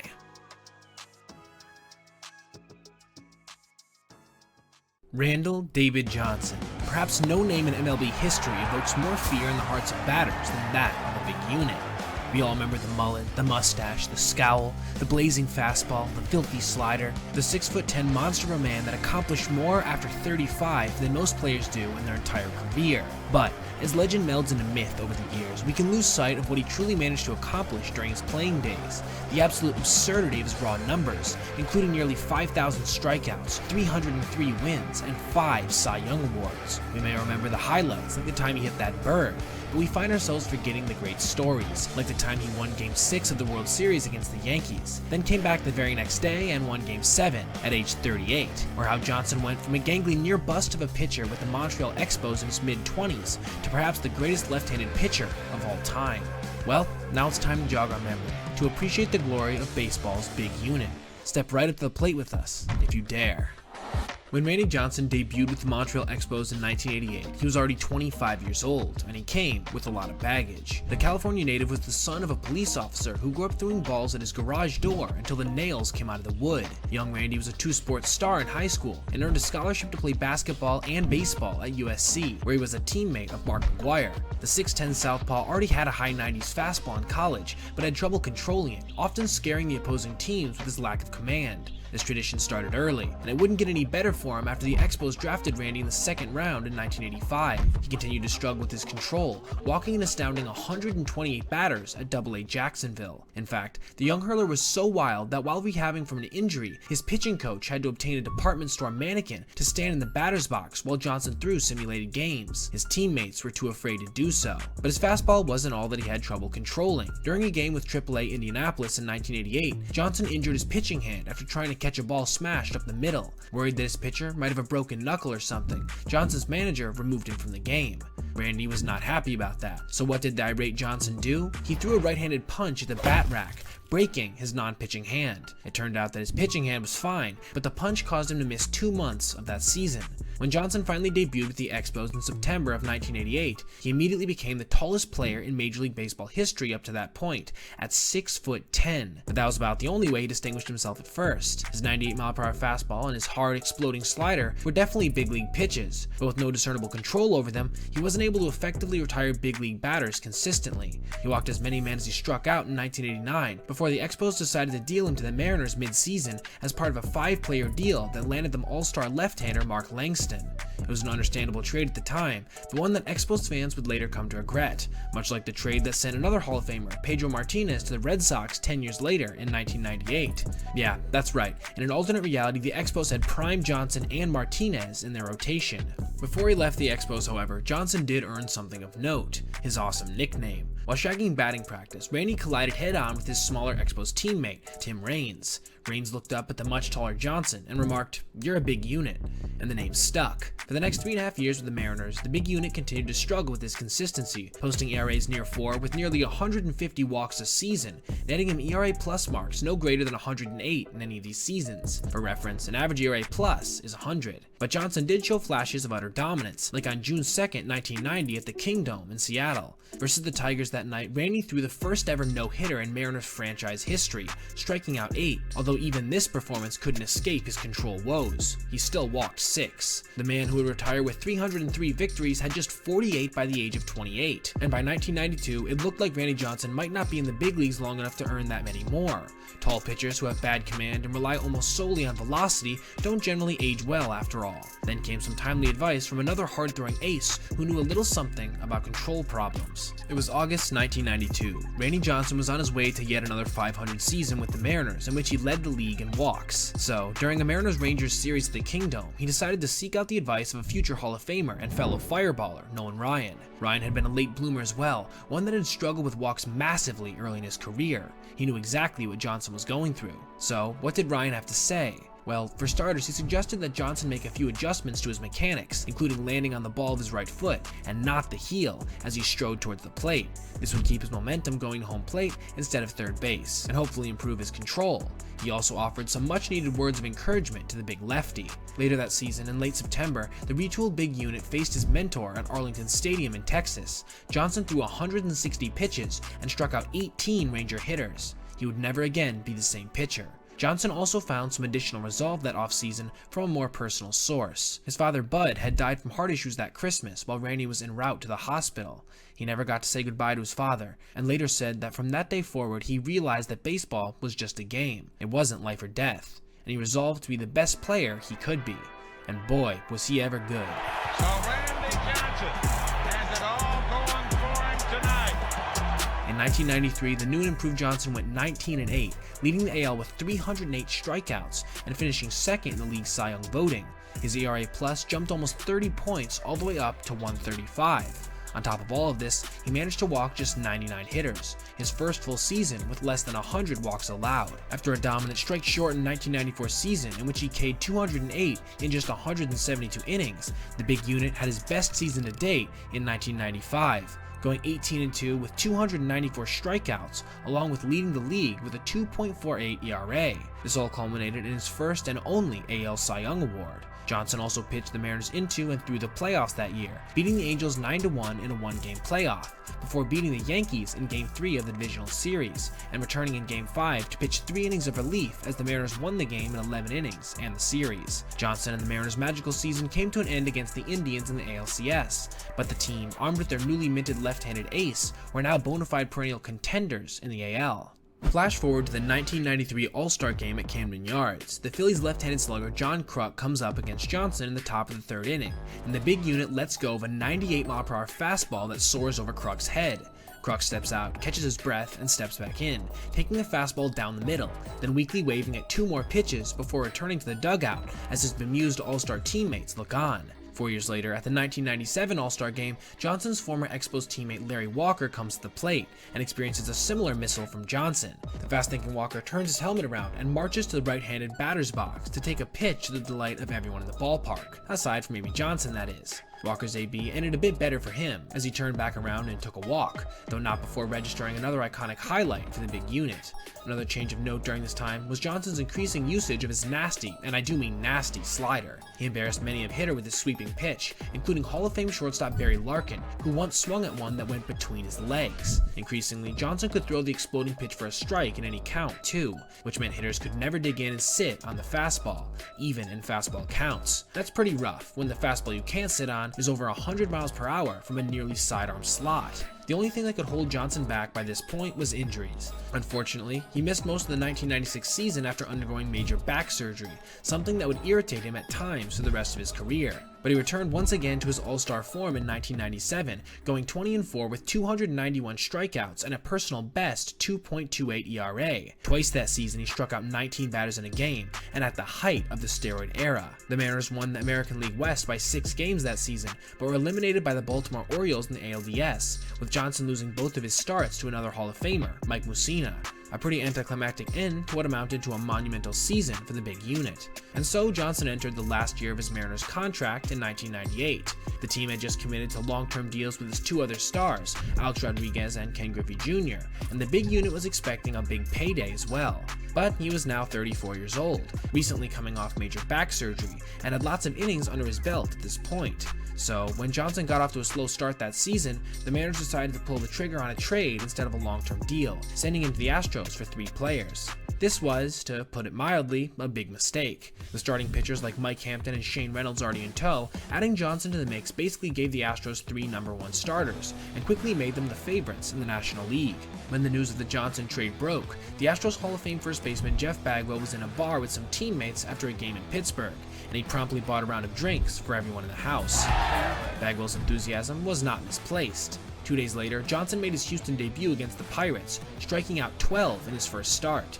He followed that with back-to-back complete game shutouts, and as the entire baseball world was enthralled with the home run race between Mark McGwire and Sammy Sosa that fall of '98, Johnson quietly and completely dominated the National League. He went 10-1 with an absurd 1.28 ERA in 11 starts, along with a ridiculous 3.22 ERA+, leading Houston to win their division by a comfortable 12.5 games. Randy's dominance continued into that postseason. He pitched 2 games in the NLDS against the Padres and posted a 1.93 ERA in them, but the Astros' bats went silent and he got virtually no run support and lost both games. The 102-win Astros were taken down by the Pods, who would go on to lose themselves to the Yankees in the Fall Classic. Now a free agent, and after his remarkable run in Houston, Johnson was again one of the most desirable players in the game. Still, at 35 years old, most in baseball honestly felt that the big unit's days were probably behind him, but Randy Johnson was just getting warmed up. In 1999, the Arizona Diamondbacks were just entering their second season in the league, and they were desperate to make a splash by signing a big-name free agent to the young squad. So they signed the aging Johnson to a 4-year, $52 million contract. That seemed like a lot of money to give to a pitcher in his late 30s at the time, especially for an expansion team, but the D-backs were eager to make a splash, and make a splash they did. During his 4-season run with Arizona, Johnson would win the NL Cy Young every single year, and reel off one of the best stretches by any pitcher in baseball history. Let's break it down. By 1999, Johnson had added a reliable 2-seam fastball to his repertoire, a 91-mile-per-hour cousin to his 98-mile-per-hour 4-seamer. He could throw it for strikes and use it to get right-handers out, down, and away. It also gave him a certified ground ball pitch. He would utilize his updated repertoire to great results in that first season in Arizona, leading the league in innings with 271, ERA plus at 184, ERA at 2.48, FIP at 2.76, and strikeouts with a mind-numbing 364. He helped transform an expansion team that won 65 games the year before into a 100-win juggernaut that lost an NL Division Series to the Mets. This wouldn't be the last time that Johnson would lead his D-backs into the playoffs, however. Johnson kicked off the 2000 season by having one of the most dominant months of any player in baseball history. Seriously, what he did in April 2000 is right up there with Sammy Sosa hitting 20 home runs in June 1998, or Orel Hershiser's scoreless September in 1988. In April 2000, Johnson went 6-0 with 64 strikeouts and a 0.91 ERA. He had 3 complete games and 2 shutouts, and was on the mound for his team for all but 15 outs in those starts. The big unit was 36, and though he often had to spend time between innings lying flat in a dugout runway to nurse his surgically repaired back, he was better than ever, going 19-7 with another 347 strikeouts, easily winning his 3rd career Cy Young. That September, Johnson struck out Mike Lowell of the Florida Marlins for his 3,000th strikeout. The Diamondbacks failed to make the playoffs, but added a key roster piece late in that season, veteran right-hander Curt Schilling. Schilling was the yin to Johnson's yang, relaxed, extroverted, and talkative, where Johnson was quiet, introverted, and surly. The two opposites attracted wins immediately, and would dominate the league in 2001 like almost no combo ever has. So let's get to it. 2001. First, Johnson had one of the oddest things ever happen to a major league player happen to him in a spring training game. This. That's right, a Johnson fastball struck a dove in mid-flight on the way to home plate. The umpires declared it a no pitch, while Giants second baseman Jeff Kent picked up the bird with his bare hands and took it back to the dugout. Aside from the circus plays, Johnson was making plenty of other memories in 2001 as well. On May 8th, he tied the major league record by striking out 20 Cincinnati Reds in a single game. Johnson and Randy Clemens remain the only pitchers to ever strike out 18 or more batters in a 9-inning game on 3 separate occasions. That 2001 season, Johnson struck out a personal best 372 batters, behind only Nolan Ryan and Sandy Koufax for the single season record. More than 37% of the hitters that Johnson faced that year were set down on strikes, and he faced a ton of hitters, 994 to be exact, and route to pitching almost 250 innings. He had a 21-6 record with a 2.49 ERA, winning his 4th Cy Young Award. But most importantly, he and Curt Schilling, also a 20-game winner, led the Diamondbacks to a division crown and berth in the World Series against the New York Yankees. That's when things would truly get nuts for Randy. In Game 2 of the series, Johnson threw a 3-hit shutout. In Game 6, with the Diamondbacks trailing 3-2, Johnson won his second game with another solid outing. And then, in Game 7, with the Yankees taking a 2-1 lead into the 8th inning, Johnson came out in relief on 0 days rest and retired all 4 batters he faced to keep the game close. And so, when this happened, Johnson was the pitcher on the hook for the win, picking up his 3rd victory of the series. It was a magical championship for Arizona, and perhaps even more so for the big unit. Johnson followed this up with perhaps the best full season of his career in 2002, going 24-5 with a 2.32 ERA, 195 ERA+, and his 5th straight 300K season, finishing with 334 punchies. He claimed baseball's pitching triple crown en route to his 4th straight Cy Young and 5th overall. In 2003, Johnson had arthroscopic surgery on his right knee, cutting off a season in which he struggled overall relative to his first 4 years in the desert, putting up an ERA in the 4s for the first time since 1989. He would massively rebound in 2004, however, again leading the league in strikeouts with 290 while winning 16 games with a 2.60 ERA. He also became, at 41, the oldest pitcher in baseball history to throw a perfect game during a May 18th matchup with Atlanta. Johnson struck out 13 Braves on this faithful day, with his 117th and final pitch being clocked at 98 miles per hour. After the 2004 season, the Diamondbacks decided to cut some salary, so they traded the now 42-year-old legend to the New York Yankees for 3 prospects. It was, somehow, his first time pitching for a big market team. Johnson won 17 games in 2005 and 2006 for the Yankees, who won the AL East both seasons. However, during this period, his ERA ballooned almost a full 2.5 runs from where it was with Arizona, all the way to exactly 5 at the end of his final season with the Yanks. During that offseason, Johnson had lower back surgery yet again, before being traded back to the Diamondbacks for 4 players in 2007. He made just 10 starts that season, thanks to more back surgery, putting up solid if unspectacular numbers in the games he did pitch, and then followed it up with an 11-10 season with a 3.91 ERA in 2008. He finished his career with the Giants the following season, notching his 300th career win in a game versus the Nationals. He was 45 years old at the time, and so a legendary career came to an end. 22 big league seasons, 303 wins, a 3.29 ERA, 5 Cy Youngs, a World Series championship, a 10-time All-Star, all while striking out 4,875 batters, second to only Nolan Ryan all time, and the most ever by a left-hander. In 2015, Johnson was elected to the National Baseball Hall of Fame in his first year of eligibility, getting the 3rd most votes ever cast. His run of dominance from 1992 to 2004 shouldn't be overlooked as well. During this period, he led the league in strikeouts every full season he pitched aside from one.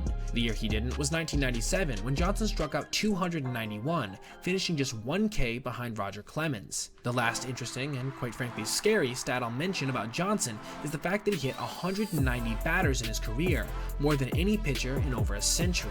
I guess it makes sense why all those batters were so terrified all those years. The 6'10" Johnson stuck out like a sore thumb when he first entered the big leagues at 25. By age 45, he stood out as a legend, a player of the sort we will likely never see again.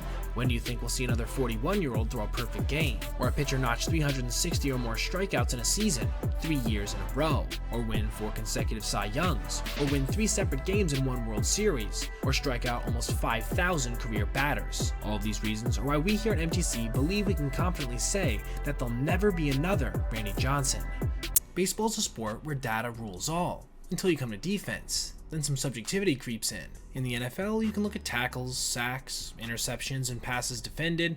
All are objective measures that usually describe the best defensive players. The NBA has steals, blocked shots, forced turnovers, and defensive rebounds. All, again, objective measures that correlate well with our perception of who the best defenders are. MLB is fielding percentage, sure, and errors, assists, and putouts, but no one thinks that these objective measures accurately capture the best defenders. After all, if you don't touch that many batted balls, you won't make many errors. Doesn't mean you're a great fielder, just that you have no range. Case in point, Nick Castellanos in 2023. Even the error as a baseball concept is subjective in a way that a steal or interception isn't. What constitutes screwing up a routine play? In sports at the highest levels, are any plays truly routine? What makes a play hard? But despite the arguments that break out about the reliability of defensive analytics, baseball fans know that some players are just great at fielding via the eye test. And now, thanks to some advances in modern analytics, things like DWAR and total zone rating, or since the 21st century, stats like DRS and OAA. Turns out some of this data easily backs up our memories. Willie Mays in 1954 had a league-leading DWAR of 2.0, meaning he gave his team an estimated extra 2 full wins because of his defense, and he made the greatest catch in the history of the World Series. He was immune to historical corrections because he was so objectively good. 30 years later, Andrew Jones patrolled center field for the Braves, and he also put up incredible numbers, saving 35 runs in 1998 and 36 runs in 1999, good for 4th and 6th all time. He also had 20 total outfield assists in 1998 to lead the majors. He currently still has the 2nd highest total zone rating in MLB history. Again, the eye test was backed up. So, for this total zone rating, who's in first place all time, you might ask? Brooks Robinson of the Orioles, by a wide margin. Again, this makes sense, right? I mean, the human vacuum cleaner was a human highlight reel at third base. He basically won the 1970 World Series with his glove alone. For 16 straight seasons, he took home a Gold Glove. Probably the only other player that made defense a national brand in a similar way was Ozzie Smith of the Cardinals, who himself sits in 4th place all time in total zone rating. But none of them can say about their best years as a defender what Andrelton Simmons can say about his 2013 season, that it was the best all time when it comes to these metrics. Again, given the subjective nature of defensive stats, you might find yourself yelling no. But in 2013, Simmons put up a DWAR of 4.3 and saved 30 defensive runs, both among the best totals ever for any player, let alone a shortstop, which led him to win the first of his 5 Gold Gloves. What's more, the players he was challenging had all played in the pre-analytics era, making their own records somewhat hard to objectively judge in comparison to his. To put up the metrics he did this season at that kind of premium position he was playing puts that season over the top in our minds here at MTC as the greatest all time when it comes to defensive analytics. What were his faults? I mean, he had tremendous range, a cannon for an arm, and the ability to make plays few others could because of his freakish athleticism. No one else has quite managed to rival this package since. But wait, notice how I said no other player has managed to rival a season like Simmons. This was very specific terminology, because 2013 somehow wasn't even his best campaign with the glove. You see, 4 years later, the GOAT defender became the GOAT 2.0. It boggles the mind that a player could set the bar so high and then reset it so quickly. But thus was the nature of Andrelton's all-time levels of defensive dominance, which is what we're going to explore today. But before we do so, a little history on the player himself. There's an island in the Caribbean that has produced some of the most exciting players of the past 3 decades, and no, it's not the Dominican Republic, at least not for this video. It's Curacao, part of the Netherlands, with a population of about 160,000. This tiny island has sent 17 players to the bigs somehow, including current stars like Ozzie Albies and Kenley Jansen. Awaiting a more than eventual election to Cooperstown is Andrew Jones, one of the greatest overall talents the game has ever seen, especially defensively, like we detailed before. Andrelton Simmons grew up in Mundo Novo, and at age 7 began playing in the country's Little League. Curacao won the Little League World Series in 2004, featuring future big leaguers Jurickson Profar and Jonathan Scope. From the age of 7 to 16, Simmons also played alongside a future MLBer, Didi Gregorius. Simmons played shortstop and Gregorius played second base. As they got older, Gregorius started getting more attention from scouts. When asked if he'd ever played in the Little League World Series, Simmons said, "No, that wasn't good enough." Didi signed with the Reds in 2007 and started pro ball in 2008. Simmons was looked over, and when he turned 18, he assumed his athletic career was all but concluded, at least in regards to baseball. What was he considering for his next career venture? Potentially playing semi-pro soccer. But what he didn't know was that a coach from the US was scouting talent on the island, and that he liked Simmons' arm and soft hands up the middle. He ended up signing Andrelton to a scholarship to play at Western Oklahoma State University, where Simmons lasted for 1 season. But in that time, he made a huge impression as a right-handed pitcher and shortstop. Because he could touch 98 out of the pen, most MLB scouts projected him as a closer. From the beginning, talent evaluators were not sold on Simmons' pure ability to hit, despite the .472 average he put up in college. The Braves, however, were sold, since, as one report put it, Simmons was the best defensive player in the 2010 draft. They took him in the 2nd round, and by 2012, he was indeed in the big leagues. However, his reputation with the glove had preceded him long before that. He was in high A and you heard about him, catcher Brian McCann said. Wait until you see this guy. He's going to be the best shortstop in the game, and he's in high A. That's what people were saying. We were like, what? Then we get to spring training the next year and he's in big league camp taking ground balls, and we're all literally in awe of what he was doing. He only played in 49 games in 2012 because he wasn't called up till the end of May and then ended up spending some time on the DL following. But he made an impression where he was predicted to, as he had a DRS of 19 and a UZR 150 of 26.1. Saving 19 runs above average in 49 games is insane. It would prorate to 57 runs saved over a full season, which would be kinda like hitting 85 home runs. Needless to say, it would have been the record. The UZR 150 is already a rate stat, with 15 generally considered elite, putting Simmons in his first cup of coffee at a level that was close to double elite status. But 49 games is a small sample size, which can obviously skew results pretty dramatically. Baseball fans have a hard time understanding why teams keep sticking with players for too long when they struggle, and this is why. Most data-oriented front offices know you can't make judgments based on fragments. You need a real body of work to consider. The same is true for positive results. Look at someone in recent history like Aristides Aquino. Hot streaks happen, even if less often in the field. So the jury was still out in Simmons. Was he a flash in the pan? Could he ever hit enough to keep his glove in the lineup? He had hit .289 in 2012, but no one was counting on him to hit close to .300 over a full season. How would he follow this up in his first full campaign? To understand how special Simmons was in 2013 on defense, consider these two stats. Simmons made 49 more plays than the average shortstop would have made on the same kinds of batted balls, and Atlanta's opponents reached base 22% of the time on balls hit to the left side of second base, the lowest in the majors. So, what exactly does that look like? It looks like turning routine plays into double plays, like he did in the World Baseball Classic. It looks like throwing out Lorenzo Cain while doing a split. Try doing a split. Now try throwing a baseball hard enough to beat a speedy runner to first. Then call an ambulance. It looks like throwing out a runner at home with the infield playing back. This was a great example of a play Simmons could make because his arm was so strong and accurate, skills he would retain for the entirety of his career. It looks like tagging out base runners between your legs while falling down.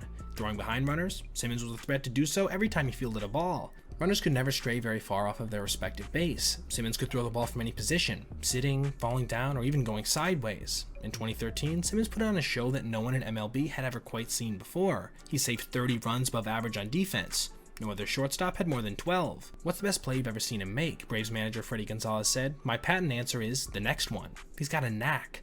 Like when he saved Game 2 of the NLCS for the Braves by tagging out D. Gordon on a difficult pick of a short hop throw. He also hit 17 homers that season, which, when combined with the best D-WAR recorded since 1989 at 4.2, made Simmons a hot commodity. Remember as well here that D-WAR is a stat that's harder to calculate the more you go back in time, making this season by Andrelton arguably the most reliably awe-inspiring by this metric up to this point in baseball history. Consider also that his team made the postseason. Now you know why he got MVP votes while hitting just .248 with little power. Before the 2014 season began, the Braves locked down Simmons with a 7-year, $58 million extension, which many saw as a bargain.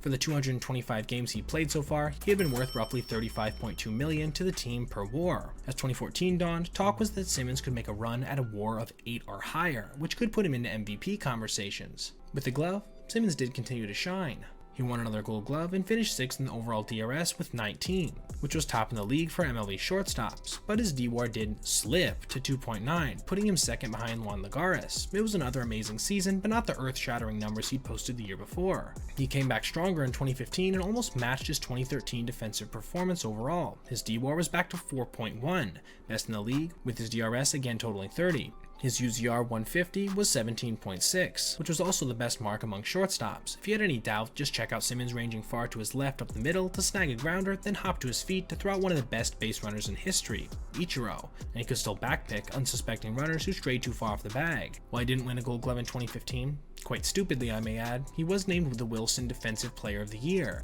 But the Braves lost 97 games, so changes were coming in Atlanta. Simmons got traded to the Angels from the shortstop, Eric Ibar, 2 pitching prospects. In 2016, he basically put up the same offensive numbers as in 2015, but with an average over 280 for the first time in a full season. He hit the same number of homers with 4, and added 1 extra double, 23 to 22, as well. He saved 20 runs, again elite, but his D-WAR dipped to 2.8.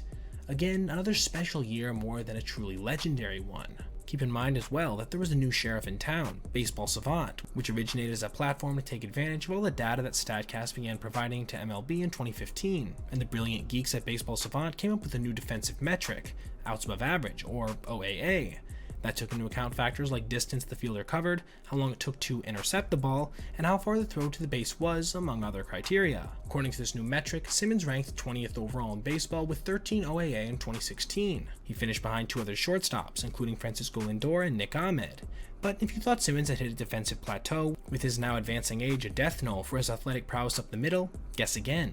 His best season, and the best season in the history of baseball defensively, was still yet to come.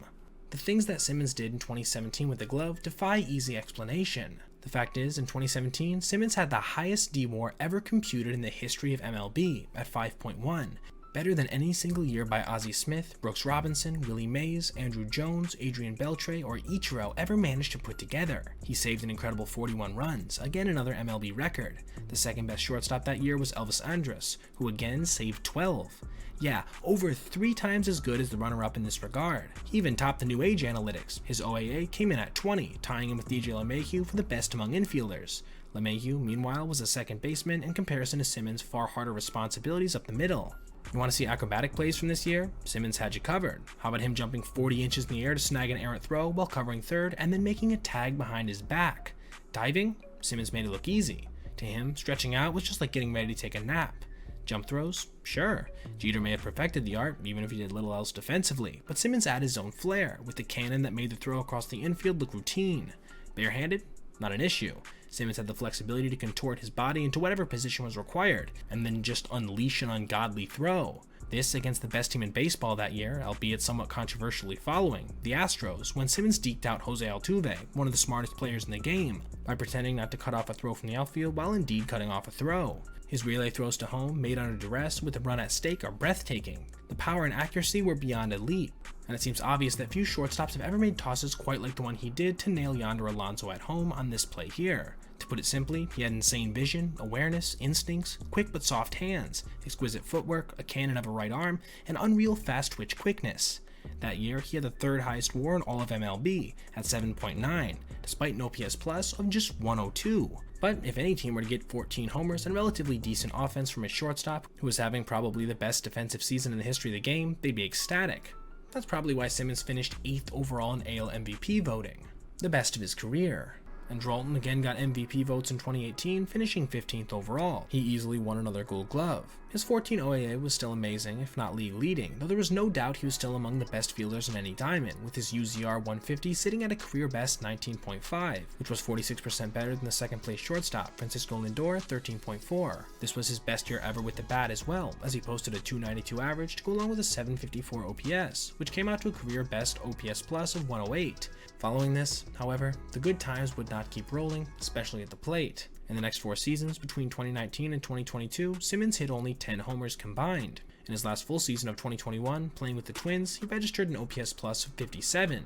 He managed to only tally 15 extra base hits over 400 ABs. But he could still pick it. His OAA in 2021 was 16, good for 8th best in the game overall, despite playing in only 131 total games. His D-WAR was 2.3, just a shade below league leader Carlos Correa.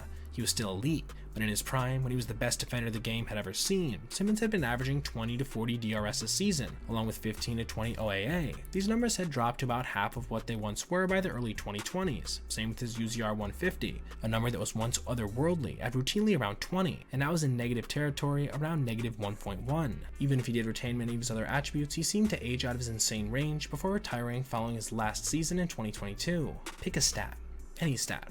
Doesn't matter. Let's say hits in a season. Ichiro broke this mark in 2004 with 262. Incredible, right? But just imagine if he came back a few years later and then broke that record with, say, 275. The first season belongs in the hallowed annals of the game, but the second season would be even greater. You don't want to diminish the first season by overlooking it, but the record was set another year. What if Bonds had hit 80 dingers in 2002? Or if Rickey Henderson stole 150 bases in 1983? We'd still be talking about it, obviously. Simmons deserves similar, if not the same level, of attention for his legendary exploits. No one had seen a modern shortstop put together a year like he did in 2013, yet somehow his 2017 was an even mightier achievement, with numbers that no shortstop has since broken or even approached, numbers that broke the record even of players who had started playing before advanced analytics were really a thing. That in some ways an even greater accomplishment than breaking a lot of the modern records we've set in recent years. Try comparing a hitter's OPS plus to someone like Ted Williams from back in the day. If someone somehow managed to surpass these marks year after year, we would be in absolute awe. Simmons deserves that same level of respect. There has never been a pitcher quite like Nolan Ryan Jr. For starters, the man often called the Ryan Express struck out 5,714 batters in his remarkable career. Let's put that into perspective. First, that's about 17% more than the number 2 pitcher all time, Randy Johnson. Or, to put it another way, if a modern-day ace like Jacob deGrom were to strike out 255 hitters in a season, as deGrom did in his last full season in 2019, it would take 22 straight campaigns to get to Nolan Ryan territory, and even then, he would still be 104 strikeouts short of Ryan's record. In other words, no one's even close, and more than likely, nobody's ever going to get close. And not only did Ryan strike out more batters than any hurler ever has, he threw more no-hitters, pitched more innings, threw more pitches, and through it all, Ryan never gave in to a hitter, never took a pitch off. Even down in the count, he was still trying to throw unhittable offerings, results be damned. He wanted to strike out every batter he ever faced, and make them look bad while doing it. And with the triple-digit fastball, sick curve, and fading changeup added late in his career, it wasn't very hard. Thanks to his ferocity, the typical Nolan Ryan game featured lots of strikeouts, lots of walks, and very few hits. Ryan not only struck out the most hitters ever, he walked the most, 2,795 in his career to be exact, more than 50% more than Steve Carlton, the next player on the list. The Ryan Express also threw the second most wild pitches and hit 158 batters during his career. He even walked more than 100 batters in a season 11 times, though some could argue that this lack of control only served to intimidate hitters all the more. The game has simply never seen anyone like Nolan Ryan. After he threw his record 7th no-hitter at the age of 44, Jim Reeves, a sports writer with the Fort Worth Star-Telegram, remarked, "Somewhere in another league where the cheering never stops and the beer is icy cold, Babe Ruth and Lou Gehrig and Ty Cobb and, yes, Shoeless Joe too, are waiting for their starting pitcher to arrive so the game can start." Young Nolan Ryan grew up in Alvin, Texas, near Houston. He strengthened his arm as a boy the old-fashioned way, throwing newspapers. Starting at age 8, Nolan woke up early every morning to help his father deliver the Houston Post. Throwing hundreds of papers before sunrise not only bolstered his arm strength, it developed a rigorous work ethic that would never leave him. Nolan's arm became the stuff of legend in Alvin very quickly. In junior high, he could stand on the goal line of the football field and chuck a softball into the other end zone. In high school, he became a feared pitcher on the mound. And I do mean feared. In one game, he hit the leadoff batter in the head, cracking his batting helmet. He then proceeded to break the next batter's arm with an offering. The guy who's due up next understandably refused to get into the batter's box at first. When he finally did, Ryan struck him out on 3 pitches. Ryan was still very much a work in progress and did not land on many Major League scouts' radars. The Mets took him in the 12th round of the draft in 1965 with the 295th pick. That's right, 294 players were taken before Nolan Ryan. The following year, Nolan made quick work of the Appalachian League, mowing down 313 total hitters and 3 minor league stops before being called up to make his Major League debut at Shea Stadium in September, at the ripe old age of 19. Ryan did not get a chance to become a rotation starter for the Mets until 1968. In his first start that April, he got his first win, throwing 6 2/3 shutout innings. Ryan went just 6-9 that season, but the rookie's fastball was already catching the attention of National League hitters, and some of the best at that. League MVP Orlando Cepeda observed, "Nolan Ryan is the best young pitcher I've ever seen in the major leagues." In 1969, both Nolan Ryan and the Miracle Mets landed on the national front page. Ryan made his first World Series appearance, helping the improbable Mets beat the favorite Baltimore Orioles. Ryan stepped up in a pivotal Game 3, throwing 2 1/3 scoreless innings in relief. That season would remarkably be the only World Series appearance of his entire big league career. At least it did end in a win. The following 2 seasons with the Mets, Ryan was a solid starter, striking out nearly a batter an inning, but still had major control problems. By the end of his 1971 campaign, Ryan, now 24, had not become the young phenom that many had anticipated. His career record, something that mattered more at the time, stood at an abysmal 29-38, and he was averaging around 6 walks per game. His ERA+, a metric used to measure how good a pitcher is relative to their peers, routinely sat around 100 or league average territory. Ryan was not happy and was ready to give up baseball entirely rather than continue playing for the Mets. He told his wife Ruth that if New York did not trade him that offseason, he would quit entirely. So, thank goodness the Mets did end up trading him to the California Angels that December, along with 3 other players for shortstop Jim Fregosi, in what ended up being one of the most lopsided deals in big league history. Over the next few seasons in California, Ryan would reel off some of the most insane numbers a pitcher has ever compiled. It all started because the Angels, unlike the Mets, worked to help develop Ryan's potential. Pitching coach Tom Morgan helped Ryan overhaul his delivery. With his new, higher leg kick and insane stride length, Ryan felt like he was right on top of opposing hitters before he even let go of the pitch. It made his 100-mile-per-hour fastball look even faster than it already was. He also learned to throw his wicked curveball more consistently, helping him to keep hitters guessing. Ryan also started a weight training program that he would continue for the rest of his career. In the early 1970s, most baseball players did not lift weights, especially pitchers. Muscle mass was considered a liability, one that would kill flexibility and arm movement in pitchers. Ryan helped prove these outdated beliefs were wrong entirely. In 1972, his first year as an Angel, Ryan won 19 games and struck out a jaw-dropping 329 batters. He might have won 30 games if the Angels could have scored him some runs, something that would become a consistent theme during his time in California. 6 times that season, Ryan allowed 2 runs or less, but lost because the Angels got shut out. "I feel like I have to pitch a shutout every night or lose," the blunt Ryan told the press. "If I throw one bad pitch, I'll be beaten." He was basically Jacob deGrom before Jacob deGrom. Nolan Ryan was even better in 1973, enjoying one of the most dominant seasons by a pitcher in baseball history. He won 21 games, had a 2.87 ERA, and broke Sandy Koufax's single-season mark by striking out a mind-numbing 383 hitters. I'll say that again, 383 strikeouts. Somehow, he finished second in the Cy Young voting to Jim Palmer, who had a better winning percentage but more than 200 fewer strikeouts. Was Koufax-esque, at least in terms of his raw power. Ryan threw 4 no-hitters as an Angel to tie Koufax's career record, and he had not 1, not 2, but 5 300 strikeout seasons. He averaged more than 7 innings per start. His fastball was timed at a record 100.9 miles per hour one night, which was probably an underestimate, but still, this stood as the official world record for years. On days when it was Ryan's turn to pitch, opposing hitters had a tendency to ask out of the lineup, a disease that came to be known as Ryanitis. This dominance was juxtaposed by a ton of walks, often over 150, sometimes even climbing into the 200s a season, but overall, he was universally considered baseball's most dominant pitcher, and hitters could not stop themselves from raving about Ryan's devastating stuff. Slugger Oscar Gamble said that a good game against Ryan was going 0 for 4 and not getting hit in the head. Hall of Famer Reggie Jackson said, "You don't face Ryan without your rest. He's the only guy I go against that makes me go to bed before midnight." 2-time MVP Dale Murphy said, "He is the only pitcher you start thinking about 2 days before you face him."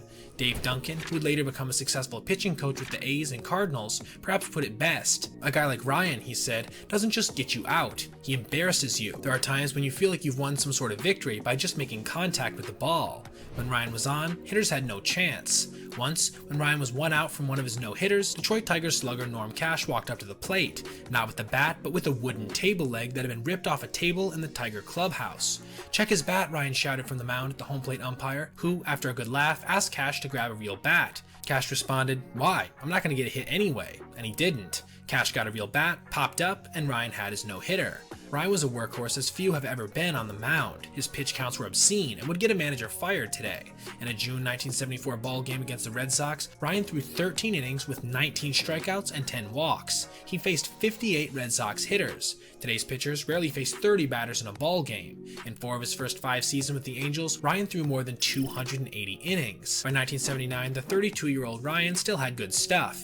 He went 16-14 and struck out 223 batters, but the Angels felt like his best years were behind him, with their GM famously remarking that Nolan Ryan can be replaced by 2 8-7 pitchers.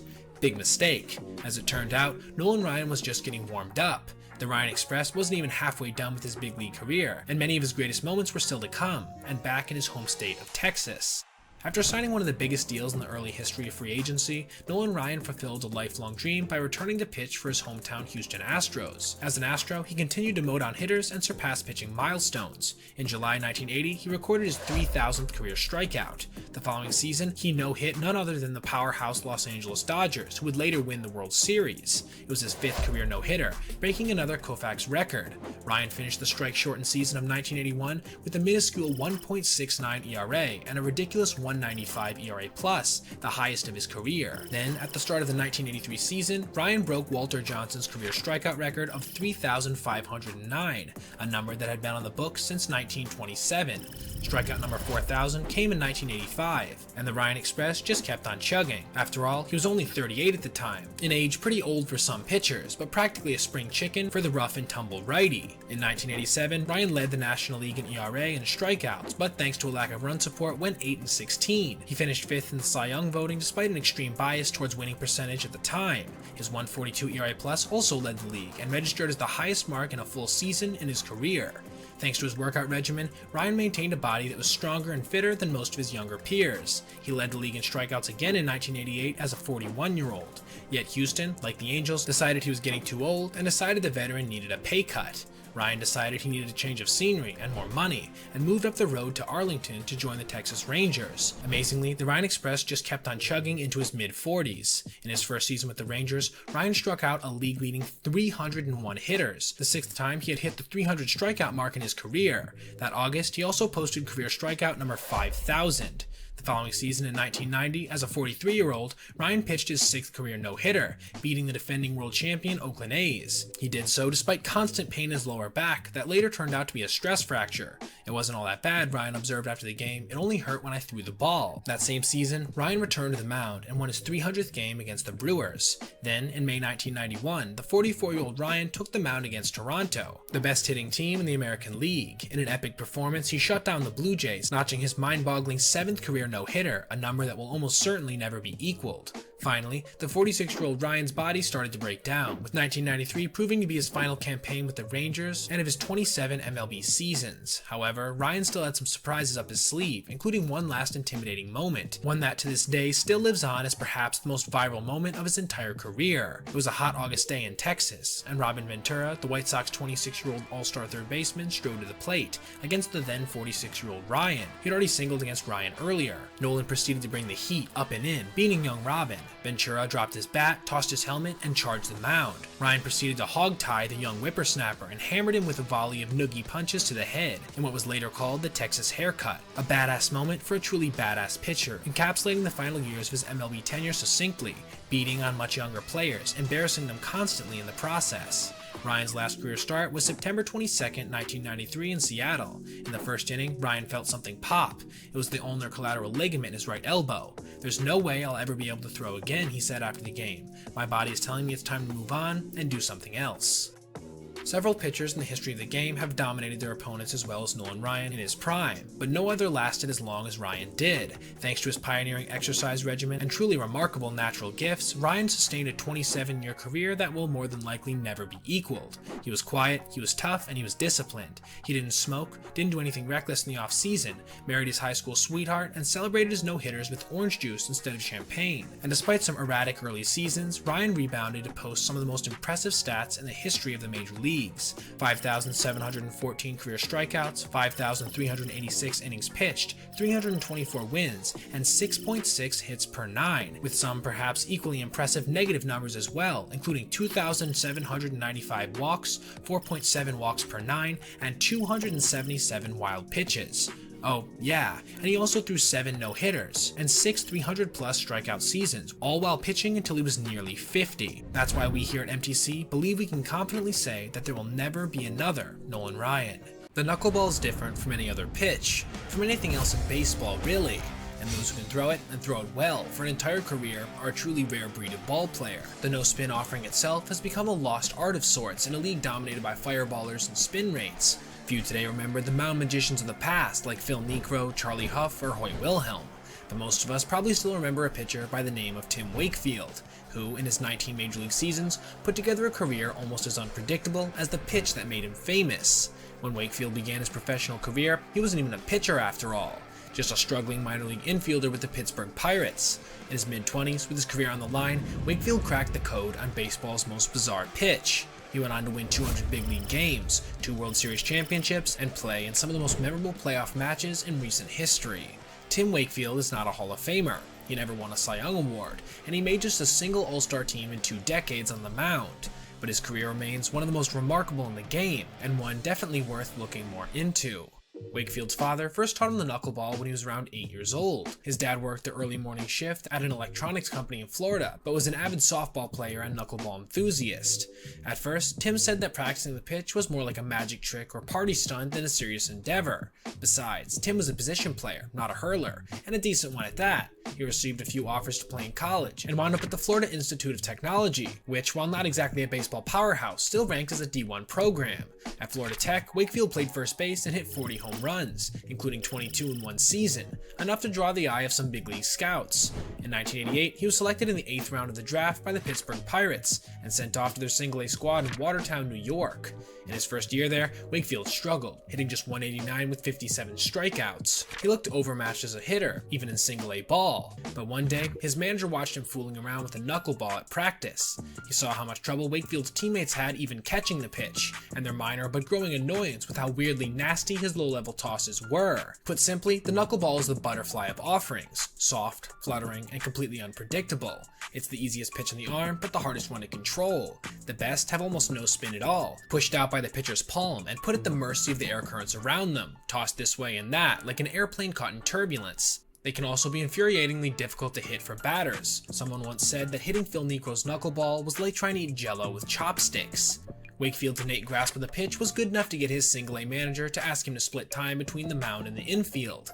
Equipped with his newfound weapon, he went 1-1 with a .340 ERA in his first 18 games on the hill. He also struck out over a batter an inning. As a result, he was invited to the Fall Instructional League as a pitcher. Things were looking up.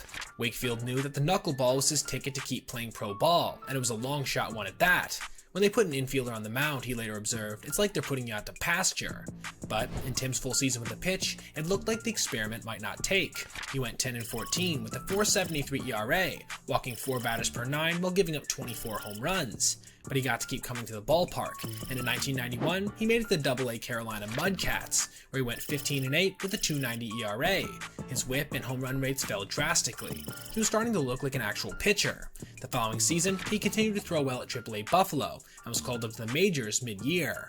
Now, at the age of 25, 3 years after having a near-career death experience as a minor leaguer, Wakefield was in the big leagues as a knuckleballer, and what a start he would end up having. On July 31st, 1992, Tim Wakefield made his major league debut for the Pittsburgh Pirates at Three Rivers Stadium. Wakefield went the distance for his first big league win, throwing 146 pitches in the process, while giving up just 6 hits and striking out 10 helpless Cardinals en route to a 3-2 victory. Both runs were unearned. During this start, he would also throw the first 3 of 146 wild pitches registered in his career. Wakefield continued to pitch well and command the knuckleball in his next 3 starts, and by the end of his 4th, he had allowed just 5 earned runs in total, and was 3-0 with a .132 ERA. In August, he threw a 6-hit shutout to beat fellow knuckleballer Tom Candiotti of the Dodgers 2-0. It was the first time 2 knuckleball pitchers had squared off since Phil Niekro had faced his brother Joe in 1982. Overall, Wakefield was downright miraculous, for a rookie surely, but even more so for a rookie with such a unicorn pitch. He didn't give up more than 3 runs in a game for the entire season, finishing 8-1 with a .215 ERA and .162 ERA+. Despite the late start, he came in 3rd in Rookie of the Year voting. But Wakefield wasn't done. In the NLCS, he tossed 2 complete games against the Atlanta Braves, besting Hall of Famer Tom Glavine in both Game 3 and Game 6 of the series. If Barry Bonds had thrown Sid Bream out at the plate in Game 7, the Pirates might have been off to the World Series, and Wakefield likely would have been the NLCS MVP. In his first big league season, Wakefield had managed to tame baseball's most untamable pitch, and catapult himself from minor league afterthought to key playoff hurler. But success is seldom long-lived for the knuckleball pitcher. Even those veterans who manage to harness its power can lose their grip all too quickly. A rookie season like Wakefield's in 1992 would be challenging for any pitcher to duplicate, and for a knuckleballer, nearly impossible. The Pirates named Wakefield their opening day starter, and had high hopes for their freakishly good young hurler in 1993. He won that start, but walked 9 batters, a crazy high total, and things just kept getting more challenging from there. Later that month, Wakefield threw 172 pitches in a game in which he would walk another 10 batters. Again, a lot even for a knuckleballer. Whether it was because he had been overextended or not, Wakefield continued to struggle. He would look sharp one outing and awful the next, and his overall performance was a far cry from his rookie season. He went 6-11 with a 5.61 ERA and criminally high 171 WHIP, even being sent down by the Pirates to AA at one point to work out the kinks. He even struggled there, posting a 6.99 ERA. And just like that, Wakefield was starting to look like a flash in the pan. Perhaps 1992 had been a fluke, born of the random nature of his magical offering. He spent most of 1994 in the minors, where he backed up this idea with another horrendous year, tallying an ERA of 5.84 and a 5.15 record. The postseason hero of just 2 years ago was gone, and in his place was a player with roughly the same trajectory as his infielder self from all those seasons ago. The Pirates would go so far as to release Wakefield in early 1995. Wakefield's erratic performance owed a lot to the cruel inconsistency of the knuckleball itself. He once said, "I have no idea where it's going. The hitter doesn't know where it's going, and the catcher doesn't know where it's going. I just try to throw it down the middle of the plate." To regain control of the pitch, Wakefield sought help from his fellow knuckleballers. Charlie Huff and Tom Candiotti both worked with him on how to change speeds with the pitch and pick his spots. Phil Necro's advice to the struggling Wakefield was more spiritual. He told him, "You've got to eat, sleep, walk, and talk the knuckleball until it floats in your bloodstream like a spirit inside you." But even if Wakefield could again master the difficult pitch, would there be any clubs willing to take another chance on him? Enter Boston GM Dan Duquette. Duquette was looking for a bargain and another arm to eat up some innings for the struggling Red Sox rotation. With no other takers, Wakefield signed for a pittance, but he would get another chance to prove himself, this time once again in the show. The Red Sox even brought on Necro as a consultant to help their new pitcher. Wakefield got his first start with the Red Sox on May 27, 1995, and lo and behold, after all that spiritual and physical work, the magic had returned. He won his first 4 starts with Boston, including 2 complete games, allowing just 2 earned runs over more than 33 innings. And he kept winning. It was like the summer of 1992 all over again. Wakefield took a no-hitter into the 8th inning twice, and after besting the Orioles on August 13th, Wakefield's record with his new team stood at 14-1, with a microscopic 1.65 ERA. Still, even in the midst of this hot streak, the fickle pitch with which he was making his money would still occasionally abandon Wakefield. In his next start that August, he was so wild that the Mariners took the first 18 pitches, before Mike Blowers launched a grand slam. Wakefield went just 2-7 through the rest of the 1995 season, but still finished 16-8 with a 2.98 ERA and 1.65 ERA+. He finished 3rd in Cy Young voting, and the Red Sox won the AL East. The Wall Street Journal even called it one of the best knuckleball seasons of all time. It appeared that Wakefield and his elusive pitch were back in business, this time in the American League. But in 1996, the Magic again abandoned Wakefield. He managed to avoid a truly abysmal season like before, but still, his 5.14 ERA and 98 ERA+ were nothing to write home about. He had another middling season in 1997, racking up a league-leading 15 losses along with a 4.25 ERA, but at least he was eating more than 200 innings a year for the Red Sox and showing occasional flashes of brilliance. Boston returned to the playoffs in 1998, and Wakefield improved marginally, even if only in record, at 17-8. He faced off against the Indians in the division series though, and got shelled, lasting only 1 1/3 innings while taking the loss. After Red Sox closer Tom Gordon got injured in 1999, the team started using Wakefield as both a starter and relief pitcher, even occasionally slotting him in as closer. It was a hybrid role that would continue for the next 4 seasons. In both 1999 and 2000, Wakefield struggled with his new job, posting ERAs over 5. But in 2001, he brought that number down to a decent 3.90, and then 2.81 in 2002. That year, he again registered an ERA plus over 160, his 3rd such season. How significant is that? Well, for reference, that's one more campaign than future Hall of Famer Zack Greinke has managed to tally so far in his own illustrious career. Wakefield regained his full-time starting job in 2003 and went 11-7 with slightly above average peripherals as the Red Sox returned to the postseason for an epic battle against the rival New York Yankees in the ALCS. Wakefield got the call in Game 1, winning it 5-2, and again in Game 4, which he won again, giving up just 1 run in 7 innings. Game 7 was one for the ages. It started with Pedro Martinez against Roger Clemens. The score was tied after 9 when Red Sox manager Grady Little decided to give the veteran knuckleballer the ball in the 10th. The Yankees went down in order and the game remained tied. Aaron Boone led off the bottom of the 11th against Wakefield. He was just 1 for 10 off of Tim. But in what now ranks amongst the most iconic Yankee blasts of all time, he launched the very first offering he saw that inning, sending the Yankees to the World Series and the devastated Red Sox and their fans home. Wakefield felt awful, later comparing himself to Bill Buckner, whose error helped cost the Red Sox the 1986 World Series. But Wakefield, unlike Buckner, did not have to wait long for a shot at redemption. In 2004, he shook off a tough regular season going into the playoffs, facing the Yankees again in the ALCS. The Yankees won the first 3 games, including a 19-8 blowout in Game 3. Wakefield had volunteered to forego his start in Game 4 and eat some innings in the blowout, saving other Red Sox arms for what would prove to be an epic come-from-behind series. We all remember what happened next. Dave Roberts and the Red Sox pull out an epic Game 4. Then Game 5 goes to extra innings, with the Red Sox facing elimination, and who comes in with the game on the line? Wakefield shuts down the Yankees in the 12th inning, and then the 13th, and then the 14th, surviving 2 pass balls by Jason Varitek, who usually didn't catch Wakefield. And when David Ortiz delivers the game-winning hit for the 2nd straight night in a row, Tim is the winning pitcher. The Red Sox, of course, won the next 2 games and the series, then swept the Cardinals in the World Series to break their 86-year-old curse. Wakefield had redeemed himself for the Boone home run, being an integral part of one of the most iconic championships in baseball history. Tim Wakefield never again reached the same heights as he did during that period. He won 17 games for the Red Sox in 2007 when they won another World Series, but not without tallying an exactly league average 100 ERA plus along the way. And boy, did he have some disastrous playoff outings to end his career, finishing with a career postseason record of 5-7 and an ERA of 6.75. But there were still some bright spots near the end for Wakefield. He made his first All-Star appearance in 2009 at the age of 42, struck out his 2000th batter in 2010, and won his 200th and final game in 2011. He retired just 6 wins short of the Boston franchise record, a mark he surely would have surpassed had he not accepted that hybrid bullpen role between 1999 and 2002. In the end, he threw 17 seasons for Boston, racking up 3,006 innings along the way, the most in franchise history. Like his own mentors, he has also continued to help other knuckleballers develop their craft, even assisting Stephen Wright on his way to becoming an AL All-Star in 2016 for the Red Sox. Cooperstown never called, and never will. Still, his career numbers remain impressive to this day, especially for a knuckleballer, including those 200 wins, 3,226 total innings, 2,153 Ks, and an above-average 105 ERA+. Heck, he even registered 22 saves. When all is said and done, everyone who watched Tim Wakefield and his unicorn pitch remembers him, and that's more than many Hall of Famers can remotely claim.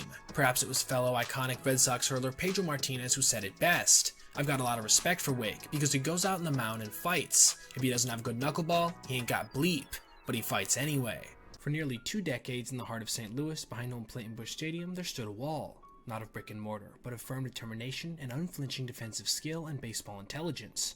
That wall was, of course, Yadier Molina, or Yadi, to legions of adoring Cardinals fans. Yadi wasn't your typical Hall of Famer. He wasn't ridiculously athletic, his bat wasn't always the best, and you'd be hard-pressed to find a slower base runner. But behind the plate, that's where the magic happened. We're talking about laser throws that shut down opposing base stealers dead in their tracks for almost 2 decades. A glove that seemed to snag everything, then yank it into the strike zone, and a mind that could call a game like a symphony conductor. Over his illustrious 19-year career, all with the Cardinals, Yadi played a key role in the team's 2 World Series championships, helping his team get to the postseason 13 times in those 19 years. The 2,184 games he spent behind the plate represent the most caught by any player for a single team in baseball history. Add to that 10 All-Star nods, 9 Gold Gloves, 4 Platinum Gloves, and 1 Silver Slugger Award, and you truly do have one of the most impressive bodies of work by any catcher in Major League Baseball history. But despite his numerous awards and milestones reached, it really was the less quantifiable aspects of Yadi's game that set him apart from other catchers. And although we are getting better at measuring things like pitch framing or game calling, both sabermetrics and traditional scouts acknowledge that even these advanced statistics failed to capture the full extent of Yadier's abilities, especially going back to his prime, and what it meant to the Cardinals to have him on the field all of those years. Yadier was the youngest of 3 boys. Baseball was ingrained in Yadier's life from the start. His father, Benjamin Molina Sr., was an accomplished player himself, one good enough to be elected into the Puerto Rican Baseball Hall of Fame. He instilled a love for the game in his 3 sons. Each day after dinner, Benji Sr. would take his boys across the street to the park to train them in the fundamentals of the game into the late hours of the evening. Yadier's 2 older brothers, Benji Jr. and Jose, also became standout defensive catchers with lengthy big league careers. And believe it or not, the Molinas grew up in a community that was actually nicknamed the Village of the Squatters. It was a name meant to refer to the laborers in local sugarcane fields, but it now also suits the group of Major League catchers who grew up there. While not the biggest kid, Yadi did possess a special talent for catching. His strong arm and exceptional throwing accuracy caught the eyes of scouts early on. By age 16, he had grown into a 5'11", 220-pound body that was similar to that of his 2 older brothers. Still, Yadier's bat was not on par with his defense. One early scouting report on him read simply, defensive catcher, great arm, weak bat. but his catching skills and his Molina heritage were enough for the St. Louis Cardinals to make the 17-year-old a 4th-round selection in the 2000 MLB draft. Give him anything he wants. That was the advice the Cardinals scouting director received when he selected the catcher with the 113th overall pick. Yadi was ultimately given a $325,000 signing bonus, an amount higher than his slot had warranted.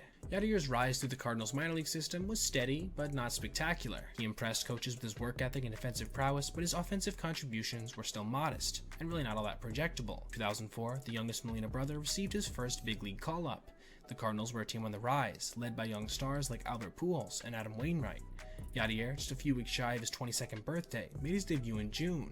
In his first game in the starting lineup, he had 2 hits, and threw out the first of the 345 runners he would gun down in his career. Molina was mostly used as a backup to his future Cards manager Mike Matheny's rookie season, but it was a great time to get his first taste of big league ball. Led by Pujols and Wainwright, along with other stars like Scott Rowland and Jim Edmonds, the Redbirds notched 105 regular season victories, capturing the NL pennant before falling to the historic Boston Red Sox in the 2004 World Series. Molina appeared in just 7 postseason games overall, but still managed to throw out future Hall of Famer Craig Biggio at second base in Game 4 of the NLCS against the Astros.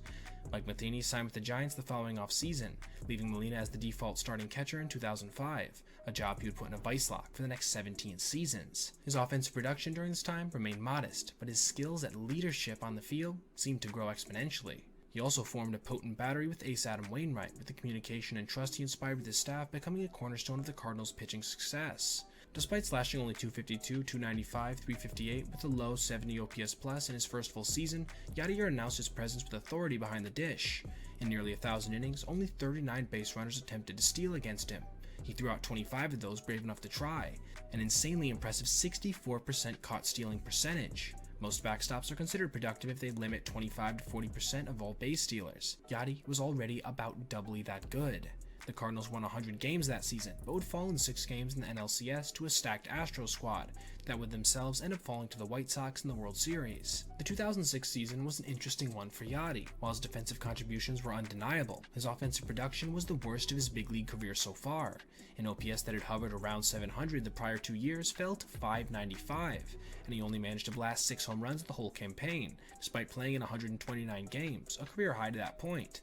He finished the season with an abysmal OPS plus of 53, the 3rd lowest in all of Major League Baseball among players with at least 400 plate appearances. The Cardinals, however, saw a long-term future with the young catcher leading their charge on the mound, and stuck with him game after game. That faith paid off handsomely, starting in that year's postseason. The turning point in Yadier's career at the plate seemed to come in the 2006 NLCS against the New York Mets. The Cardinals, who had won just 83 games, were heavy underdogs against the 97-win Mets, led by future Hall of Famers like Tom Glavine and Pedro Martinez. In the top of the 9th, the teams were tied in a decisive Game 7. Cardinals third baseman Scott Rowland lined a single to left field. Despite having some bats on the bench, Cards skipper Tony La Russa elected to keep his light-hitting catcher in to hit, as the game looked likely to go into extra innings. The still baby-faced Yadier stepped up to the plate with a chance to give the Cardinals the lead. He would end up delivering a clutch 2-run home run, swatting the first pitch he saw into the left field bullpen, propelling the Cardinals to victory and another World Series appearance. It was from this point that Yadier wouldn't post an OPS plus under 80 in a season until his last year at age 39. The Redbirds went on to easily defeat the Detroit Tigers in 5 games to win the World Series that year, with Molina hitting .412 in the series, including 3 hits in the final game off a young rising ace in Justin Verlander. By the time Yadier embraced Wainwright on the mound after the final out, he had cemented his place as a fan favorite and key contributor to the team's success. Over the next decade, he established himself as one of the best defensive catchers in baseball history, if not outright the best. He won the Gold Glove Award a staggering 9 times, including 8 in a row. As we said in the intro, his ability to call games, frame pitches, and control the running game was unmatched.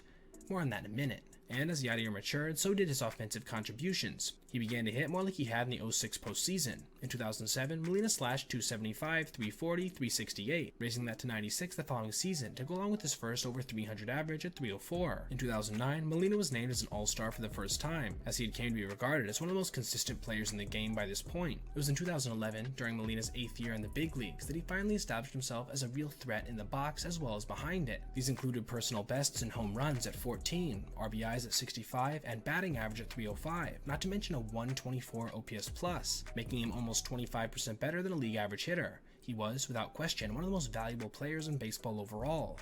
The Cardinals won the World Series yet again, defeating the Texas Rangers in a thrilling 7-game series. Yadier, despite a slow start in the Fall Classic, as he went hitless in his first 2 games, came alive with a vengeance in the final 5. During that span, he had .471 with 9 key RBIs. Following the Cardinals' victory in the World Series, Molina received a 5-year contract extension worth $75 million. All in all, Molina certainly lived up to the expectations of the deal, emerging as a strong candidate for MVP in both 2012 and 2013. In 2012, he experienced the best offensive season of his career to that point, hitting 22 home runs with 76 RBIs and an impressive 137 OPS+. Combining this offensive performance with his unwavering defensive abilities, and Molina's BWAR ended up being 7.2, second only to another catcher, Buster Posey, in the National League. This led to him finishing top 5 in MVP voting for the first time in his career, coming in at a strong 4th overall. In the first year under new manager and former teammate Mike Matheny, the 2012 Cardinals advanced to the National League Championship Series before losing to the San Francisco Giants in 7 games. Molina himself had a standout performance in that series, batting .393, but at the end of the day, it wasn't quite enough. Yadi's bat continued to shine alongside his defense in 2013. That season, Molina launched 12 homers to go along with a 129 OPS+, his 3rd straight season over 120, and a 6.2 WAR, another elite total for a catcher. This time he placed 3rd in MVP voting, with the Cardinals winning the pennant before ultimately falling to the Red Sox in the World Series. This would be the closest the Redbirds would ever get to winning another championship with Molina. Having delivered 3 outstanding offensive seasons in a row to go along with his consistently outstanding Gold Glove caliber defense, Yadier earned a spot on the cover of Sports Illustrated 2014 preview issue. That season he was selected for a 6th consecutive All-Star game, but injured his right thumb and ended up missing 40 games after a rough slide into 3rd base. He finished with just 7 homers and a .386 slugging, his lowest total since 2010 in both categories, but he still managed to maintain his exceptional defensive abilities, helping him to post a still impressive 3.2 WAR. The Cardinals won the NL Central before losing to the Giants in the NLCS, marking the 3rd consecutive defeat to the Giants in the postseason. Molina would never again reach the offensive heights of 2012 and 2013, posting an OPS+ of just 80 in 2015, before rebounding to a respectable 111 in 2016. But beyond his individual accolades, Yadier remained a true leader for the Cardinals. He was a vocal presence in the clubhouse, a mentor to younger players, and the emotional heart and soul of the team. His on-field intensity and fiery competitiveness were infectious, inspiring his teammates to play their best consistently, especially the Cardinals' crop of young pitchers. There are a few players who have been more beloved by their home fans than Yadier Molina. After all, they had witnessed his growth from a backup catcher on the 2004 World Series team to a starting catcher who had struggled with his hitting to a premier defensive catcher and offensive threat who was considered a serious contender for an MVP. Now, they were watching him build a solid Hall of Fame case. It's also worth noting the historic partnership between Molina and Adam Wainwright during this time. The careers of these two players are intertwined like no other duo in baseball history. Together they made 328 regular season starts, breaking the previously held record of 324, set by the Tigers' Mickey Lolich and Bill Freehan. The narrative of the St. Louis Cardinals of the 21st century cannot be told without mentioning both Wainwright and Molina together. By the late 2010s, Father Time had started to catch up with Molina. From 2017 through 2019, his age 34 to 36 seasons, Molina was an average hitter for a catcher with respectable power, putting up an average OPS+ of 95 over those 3 seasons. Because of his somewhat declining defensive metrics, however, his average WAR in these years declined to 1.6. However, his leadership and experience remained valuable assets, especially in the postseason. 13 years after his glorious 2006 home run, Molina showed he still had a flair for the big moment. Despite hitting just 152 in the 2019 postseason, Yadier came up in Game 4 of the NLDS with the Cards down 2-1 to the Braves in a must-win game. In the 8th inning, the Cardinals were trailing 4-3. With 1 out and Paul Goldschmidt on second, Yadier stepped to the plate and delivered a soft bloop into right field, tying the game at 4. 2 innings later, Molina came up with Colton Wong on third and launched a walk-off sacrifice fly to win the game and force a Game 5, which the Cards promptly won. They wouldn't end up winning a title, but that moment still gave a new generation of St. Louis Cardinals fans their own memorable postseason Yadi moment. In the years that followed, Yadi would end up notching some pretty impressive career accomplishments, especially for a catcher. In 2020, Molina became just the 9th backstop to rack up 2,000 career hits. The following year, he caught his 2,000th game behind the plate, becoming the 6th catcher ever to do so, and the very first to do so with a single franchise. Poetically, it was Adam Wainwright who ended up starting on the mound for that one. Then, in his final season in 2022, a 39-year-old Molina caught a pop-up off the bat of the Pirates' Brian Hayes. It was his 14,865th put out as catcher, passing Ivan Pudge Rodriguez for the MLB record. He announced his retirement after that season, walking away as a 2-time World Series champion, a 9-time Gold Glover, and one of the most respected players in baseball history. He singled in his final postseason at bat in the 2022 Wild Card Series that the Cards lost to the Phillies. It's also worth mentioning that throughout his career, Yadier remained deeply connected to his Puerto Rican roots. He represented his homeland with pride in the World Baseball Classic, leading them to 2 second-place finishes, including notching his now iconic heads-up play where he nailed a runner celebrating prematurely. This play represented him as a player well, always heads up, always focused, and consistently game-changing defensively. When all was said and done, Yadier Molina was a 10-time All-Star, a 9-time Gold Glove winner, a key contributor to 2 World Series championships, one of the greatest framers of all time, and perhaps the greatest base-running deterrent in baseball history. So, should we be thinking about him as a potential Hall of Famer? The answer to that question largely hinges on just how good we think Yadier was behind the plate overall. Foolish Baseball already did an in-depth video on this, which we highly recommend you check out, but we'll do our best here at MTC to make our case as well. The main case against him is clearly his offensive numbers, which are good overall but not great. Sure, he's just the 8th backstop to eclipse milestones of 2,000 hits and 1,000 RBI, and the other 7 to do so are in the Hall of Fame. But when you take a closer look at Molina's production against some of the other players who had a minimum of 5,000 career plate appearances and at least 50% career games caught, it's not quite as impressive. Molina's career OPS plus of 96 ranks 40th, his .277 average ranks 24th, and his offensive WAR of 28 ranks 34th, with several contemporary catchers outranking him in that last category, including Jason Kendall, Joe Mauer, and Buster Posey, and those guys played significantly less games than Yadi to tally this cumulative stat. So, on the offensive side, Yadi doesn't really have an airtight case. First, a quick note on catchers more broadly, who tend to be underrepresented in the Hall of Fame.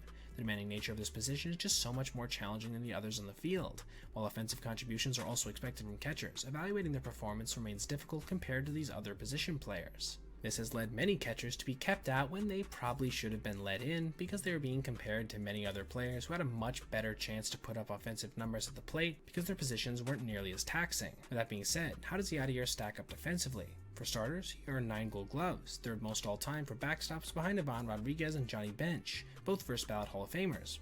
Not too shabby. But we couldn't go really any time without talking about that arm of his. It was obviously elite, but just how well does his career caught stealing percentage of 40.3% stack up against the greats? To answer that, we need to give some context. The great defensive catchers of the 1970s and 80s like Johnny Bench and Thurman Munson threw out around 43 to 44% of all base runners. Higher than even Molina, right? But that was a different era. Base runners ran more then. The average caught stealing rate was around 35%, meaning a 65% success rate. In the modern era, teams have realized that running less and more successfully is a better approach, targeting around a 75% success rate. So, during Molina's career, according to Fangraphs, the average caught stealing rate in baseball was around 27%. This makes Molina's 40% about 48% better than the average catcher at throwing out runners. To put that number into context, that's not unlike having an OPS plus of 148 as a hitter over 19 seasons.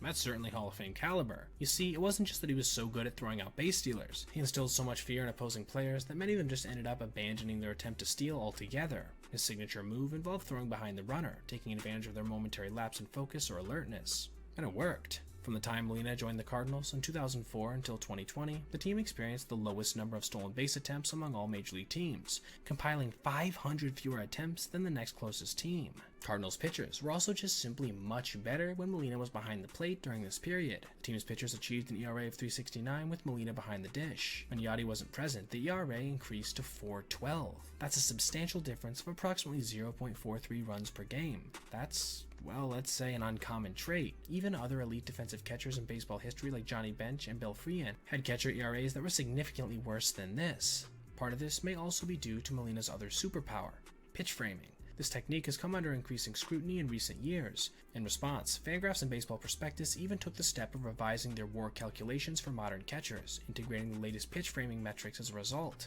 When Fangraphs released updated WAR figures for catchers, the new approach boosted Molina's career value significantly. As such, Yadi's career total F-WAR now stands at 55.7, a number that is the 10th highest among all backstops in baseball history, and noticeably higher than his career B-WAR, which remains around 42. Plus, both Fangraphs and Baseball Prospectus rank Molina first in their defensive runs above average components to their WAR calculations. So, in short, it's not an exaggeration to say that Molina is probably the best defensive catcher in baseball history, and a pretty great one overall even when considering his hitting. And hey, despite having some of those more mediocre offensive numbers overall, Molina did hit the best when it counted most, including a career average of 312 in 39 NLCS contests and 328 in 21 World Series games. One decent comparison for Molina is another great Cardinal, shortstop Ozzie Smith, the Wizard of Oz himself. Smith is regarded as one of the best shortstops to ever play the game, and while he too had his moments at the plate, including in the postseason, he was indeed not a stud. In fact, his career on-base percentage of .337 is roughly equal to Molina's .339. Did Ozzie Smith make it in the Hall of Fame? Yes, on the very first ballot. And yes, we do value defense differently now, but Yadi was also certainly better at the plate overall than Ozzie was, especially for his position. Yadier Molina's story is one of dedication to his craft and an unwavering passion for the game. Forged over 2 decades, born into a baseball family and nurtured in the baseball-rich culture of Puerto Rico, he rose from a decent prospect with good but not insane potential to a legend behind the plate. His defensive prowess, leadership, and clutch play stood out in a way that few catchers ever have, putting up a body of work that could very well be considered the best ever defensively for a catcher overall. His key involvement in 2 World Series titles and numerous All-Star selections also contribute to his stature in the game. Sometimes, a player is more than the sum of their statistical achievements, and Yadier Molina is perhaps the perfect example of that player. All of this, and so much more than we could ever hope to break down in one video, is the reason that we here at MTC believe that there will never be another Yadier Molina. Now, thank you for watching. If you enjoyed, make sure to like and subscribe, and check out this playlist for other essay content just like this. Have a great rest of your day, everyone. There's no such thing as paranoia, wrote the famed journalist Hunter S. Thompson. Your worst fears can come true at any moment. Many MLB pitchers can relate, especially when a terrifying hitter pounds his bat against the on-deck circle, sending the donut plunging. One last dollop of pine tar, some rosin, and then their stride towards the plate. Fear and loathing were specialties of Thompson, but they also do describe what baseball's scariest hitters have generated inside the minds of hapless hurlers for generations. There are sluggers who could be considered scary just based on their physical size alone. Aaron Judge is one of the largest humans to ever take an MLB at-bat at 6'7", 282, but not far behind was 6'7", 255-pound Frank Howard, aka the Washington Monument, who, with the Senators, put together some monster years. Opposing pitchers tried to avoid the spectacle of Howard taking BP because the sight was too intimidating to behold. How could they go into the game and throw this guy hittable pitches when they saw his rifle shots before the contest? But let's not gloss over the threat of physical danger that certain hitters have invoked as well, especially if the player had an appetite for charging the mound. Prime Albert Bell of the Indians was known to be surly to his teammates, and he had no qualms about throwing haymakers at opposing pitchers. Sure, hitters who are enormous and ill-tempered are very scary, but they can also instill fear with their minds as well. Some have baseball IQs so high that pitchers seem at a loss at how to handle them. Tony Gwynn was one of the most good-natured people ever to become a superstar, yet he terrified pitchers with his approach. He was one of the first players to make extensive use of videotape, and his cerebral approach to the plate kept him out of bad counts. He was intentionally walked more than you'd think. But the absolute scariest hitters in MLB history combine elements of most of or all of these traits: power, brawn, smarts, nerves of steel, causing pitchers the major leagues over to pray for an atom ball, a deep fly, or to just give up the battle altogether and refuse to throw strikes. So, who exactly were these juggernauts? Player number 1, Barry Bonds. If you want a statistical definition of fear, here it is. In 2004, Barry Bonds set the MLB record for on-base percentage in a single season at .609. Let's ruminate on that a second. Playing against the best players in the world, Barry Bonds performed like that ridiculous stud in Little League who never got out and was always on base. He made an out in less than 40% of his ABs, during a season where he also hit .262 with 45 bombs.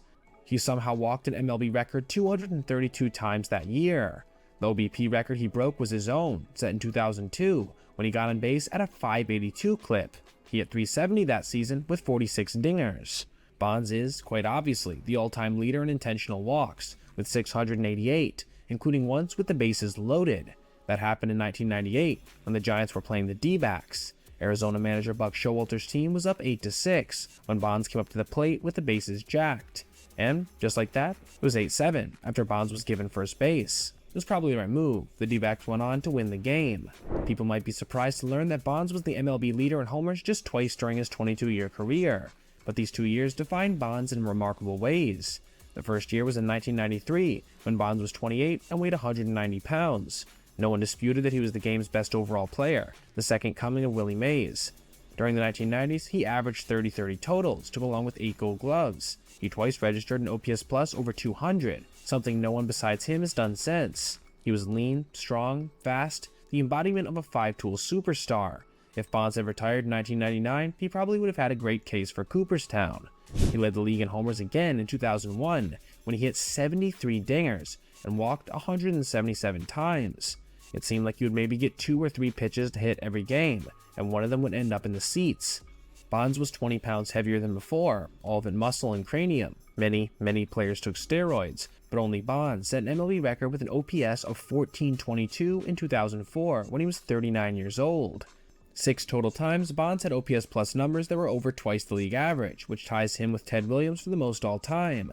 3 times he was over 250. In 2002, Bonds put up a 268 OPS plus that was, and more than likely will be for a long time, the best in the history of MLB. In fact, Bonds alone holds the top 3, all set between 2001 and 2004. That is truly mind-boggling. Player number 2, Babe Ruth. Imagine being a pitcher in 1921. At the plate is a man as big as any in the MLB, who, up until 2 seasons ago, was one of the best pitchers in the game. Now, here he is doing things at the plate that have never been done, swatting homers at a rate unknown to the sport. In 1919, he hit 29 homers. More than 10 teams hit that season, and more than any player has ever hit. The previous record of 27 had been set in 1884. Then, Ruth broke that record in 1920 with 54. Now, we're in a world no one in MLB had ever visited, a slugger so head and shoulders above everyone else that it seemed like he was playing a different sport. Though pitchers in 1921 suspect as much, statisticians will estimate that Ruth is 2 or 3 standard deviations above an MLB player at this time, basically in the top 0.3%, or put another way, out of 1,000 MLB players, 3 are close to as good as Ruth. The problem? There are only 400 players in 1921, so if you were to double the size of the league and corresponding talent pool, still no one would be better. Your job as a pitcher is to get this hulking bruiser out, with his 54-ounce bat that he grips at the handle on the bottom. That, my friends, is true fear. As great as Bonds was in 2002 to 2004, it's debatable that he ever had a better year than Babe Ruth in 1921, at least relative to historical precedent at the time. For the 3rd straight year, Ruth set the all-time home run record, this time with 59. He clubbed 35 more homers than the hitter in 2nd place, more than doubling their total. Imagine a year in which Matt Olson hits 40 dingers to finish 2nd overall in the bigs, but the overall winner hits 82. For context, the year Bonds hit 73, Sammy Sosa, another obvious roidster, hit 64. The Babe was reinventing the sport in real time, and pitchers reacted with trepidation. On top of those 59 homers, the Babe walked 145 times. He also hit 44 doubles and 16 triples, giving him 119 extra base hits, good for 457 total bases, both of which are still single-season records. His 177 runs scored is 2nd best. At the time, his 168 RBIs were the single-season record, until Lou Gehrig broke it in 1927 with 173, the year that Ruth broke his own home run record with 60. Scientists in 1921 tried to explain Ruth's dominance by subjecting him to a battery of tests, because, as former teammate Pinch Thomas explained, "I am not so certain that Babe is human. At least, he does things that you couldn't expect a mere batter with 2 arms and 2 legs to do. I can't explain him. Nobody can. He just exists." The most remarkable finding of the study at the time was that Ruth didn't breathe during his swing, as if he'd sucked in all the power in the world to unload on the baseball. There were even rumors he'd hit a ball 700 feet during spring training. The same study found that Ruth's eyes were 12% faster than the average man, and his hardest swings came on balls low and away. By 1931, Ruth had 611 career homers. In 2nd place was NL superstar Rogers Hornsby. He had 295. It took until 1935 before a player reached even half of Ruth's career total, and almost 40 years for someone else to surpass it. Player number 3, Albert Pujols. As the 1999 draft approached, teams were scouting hefty shortstop at Metropolitan Community College Maplewood in Kansas. The Tampa Bay Rays, who would draft 8 future major leaguers that year, designated the player to go between rounds 30 and 50. The Cardinals, however, had him rated much higher than that, and took him in the 13th round, signing him for $60,000. He was still, at most, an afterthought in a farm system notorious for churning out many a superstar over the years. Most of those guys were taken within the first 10 rounds. That player, of course, was Albert Pujols, who, at 6'3" and 235 pounds, was playing out of position at short. The Cards moved him around the diamond a little bit before settling on first, and from there, the rest is history. Pujols would join in a very exclusive group as he aged, the 700 Club, where just Barry Bonds, Hank Aaron, and Babe Ruth reside. Within that club is another one, even smaller, with just Aaron and Pujols allowed in. Those with more than 700 career bombs who never struck out 100 times in a season. Pujols and Aaron are also the only players with 600 homers, 600 doubles, and 3,000 hits. Unlike Bonds and Ruth, Pujols never walked a tremendous amount, or as we said above, struck out. In his prime, he was almost like if Ichiro had the power of Ken Griffey Jr. Yeah, he wasn't as fast as these guys, and played a much easier defensive position at first, although he did play well. But at the plate, he had a few equals. For his first 10 big league seasons, Pujols hit over 300 each year for a .331 average, to go along with 41 homers and 123 RBIs per 162 games played. It was one of the most impressive runs of hitting since World War II. You could argue that lineup protection from some really good Cardinals teams that went to the postseason 7 times during those first 10 seasons, with 2 World Series championships, let Pujols see a lot of good pitches. But Ruth and Bonds had played on good teams too, and still walked and K'd at higher rates. The truth was, Pujols was more of a free swinger than either of those guys, and for that period in his career, this worked for him to a T. While he did trail off towards the latter half of his career pretty harshly, he held on long enough to tally those impressive milestones we listed above, all while keeping his career OPS plus at a very healthy 145. Player number 4, Ken Griffey Jr., the anointed one, the one who by the age of 26 had already crushed 200 homers, the one who hit 56 clean dingers in 1998, while Sosa and McGwire were taking turns sticking needles in their posterior. That same year, Griffey passed the 350 career homer mark. He was 28 years old, and, like A-Rod a few years later, many believed 800 career homers wasn't impossible. Hall of Fame manager Bobby Cox saw Griffey play in high school, and he claimed Ken was the best prospect he'd ever seen, and it wasn't close. In his prime, Griffey was as close to Mays as the game has ever seen, perhaps even more so than Bonds, given his elite defense out of center field. Barry predominantly played the corners. He broke into the game as a much-hyped prospect at 19, playing on the same team as his father, Ken Griffey Sr., who was himself a high-caliber player for the Big Red Machine back in the 70s. Perhaps no other father-son duo will ever again hit back-to-back homers like the Griffeys did in 1990. Jr. seemed like he'd been created in a laboratory, with the sole intent of crafting the perfect baseball player. He made jaws drop every time he ran onto the baseball field. His lefty swing was pure poetry, capable of producing tremendous power even at just 195 pounds. In 1993, he tied the Major League record by homering in 8 straight games. The next season, he broke the Babe's record for most bombs hit before July 1st, with 32. It was going to happen. The record 61 by Roger Maris was going down, and Jr. would be the man to do it. He had 40 homers by August 11th, and then the strike happened, and Griffey stayed stuck. It wouldn't be his last run of bad luck. At the peak of his powers, Griffey put up numbers that rivaled the greatest the game has ever seen. From the 1997 to 1999 seasons, Jr. socked 160 homers and drove in 427 runs, which averages out to 53 bombs and 142 RBIs per year. He also won Gold Gloves each season. In 1997, he was the unanimous choice for AL MVP. He stayed healthy all 3 years, appearing in almost every game. As Tony La Russa said at the time, Griffey's talent didn't have a ceiling. But sadly, after a trade to Cincinnati in 2000, injuries marred his epic run to immortality. In 8 seasons with the Reds, he played over 140 games in a year just twice. He would go on to play with the White Sox briefly as well, before coming back to the M's in 2009 and 2010. But after hitting just 184 in his last year, Griffey would call it quits, finishing with 630 career homers, well short of the record and even that of his historical comp, Mays, at 660. Still, over his 2-decade career in the bigs, he had managed to terrify pitchers in both leagues, post 6 separate years with over 40 dingers, 5 with top 5 MVP finishes, and 4 where he posted an OPS over 1,000. All of that to go along with 2,700 career hits, 500 doubles, and a 907 career OPS.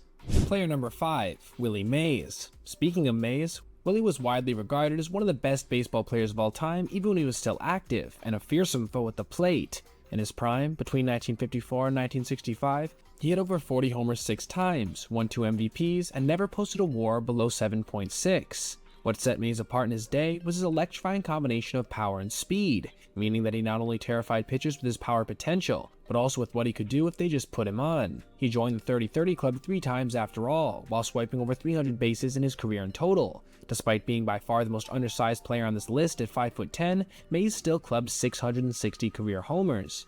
But still, Willie wasn't merely a slugger, he was a complete hitter, who routinely batted over 330 in his prime, even leading the league at 347 in 1954.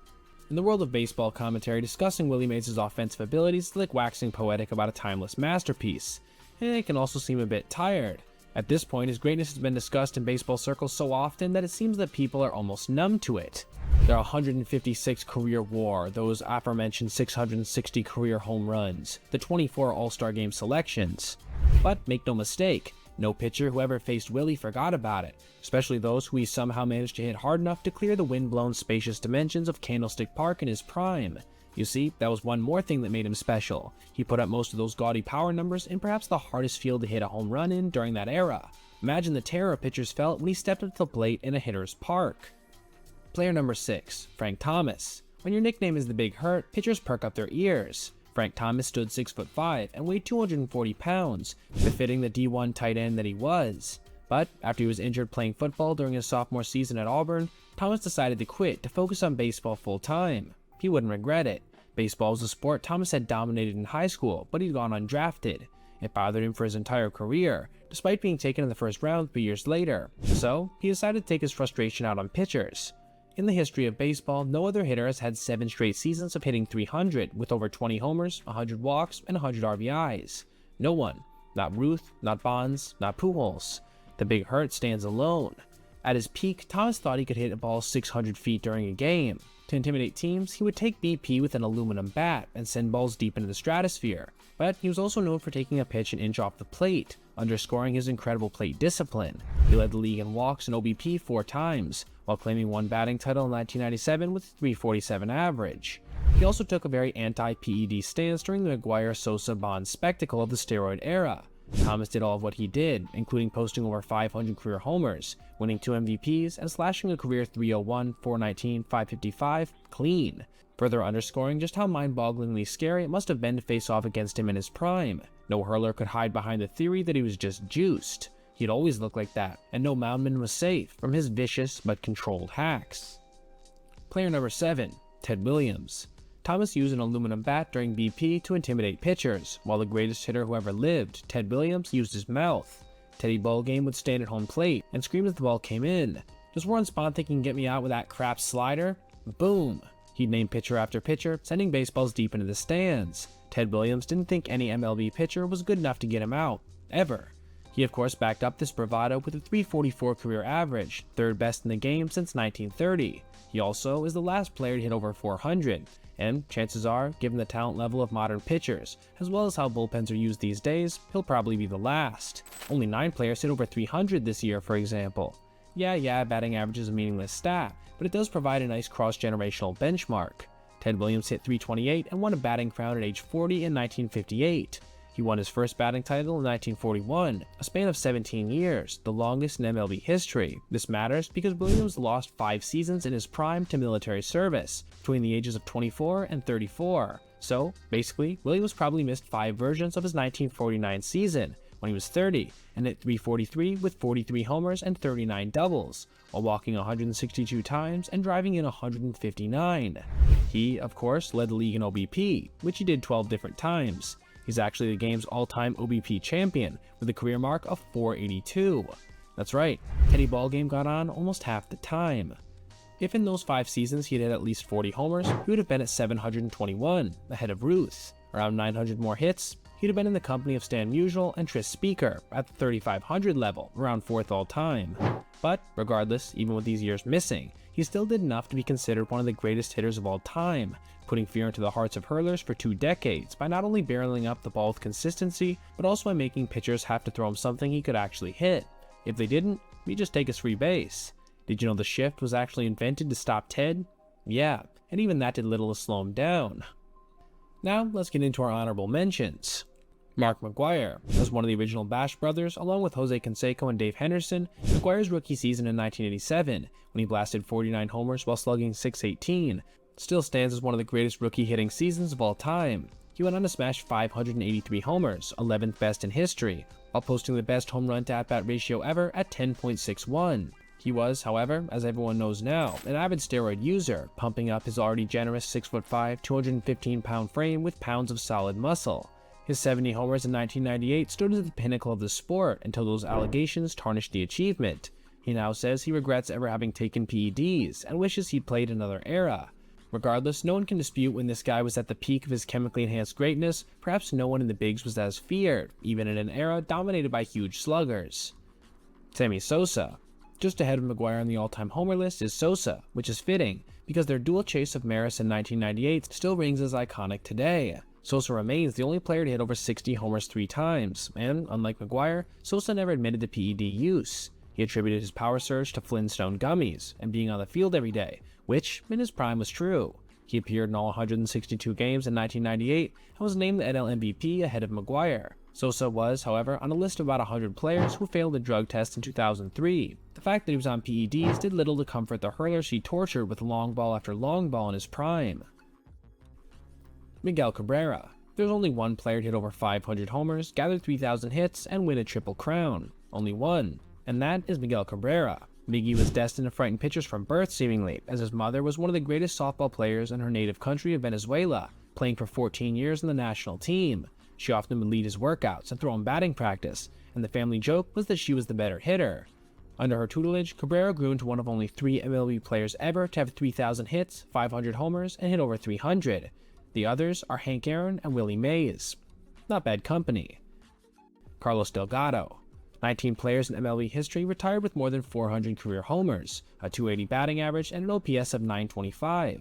15 are in the Hall of Fame. 3 have ties to PED scandals, and 1 is Carlos Delgado, who, on his first year of Hall eligibility, got less than 5% of the vote and then vanished from the ballot. Between 1997, Delgado's first 30-homer season, and 2008, his last, just 4 players hit more homers than he did, and 3 were PED users. From 1996 to 2009, Delgado actually had the 3rd most RBIs in the game, again behind A-Rod and Manny Ramirez, again both PED users. He actually averaged more home runs per 162 games in his career than Hank Aaron, 38 to 37. Combine all that with his 6'3", 215-pound frame, and you get one of the most terrifying non-roided out hitters of the last 30 years, as well as perhaps the most underrated. Aaron Judge. The Judge has done things to baseballs like few others have since his full season debut in 2017, like registering the first 200 OPS plus season since Barry Bonds, and crushing over 50 homers twice and 60 homers once, while posting an insane 164 career OPS plus. That's higher than those of Thomas, Aaron, Mays, and Pujols. And on top of all of that, the second highest at-bat to home run ratio of all time at 11.69, and you have the recipe for one of the scariest starts to a career ever.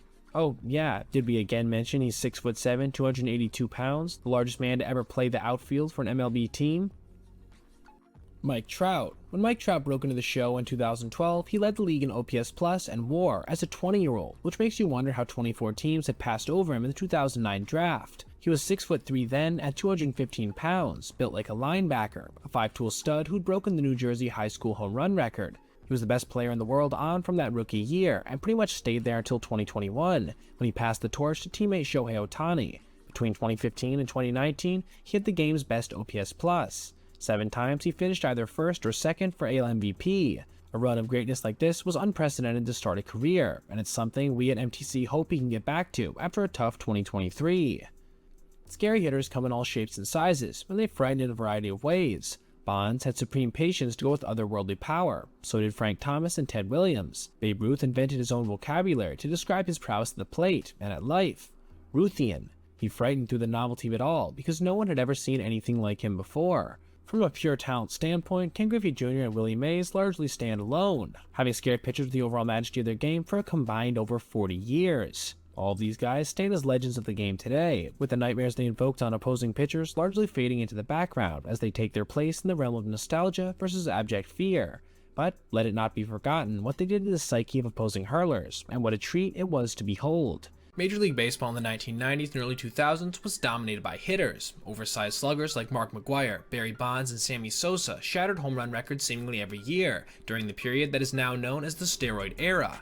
It was a brutal time to be a pitcher, unless of course you were juiced yourself like Roger Clemens, or a freak of nature like Randy Johnson, or a pitching mastermind like Greg Maddux, or unless you were Pedro Martinez. Though small in stature at just 5'11" and 170 pounds, Pedro today easily ranks as one of the most imposing power pitchers in the history of the game, as well as quite simply one of the best. With a repertoire that included mind-boggling stuff as well as cutthroat intimidation tactics, Martinez etched his name into baseball history in a manner that will never be forgotten, and perhaps never again rivaled. In fact, the absolute peak of his career, from 1997 through 2003, might just be the most dominant run of starting pitching the game has ever seen, period. But how exactly did this undersized titan get there, and how would he follow it up? Come along with us today as we explore the career of Pedro and why we believe there will never be another pitcher quite like him. Pedro Martinez was born into abject poverty in the Dominican Republic. He was one of 5 children to a father who was a janitor and a mom who washed clothes. The family lived in a small tin roof shack with dirt floors. As a child, Pedro worshipped his older brother Ramon, himself a formidable prospect, and when he ended up signing with the Dodgers and going to their local baseball academy, 13-year-old Pedro came along. When an LA scout noticed the skinny teenager clocking around 80 on the radar gun, they signed him as well. And at age 16, he began his road to the big leagues, following in his big brother's footsteps. In 1991, the 19-year-old rose rapidly through all 3 levels of the Dodgers minor league system, posting an impressive record of 18-8 with a 2.28 ERA and 192 strikeouts in his first professional season. The Sporting News named him its minor league player of the year. Young Pedro was just 5'9" and 160 pounds at the time, but armed with a low 90s fastball and a nasty changeup like Ramon, the big league team took notice. During spring training in 1992, the team's executive vice president Fred Clare famously declared, "I won't trade Pedro Martinez. I don't care who they offer." Those were words that would go on to haunt him and the Dodgers for years to come. The 20-year-old Pedro struggled a little bit in AAA and would not go on to make the major leagues until September, where he pitched a complete game but lost his first major league start 3-1 in Cincinnati. He joined his brother Ramon full-time in the big leagues in 1993, where he appeared in 65 games, almost entirely in relief. He finished with a 10-5 record and 2.61 ERA, while managing to strike out 119 batters in just 107 innings pitched. An impressive rookie season. However, things were not all good in Hollywood. The Dodgers manager at the time, Tommy Lasorda, didn't believe Pedro had the endurance to be a major league starter, hence his appearances out of the pen. As such, he advised the front office to make the young hurler available for trade, as elite relievers weren't exactly a hot commodity in the early 90s. So, under this frame of thinking, Fred Clare traded Pedro for promising second base prospect Delano DeShields from the Expos. This would almost immediately backfire. Montreal plugged Martinez into their starting rotation in 1994, alongside the likes of Ken Hill and Jeff Fassero, and the team proceeded to immediately enjoy their best season in franchise history, posting the best record in baseball until the player strike derailed their chances at a World Series title. Martinez announced his presence with authority in Canada, going 11-5 with a 1.24 ERA+, striking out a batter an inning and garnering the nickname Senior Plunk because of his tendency to throw inside, over and over and over again. That year, Pedro led the league with 11 hit batsmen, got thrown out of a dozen games, most of which he wasn't pitching in, and got into 3 separate fights. In April, Pedro took a perfect game into the 8th inning when he hit the Reds' Reggie Sanders on the elbow, sparking a bench-clearing brawl. The 22-year-old Martinez had earned the reputation as a fiery headhunter, but he was about to become known as something more, one of the best pitchers in the history of the game. In 1995, Martinez won 14 games and struck out 174 batters, while hitting 11 of them yet again. It wasn't a world-shattering campaign, but he did accomplish something that set the baseball world on watch nonetheless. In June, Martinez became the first player since Harvey Haddix to take a perfect game into extra innings. Martinez would go on to give up a double to Bip Roberts in the 10th inning to lose his bid at history, but regardless, this helped show off just a fraction of the dominance that was to come. The following season, in 1996, Pedro went 13-10, getting very little in run support from the Expos, who scored just 22 total runs in those losses. But Martinez, now 24, was still getting better and better, including earning his first All-Star selection. This was also the year he broke 200 innings and Ks for the first time. And then, in 1997, his final season in Montreal, he took things to a whole other level, one few pitchers have ever reached. He went 17-8 with a jaw-dropping, league-leading B-WAR of 9.0. He led the National League in ERA at 190, Ks at 305, complete games with 13, and ERA Plus with a mind-numbing 219 mark, making him over doubly as good as an average pitcher. In the process, he became the first Expos player to win the Cy Young, and also the first Dominican pitcher to do so. The 25-year-old All-Star had developed a daunting arsenal, which included 3 world-class pitches, a tailing high 90s fastball, a wicked curve, and a nasty all-time great circle change. Pedro could practically toy with hitters with this stuff, especially due to the fact he could command it so well. Plus, his willingness to come inside could leave batters tasting dirt just as easily as flailing at yet another nasty offering. "I'm not afraid of hitting anyone," he once said, "because I can put the ball exactly where I want to." But sadly for Montreal, this is where his run of dominance would come to an end north of the border. Fearing he would incur a massive pay raise following his dominant season, they decided to trade their Cy Young winner to Boston for Carl Pavano and Tony Armas. This would, as it had for the Dodgers, end up aging like old cereal milk. In his first season in a Red Sox uniform, Martinez went 19-7 with a 2.89 ERA and 251 strikeouts, earning a third straight All-Star nod while just losing out on another Cy Young award to a chemically enhanced Roger Clemens. Pedro finally got a taste of the postseason too, winning his only start against the Indians in the ALDS before Boston eventually bowed out. If 1998 was dominant, Pedro's 1999 season was just plain historic, going 23-4 with a 2.07 ERA and 313 strikeouts were enough to win him the Triple Crown and his second Cy Young award. He also reset his personal highs with an ERA plus of 2.43 and a B-WAR of 9.8, with both totals also pacing the majors, obviously. What's more, he also had one of the most iconic moments of his career that season as well, showing out on a national stage in the All-Star game versus a slew of roid heads. In front of the hometown faithful at Fenway, Pedro struck out 5 of the 6 batters he faced, en route to winning the MVP of the contest. His competition in that game included no less than Sammy Sosa, Mark McGwire, Larry Walker, Barry Larkin, and Jeff Bagwell, all players who, under normal circumstances, would have been no doubt Hall of Famers. He also started to make a name for himself in the postseason. In the deciding Game 5 of the ALDS against Cleveland, Pedro entered a tie game in relief in the 4th inning, before pitching 5 scoreless no-hit innings to shut down the Indians and launch his team into the next round. Martinez won his showdown against the Yankees' Roger Clemens in the ALCS, but the Red Sox lost that series in 5 games. It seemed impossible that Martinez could ever have another season like 1999, but he came out in 2000 and somehow pitched even better. And what was the height of the steroid era, when other major league pitchers were getting tape measure moonshots hit off them left and right, Pedro just flat out annihilated opposing batters, winning his second consecutive Cy Young award, going 18-6 with 284 strikeouts and a microscopic 1.74 ERA. He held opponents to a 213 OBP, the lowest recorded in 100 years. His ERA plus was an absurd 291, the best in modern baseball history. His 11.7 B-WAR was also the 5th highest recorded in the live ball era. It's hard to even describe succinctly how good Pedro was in 2000, so we want to advise you to watch Foolish Baseball's video that covers in depth both this year and his other insane prime seasons as well. Martinez and the record books were sidelined a little in the following season, 2001, because of a rotator cuff injury that knocked him out for 2 months. He still went 7-3 with a 2.69 ERA, but he wound up only throwing 116 innings, while posting his first sub-200 ERA plus season in 3 years at 188. But he rebounded in 2002, winning 20 games while striking out 239 hitters, with a 2.26 ERA and 202 ERA plus. This again led the league, but alas, due to an abundance of old-time thinking concerning the importance of wins, he finished second in the Cy Young voting to Oakland's 23-game winner Barry Zito, a pitcher who had an ERA half a run higher than him and an ERA plus almost 50 points worse.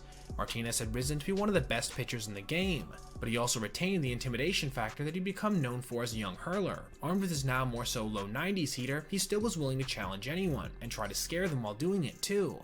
When I hit a batter, Martinez later wrote in his book, it was 90% intentional. For example, after Roger Clemens once drilled his Red Sox teammate Kevin Millar, Martinez, watching from the dugout, said that he, quote, filed that at the top of his to-do list. What exactly did that mean? Well, plunking both Derek Jeter and Alfonso Soriano the next time he faced them. Both players had to leave early to have x-rays taken. Martinez joked to teammates, at least I gave them a discount in an ambulance. They both got to go in the same one. Sometimes Senor Plunk's competitive fire got the best of him, like in the 2003 ALCS. That year, Martinez had another outstanding, all-time great campaign, with a 14-4 record and league-leading 2.22 ERA and 2.11 ERA+. But during his first start in Game 3 of that series, against old nemesis Clemens and the Yankees, Martinez threw a pitch behind Yankees outfielder Kareem Garcia in the 4th inning. But after Clemens threw a pitch high and inside to Red Sox slugger Manny Ramirez the following inning, the benches cleared. The Yankees' 72-year-old bench coach Don Zimmer charged the 32-year-old Martinez, who threw him to the ground. No one was injured, but it was ugly. Martinez later called it the only thing he would like to erase from his career. Of course, the 2003 ALCS would only get worse for Martinez in Boston. In the deciding Game 7, Pedro and the Red Sox took a 5-2 lead into the 8th, coming just 6 outs away from the World Series. After Pedro gave up hits to Derek Jeter and Bernie Williams, the Red Sox were up by just 2 with 1 out, a runner on, and Hideki Matsui coming up. Pedro had thrown 115 pitches, and, to many, he looked gassed. Red Sox manager Grady Little came to the mound and asked if his ace had anything left. Pedro said he did, and Little left him in. Matsui followed with a ground rule double, then Jorge Posada came through with a 2 RBI single, and suddenly, the game was tied. Aaron Boone would go on to hit the series-winning homer off of reliever Tim Wakefield in the 11th. The Red Sox, still at the time riding a drought over 80 years old, were bounced from the playoffs. Grady Little was promptly fired. Pedro finally fell down to earth in 2004, going 16-9 with a 3.90 ERA, the highest of his career to date, along with the 1.24 ERA+, his worst mark since 1995.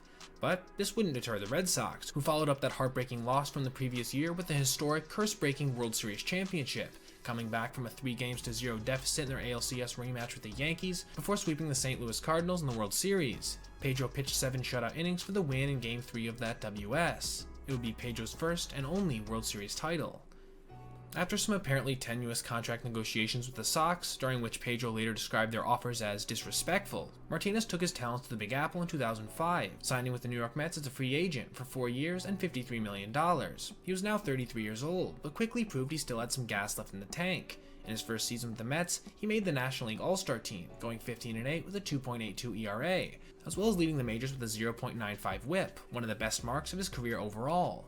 Things started to come apart a bit in 2006, including the breakdown of Pedro's body at large. Injuries to his toe, calf, and hip limited him to just 23 starts, and his ERA ballooned to a new career high of 4.48. It was the first season in his career he registered as a below-average pitcher by ERA+ as well, at a total of just 98. A torn rotator cuff finished off his season and required surgery. As a result, Martinez missed most of 2007, but he did manage to return for 5 starts, during which he crossed a major milestone, striking out his 3,000th career batter in Cincinnati that September. Pedro battled injuries again in 2008, his final season in NY, and the 36-year-old had the worst year of his career, bar none, including new career worst totals of a 5.61 ERA, 75 ERA+, and just 7.2 Ks per 9. It looked like the end for one of baseball's best ever, but Martinez wasn't quite done, signing a 1-year deal in mid-season the following year with the defending champion Philadelphia Phillies. He would go on to perform decently for them, posting a 3.63 ERA and 1.17 ERA+ in 9 starts. Philly would end up battling Pedro's old nemesis, the Yankees, in the 2009 World Series, with Martinez losing Game 2 to New York's AJ Burnett before returning in Game 6 to surrender 4 runs in 4 innings, as the Yankees won the game and the series. It was a somewhat melancholy end to a legendary career, but given what he had endured the previous half-decade in relation to injuries, it was still impressive nonetheless. Since retiring, Martinez has been busy with everything from charitable projects in the Dominican Republic, to penning his autobiography, to making fairly regular analyst appearances on TV. He even worked as a special assistant to the general manager of the Red Sox, helping them win another World Series title in 2013. Senior Plunk was elected to the Hall of Fame in his first year of eligibility in 2015, with the Red Sox retiring his number 45 that same year. In the end, Pedro Martinez racked up 219 wins, 3,154 strikeouts, the most ever by a pitcher under 6 feet, and a 2.93 ERA. His 154 ERA+ is the second highest all-time among pitchers with at least 2,500 innings pitched, behind just Clayton Kershaw at 157. He also won 3 Cy Young Awards, including 1 in each league, and made 8 All-Star teams. In an era dominated by performance-enhancing drugs, home run records, and oversized sluggers, it was a 5'11", 170-pound wiry Dominican hurler who dazzled, intimidated, and blew through opposing lineups with an ease that may never again be rivaled, as his performance in back-to-back seasons in 1999 and 2000 may well stand as the greatest seasons ever recorded by a pitcher. All of this, and so much more than we could ever fit into one video, is why we here at MTC believe we can confidently say there will never be another Pedro Martinez. Baseball has had its share of characters, very weird characters. Rube Waddle was one of the most dominant pitchers in the history of the game, but often would go missing for days at a time, to fish, wrestle alligators, or lead parades. He even disappeared during the 1905 World Series, and to this day, no one knows what really happened when he left. Wade Boggs ate chicken before every single game. Mark the Bird Fidrich would talk to the baseball while on the mound. Bill Spaceman Lee ran for president in 1988 as a member of the Rhinoceros Party. Mo Berg was a good glove no-hit catcher who was also a legit spy. Manny Ramirez would leave 5-digit paychecks in the glove compartment of his car for weeks at a time. But when it comes to the weirdest in all of baseball history, one name really sticks out: pitcher Zack Greinke, whose oddities have become the stuff of legend the league over. Greinke possesses cognitive abilities and quirks that you just don't see on a big league ball field. As Yogi Berra said, baseball is 90% mental, the other half is physical. To someone like Zack, that quote would probably make perfect sense. Very few players have possessed either Greinke's sky-high baseball IQ or his break-the-mold physical talents. At the same time, few elite players have suffered through bouts of mental disturbance akin to what Greinke experienced early in his career. Often, in his situation, it must have seemed like baseball was 100% mental, and the physical was just an excuse to toy around with the gifts he was blessed with. His career numbers speak volumes to his productivity: over 220 wins, an excellent ERA of 3.49, a 1.20 ERA plus, nearly 3,000 Ks, but even these numbers don't truly capture the totality of Greinke's greatness. For 15 straight seasons between 2007 and 2022, Greinke's ERA plus stayed above 100, and twice it rose above 200.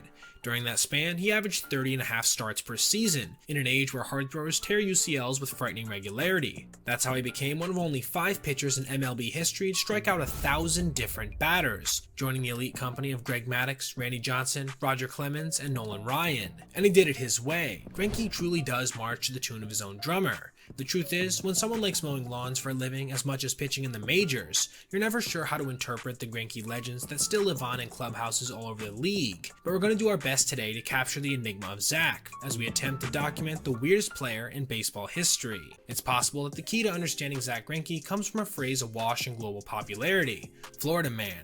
Florida Man is a trope that speaks to the onslaught of crazy that seems to inhabit the souls of men born and raised in the Sunshine State. They do things that normal people just don't.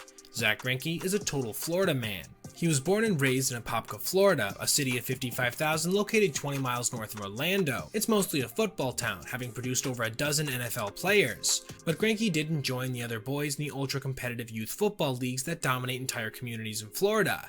Not because the young Zack wasn't competitive. He was, very much so, but his sport was tennis, not football, and by the time Greinke was 8, he was one of the best players his age in the country. Before matches, he would cry because he was afraid to lose. Over time, the other players started getting better as well, only fueling Greinke's anxiety, an emotional pit he'd sink into throughout his early life. He started to hate tennis so much that he walked away completely, quitting the sport to focus on golf, basketball, and baseball. It's important to understand that both of Greinke's parents were teachers, and they allowed Zack to pick the sports he'd play or wouldn't play without much of a stake in it. He felt as though he had the power to make his own choices, which would become one of the great sources of strength in his life. In 1999, Greinke led his team to the Senior League World Series title, where he played shortstop and hit around 700 for the tournament. When he entered Apopka High School, shortstop was his primary position, and during his high school career, he slugged 31 home runs. Until he was a senior, he'd only pitched in relief.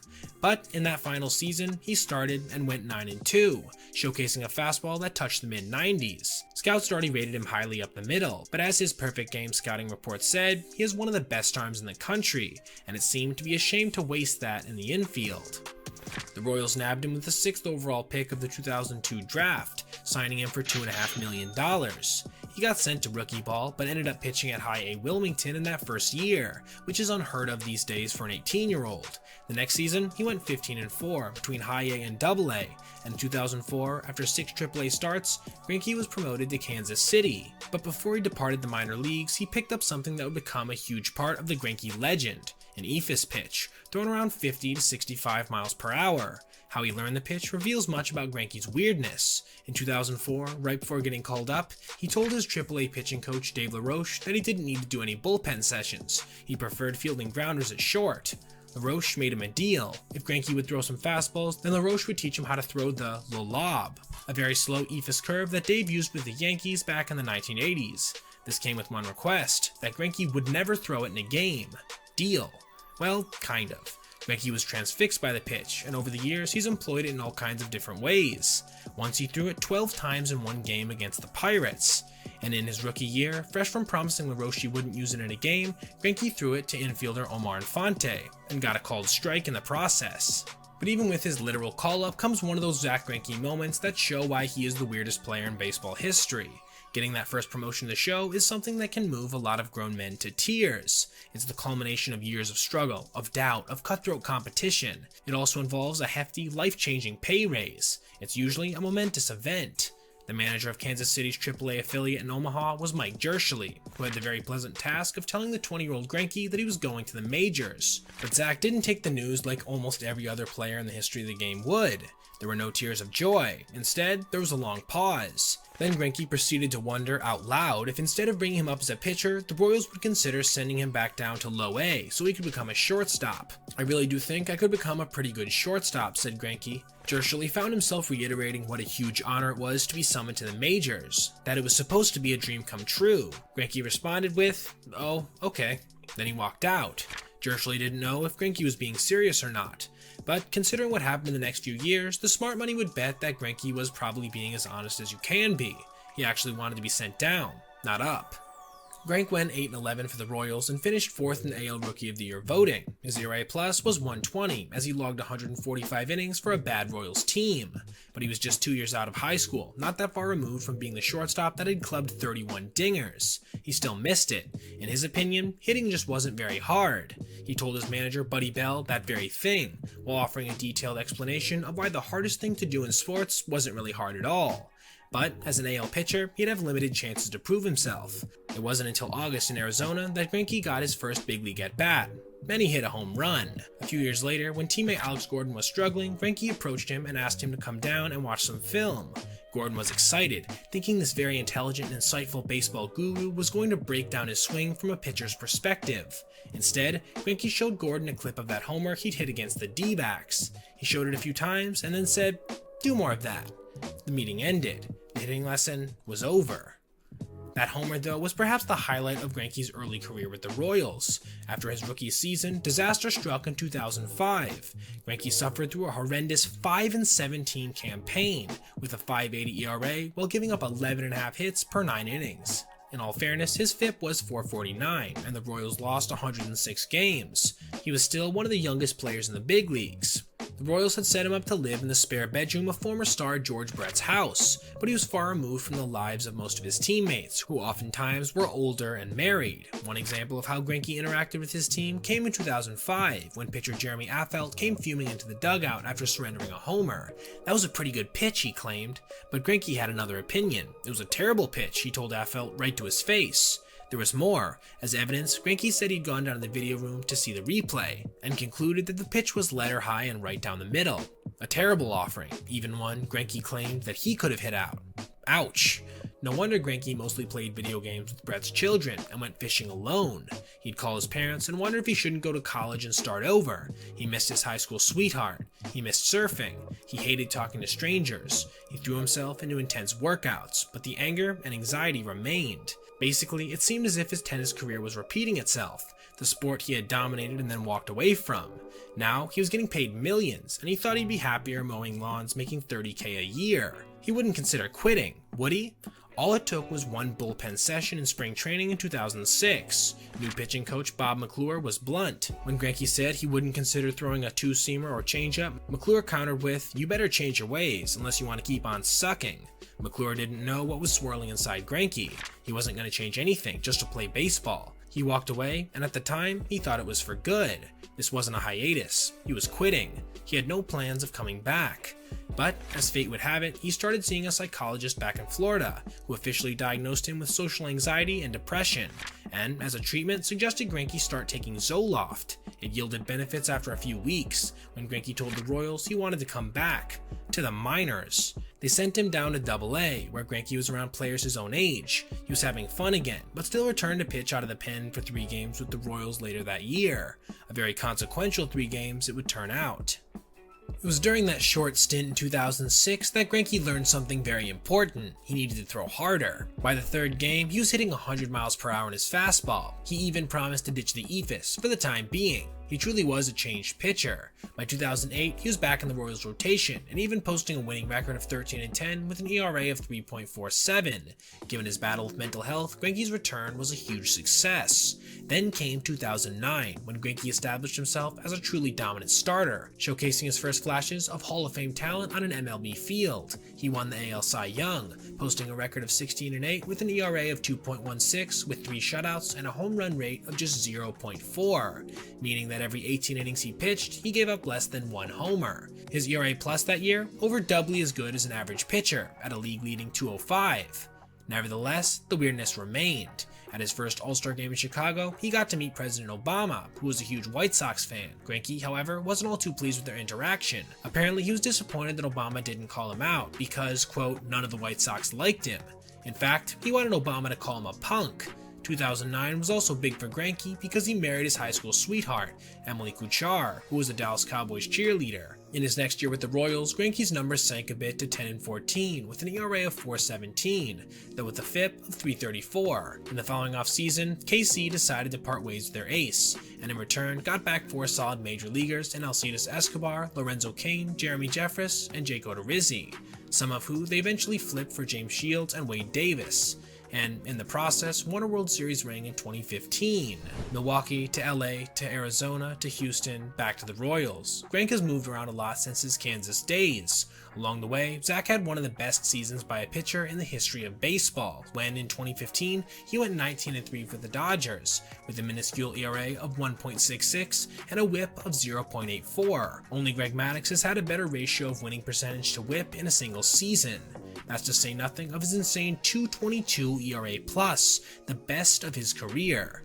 But while his numbers have odd at times, what really stands out is the way Greinke saw the game of baseball. In his own odd way, he took it very seriously, to the point that he could have detailed conversations with Dodgers manager Don Mattingly about all of the prospects in the upcoming draft, as though Zack had been poring over scouting reports. Then there was how he approached pitching to Joey Votto of the Reds, himself something of an out-of-the-box thinker. When he was with the D-backs, Greinke and catcher Jeff Mathis were coming up with a plan of attack against Cincinnati, which meant having to deal with Votto, who during his own impressive career has led the NL in walks 5 times and crushed 350 career homers with a 410 OBP. Not an easy guy to pitch to. Greinke's solution was baffling and yet brilliant in its simplicity. Because Votto could pick up spin as well as anyone in the game, Greinke said he was going to start him off with a hanging slider, a pitch that just spun in the heart of the plate. Votto would recognize the spin and expect a break, but a hanger doesn't break. Mathis couldn't believe his ears. A hanging slider as a decoy? Hanging sliders get crushed in the big leagues, but Greinke was fearless, and he did exactly what he said he'd do. Strike one. Greinke figured why not another. Votto took that hanger too, and got down 0-2. Greinke then buried him with his regular repertoire. He did something similar in 2022 when he was with the Royals and facing the White Sox. His plan this time was to throw a 2-seamer, the same pitch he'd told Bob McClure back in 2006 that he'd never ever throw. In fact, it wasn't a pitch that Greinke threw at all previously, which is why in his mind it made sense to attack the Sox with it. They wouldn't be looking for it. Greinke then experimented with the pitch in a pre-game bullpen, and that was all the practice he needed. He yielded 2 runs in 5 2/3 innings and then didn't use the 2-seamer again for a few weeks in a row. A great athlete, Greinke has prided himself on his fielding, with 6 career Gold Gloves to show for it. He's worked hard at the art and science of fielding from the pitching mound, showcasing that IQ in some interesting ways. For example, if it was an obvious bunt situation, Greinke might throw his slow curve and then sprint to cover the third baseline, where a slow pitch was sure to be placed. He also would cut off throws in the middle of the infield, when most times pitchers are supposed to back up bases. But Greinke knew exactly when to do it, as if he had a sixth sense about this dynamic of the game. With the D-backs, Greinke won 3 of his 6 Gold Gloves. Mostly, they sat in the office of the PR department, gathering dust. Greinke's insane and impressive career is nearing its end, and in my opinion, fans should be clamoring for Netflix to start the work on a biopic. The stories would be incredible. The time Greinke was hitting and asked for an appeal of his own check swing, the Puig bat flips when he was with the Dodgers, the brawl he started when he plunked Carlos Quentin and broke his collarbone during the fight, hitting teammates intentionally with pitches, getting a samurai sword as a signing bonus. There's really no shortage of content. It's hard to imagine the sport of baseball without Zack Greinke, but that's almost what happened. The whole of baseball should be grateful that the Florida man came back, because the game truly has benefited immensely from his creativity, productivity, and oddball character. Who else but Greinke could berate their teammates for not washing their hands after going number 2 during a postseason meeting? Who else but Greinke could sign the biggest contract in MLB history at the time and then roast Chipotle publicly for raising its price on guac from $1.50 to $1.80? No one. Greinke truly is 1 in a million, and hands down, in our opinion at MTC, the weirdest player in baseball history, in the absolute best way possible. Now, thank you for watching. Like and subscribe if you enjoyed, and click this playlist for more essay content just like this. Have a great day. In 1969, Lou Brock was on a streak of 33 steals in a row without getting caught, until he faced a young catcher with the Reds from Binger, Oklahoma. Johnny Bench was currently in the process of revolutionizing the catching position, making aggressive throws to all bases in ways other catchers just didn't, or couldn't at the time. Brock took off running. Bench popped up and uncorked a throw that beat Brock so badly that Brock didn't even slide. After the game, Bench was undressing, ready to toss his uniform into a cart, when he noticed it was being pushed by Lou Brock himself. "Just make it close next time," the great base stealer told Bench. Back then, opposing players didn't visit the other team's locker room, but Johnny Bench changed the way baseball was played. His was a special circumstance. He's probably the greatest all-around catcher in MLB history, with highlights that are certainly unrivaled. Sure, Mike Piazza hit more homers as a catcher, but he won 0 Gold Gloves. Pudge Rodriguez won 13 of those, but he only hit over 30 homers or drove in more than 100 runs once in his career. Bench did that 4 times. Catching equipment is called the tools of ignorance because catchers take a beating during the season and no right-thinking person would pursue being that much of a human punching bag. With that being said, there was nothing ignorant about Johnny Bench. The list of accomplishments is long, besides what I've already said. Bench was the first catcher to win NL Rookie of the Year. He was a 2-time MVP winner by the time he was 24 years old. He caught over 100 games for 13 straight seasons. In 1974, he became the first catcher to ever lead the NL in total bases. In 1970, he led the league in homers with 40 and in caught stealing percentage with a mind-boggling 56.4%. He was at one time the best power hitter in the game, and at the same time was so good a defensive catcher that he probably could have hit 220 and still been incredibly valuable. There's no catcher today who commands the respect and awe that Johnny Bench did in his prime, and due to the evolution of the position, there seems very little chance his legacy will ever be rivaled. But before we get into one of the best primes Major League Baseball has ever seen, we have to go back to the beginning, when Johnny was just a young kid out of a small town in Oklahoma. Johnny Bench's upbringing was unconventional by superstar athlete standards. Instead of training with the best coaches from a young age, Bench was picking cotton. And not just picking it, but hoisting bags that weighed upwards of 80 pounds onto trucks. He picked peanuts, painted water towers, delivered newspapers, and before he was 16, he was driving his father's truck. Bench attributes his eventual raw strength to how he was raised. He was the quintessential strong country boy. His father had wanted to be a ball player, but World War II had interrupted that plan. Bench became a catcher because his father said that every team needed one, but until 9th grade, Bench stood a measly 5 foot 2 inches.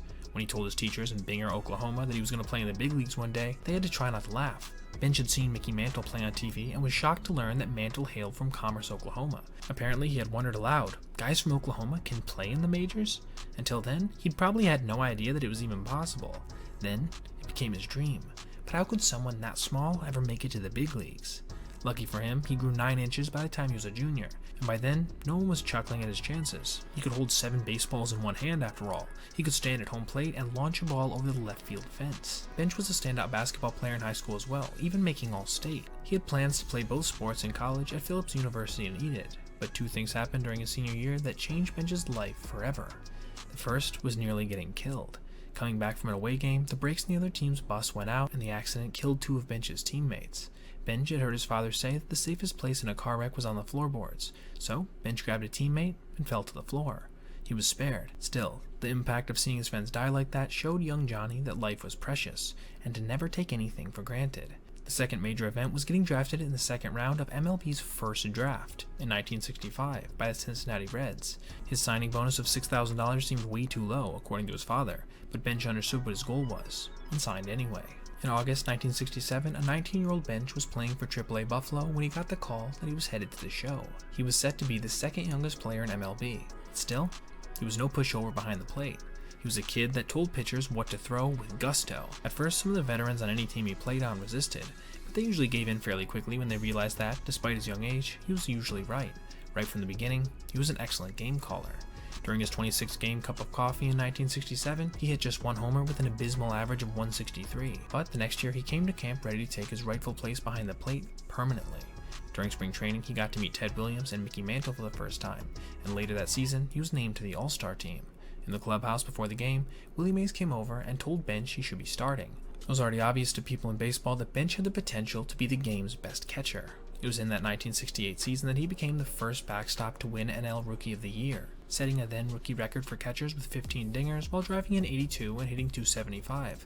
All this coming during the year of the pitcher, when the league as a whole hit just 237. With no interleague play, Bench had to face pitchers like Bob Gibson, Don Drysdale, and Tom Seaver a ton, yet he more than held his own. He also caught a gargantuan 154 games that season, an insane number for any catcher, let alone one in his first campaign. Manager Sparky Anderson said of his competition, "Don't embarrass nobody by comparing them to Johnny Bench." But Johnny was just getting started. During spring training in 1969, he did something that seems straight out of myth. Apparently, Bench was catching a soft-tossing lefty named Gary Arrigo, and during one of his outings, his fastball seemed to have even less zip than usual. Bench demanded more, and when he didn't get it, he threw down his mitt and caught Arrigo bare-handed.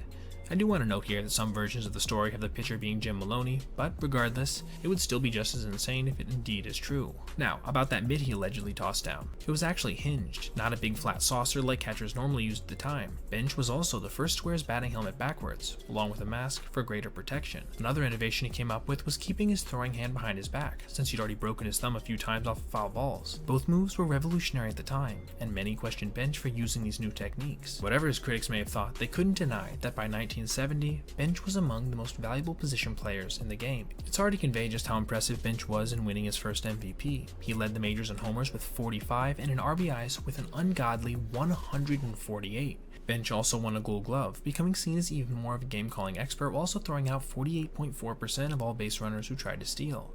In one game against the Cardinals, Bench hit 3 homers, all off of Hall of Famer Steve Carlton.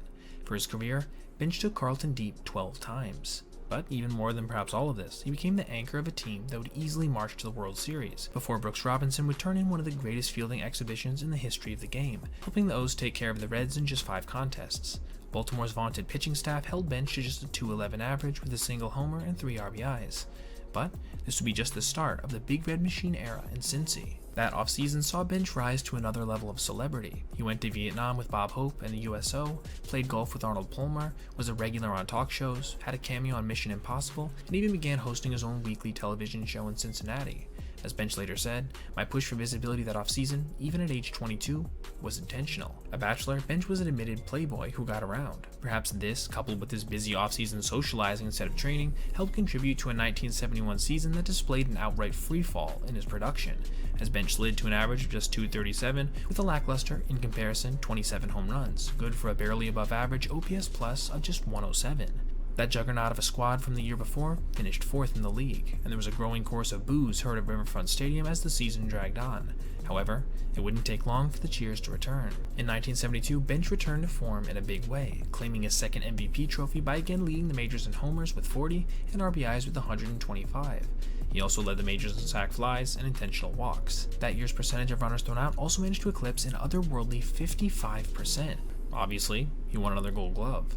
In that year's NLCS, Game 5 saw the Reds heading into the 9th inning down 3-2 and in danger of going home.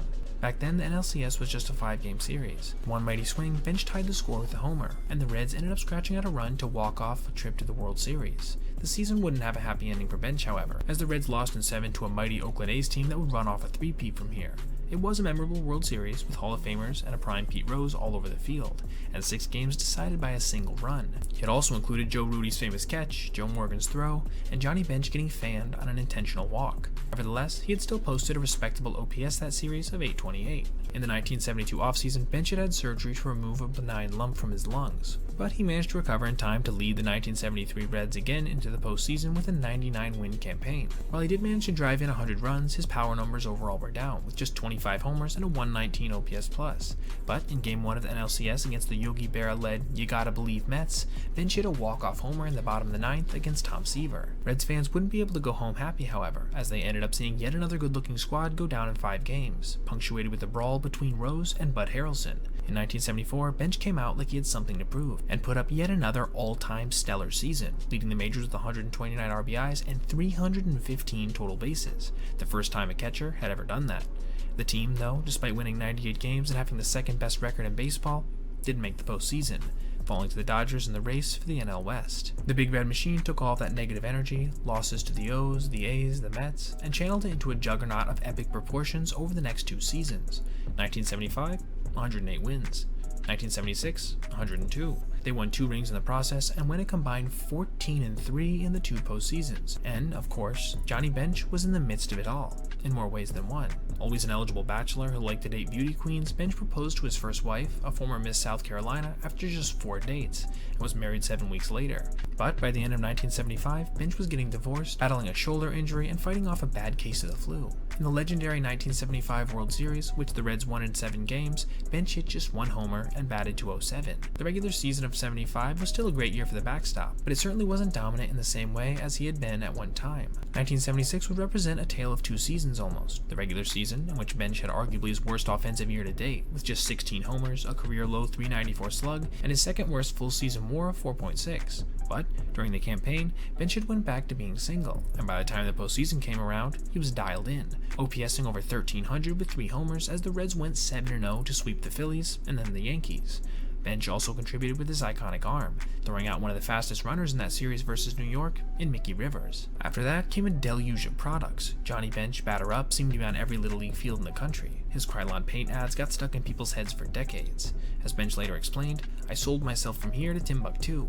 A museum in Binger houses many of the items that Bench hawked over the years." It is undoubtable, however, that the peak of Bench's career by this point was largely over. Between 1977 and 1983, Johnny Bench would appear in just one more postseason, in 1979. However, the team that won the NL West that year wasn't the Big Red Machine any longer. Gone were Tony Perez, Joe Morgan, and Pete Rose. Bench's last truly great year as a full-time catcher was in 1977, when he batted .375 with 31 homers and 109 RBIs. He also won his 10th straight Gold Glove, which would prove to be his last. He never again hit 30 homers or drove in 100 runs, but in the offseason, he did sign a 5-year contract that would pay him $400,000 per year, a hefty sum at the time, though Bench probably could have made more if he had left the Reds for greener pastures. It was at this point the aches and pains of catching, of being in a serious car wreck in his youth, of working hard as a child, began to take its toll on Bench's body. During the course of his career, he broke 6 bones in each foot, broke a thumb twice, and towards the end of his career had constant nagging pain in his shoulders and back. After retiring, he'd have to have both of his hips replaced. Bench was a smart and serious student of the game and understood what was at stake. Are there times I wish I hadn't caught? Sure, but then I wouldn't have been Johnny Bench. Athletes referring to themselves in the third person can grate the eardrums, but in the case of Johnny Bench, it made sense, because he truly did understand he existed as a commodity and as a real person. The real person felt his body wearing down, but the commodity was almost synonymous with baseball. Even before his 30th birthday, MLB historians were calling Bench the greatest catcher in MLB history. Bill James, in his very first self-published baseball abstract, showed why Johnny Bench was the best. For the first time, statistical analysis was applied to simulate a 162-game schedule, and James found that Bench was one of only a handful of current players to average over 30 homers per 162 games. The rest of the list is a fearsome collection of sluggers, but none of which were catchers. That list says pretty much everything about Bench. One of the greatest power hitters in the game was also one of its best defensive catchers in history, a combo that has never really been rivaled since. As I addressed in the intro, 1980 was the last season that Bench caught full time, and in the process he still managed to smack a healthy 24 homers with an .810 OPS. But after the dismal strike-shortened 1981 season, Bench's body forced him to give up catching completely, and become a fairly terrible fielding third and first baseman on some horrendous Reds teams that were an insanely far cry from the former glory of the Big Red Machine. But even as he entered his final season in 1983, Bench could still provide fireworks. He had the obligatory farewell send-off at various stadiums around the National League, and then came his own Johnny Bench Day at Riverfront Stadium. It was there that in front of 53,790 screaming fans, Bench homered for the 389th and final time in his career. If that wasn't enough, 12 days later, in his final career AB, Bench was sent up to pinch hit and delivered a 2 RBI single. A pinch runner came in for him, and that was that. The greatest catcher in MLB history had officially called it quits. As I mentioned earlier, it's hard to put into words just how good a prime Johnny Bench was. For example, as great as Buster Posey managed to be in his career, he only blasted over 20 homers in a season twice. Johnny did it 11 times.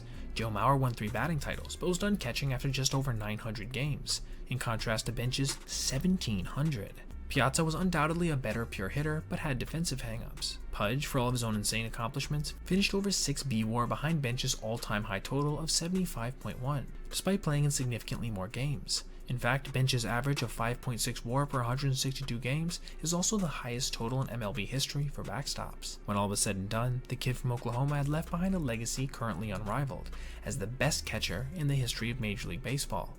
And, frankly, there's few that can even claim to be in the same league. All of this, and so much more than we could ever hope to put into one video, is why I believe there will never be another Johnny Bench. There have been a lot of smart players in baseball history. Some are known for their intellectual feats off the field. Mets pitcher Ron Darling, for example, attended Yale. Catcher Mo Berg served as an undercover spy for the CIA during the Second World War. Reggie Jackson was rumored to have an IQ of 160, though Reggie himself might have started that rumor. Others were known as exceptional students of the game.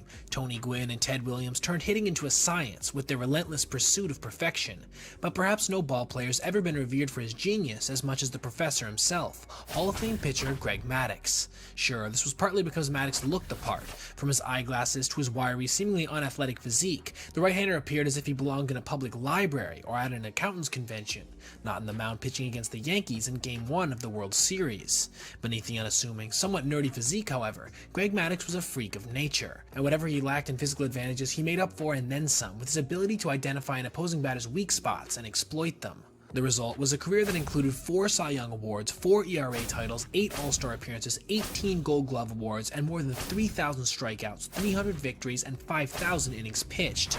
For 4 unforgettable years in the 1990s, which was one of the best decades for hitters in baseball history, Maddux posted a 1.98 ERA. He was head and shoulders above most of his pitching peers, and it was because of the head on those shoulders. So, let's dig into why there'll never be another Greg Maddux. Maddux's father was in the Air Force, so young Greg grew up all over the place, ranging from homes as far apart as Texas to Spain. But baseball was one constant for both him and his older brother Mike. Eventually, the Maddux family landed in Las Vegas permanently, where his brother would get drafted by the Phillies and Greg would lead Valley High School to a state championship on the mound. Maddux, at the time, had a slender build and relied on late movement and a good 12-6 curveball to get hitters out. He didn't exactly turn heads with his velocity, but scouts didn't view him as a soft tosser early in his career either. Just a pitcher with roughly average velocity who was on his way up and would hopefully gain some oomph eventually to go along with his control and movement. He was still scraping 90 on many of his offerings after all. Maddux was drafted in the second round by the Chicago Cubs in 1984, with him deciding to accept the bonus they offered and pass on college in Arizona. He put that bonus money away in the bank and lived off his minor league salary and the money he earned from off-season jobs at Sears and Wendy's. Greg worked his way through the minors in 1984 and 85, earning a call-up with the Cubs in September 1986 when he was still just 20. His major league debut was unusual. He was called on in the 18th inning of a marathon game against the Astros. It wouldn't be the best debut in history. He gave up a run and got the loss. But 4 days later, he got his first start and earned a complete game victory over the Reds. In his last start of the season, he pitched against his brother Mike, a starter for the Phillies, and beat him. Aside from these highlights, a 5.52 ERA denoted a pitcher in need of experience and more than a little seasoning. 1987 was about as rough. In his first full season in the majors, Maddux was extremely wild, a crazy thought now looking back for sure, as his walk rate was an astronomical 4.3 per 9. His ERA of 5.61 was the worst in the National League, and his 76 ERA plus made him 24% worse than an average big league pitcher. He was even shipped back to the minors mid-season to help him get his head on straight. It didn't seem to help much, however. In the last 6 weeks of the season, the Cubs lost all 7 of Maddux's starts, with opponents hitting .347 against him. After that disastrous season, Maddux and his brother played winter ball in Venezuela together. Greg focused on improving his curveball, getting more grounders overall, and building his confidence. At this point, his circle changeup, a pitch that would come to be of the utmost importance to him, hadn't even made an impact yet. That offseason of obsessively working had a major effect. Maddux exploded out of the gate in 1988, earning his first All-Star appearance. He won 18 games, had a .318 ERA, and an above-average 1.14 ERA+. This was also the first year of a truly incredible streak, even if it's seemingly less so by today's standards. For the next 17 years, Maddux would win 15 or more games every single season. That's something no pitcher has ever done, or likely ever will do again. In 1989, he was even better, winning 19 games with a 2.95 ERA, finishing third in the NL Cy Young race. He also helped lead the Cubs to the National League Championship Series against the San Francisco Giants. But in that series, the Giants shelled Maddux, who gave up 8 runs, and they would go on to beat the Cubs and advance to the World Series. Maddux won a respectable 15 games in both 1990 and 1991, earning his first 2 Gold Gloves along the way while posting ERA pluses of 119 and 116 respectively. At this point, Maddux was more of a truly solid pitcher than an all-timer, as he was known as an innings eater who could consistently outperform his FIP, fielding independent pitching.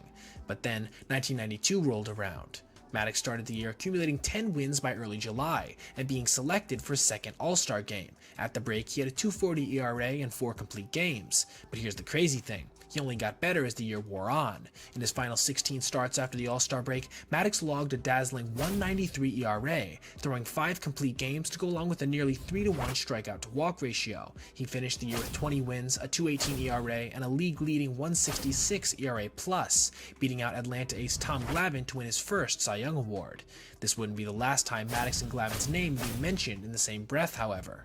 After the '92 season, Maddux became a free agent for the first time in his career. The Yankees looked like the frontrunners to land him, but apparently Greg turned down their offer of $34 million to take $28 million from the Braves. He thought that Atlanta would be a better place to raise a family than New York, and that it would be enriching to work alongside a staff that included John Smoltz, Steve Avery, and the aforementioned Glavine.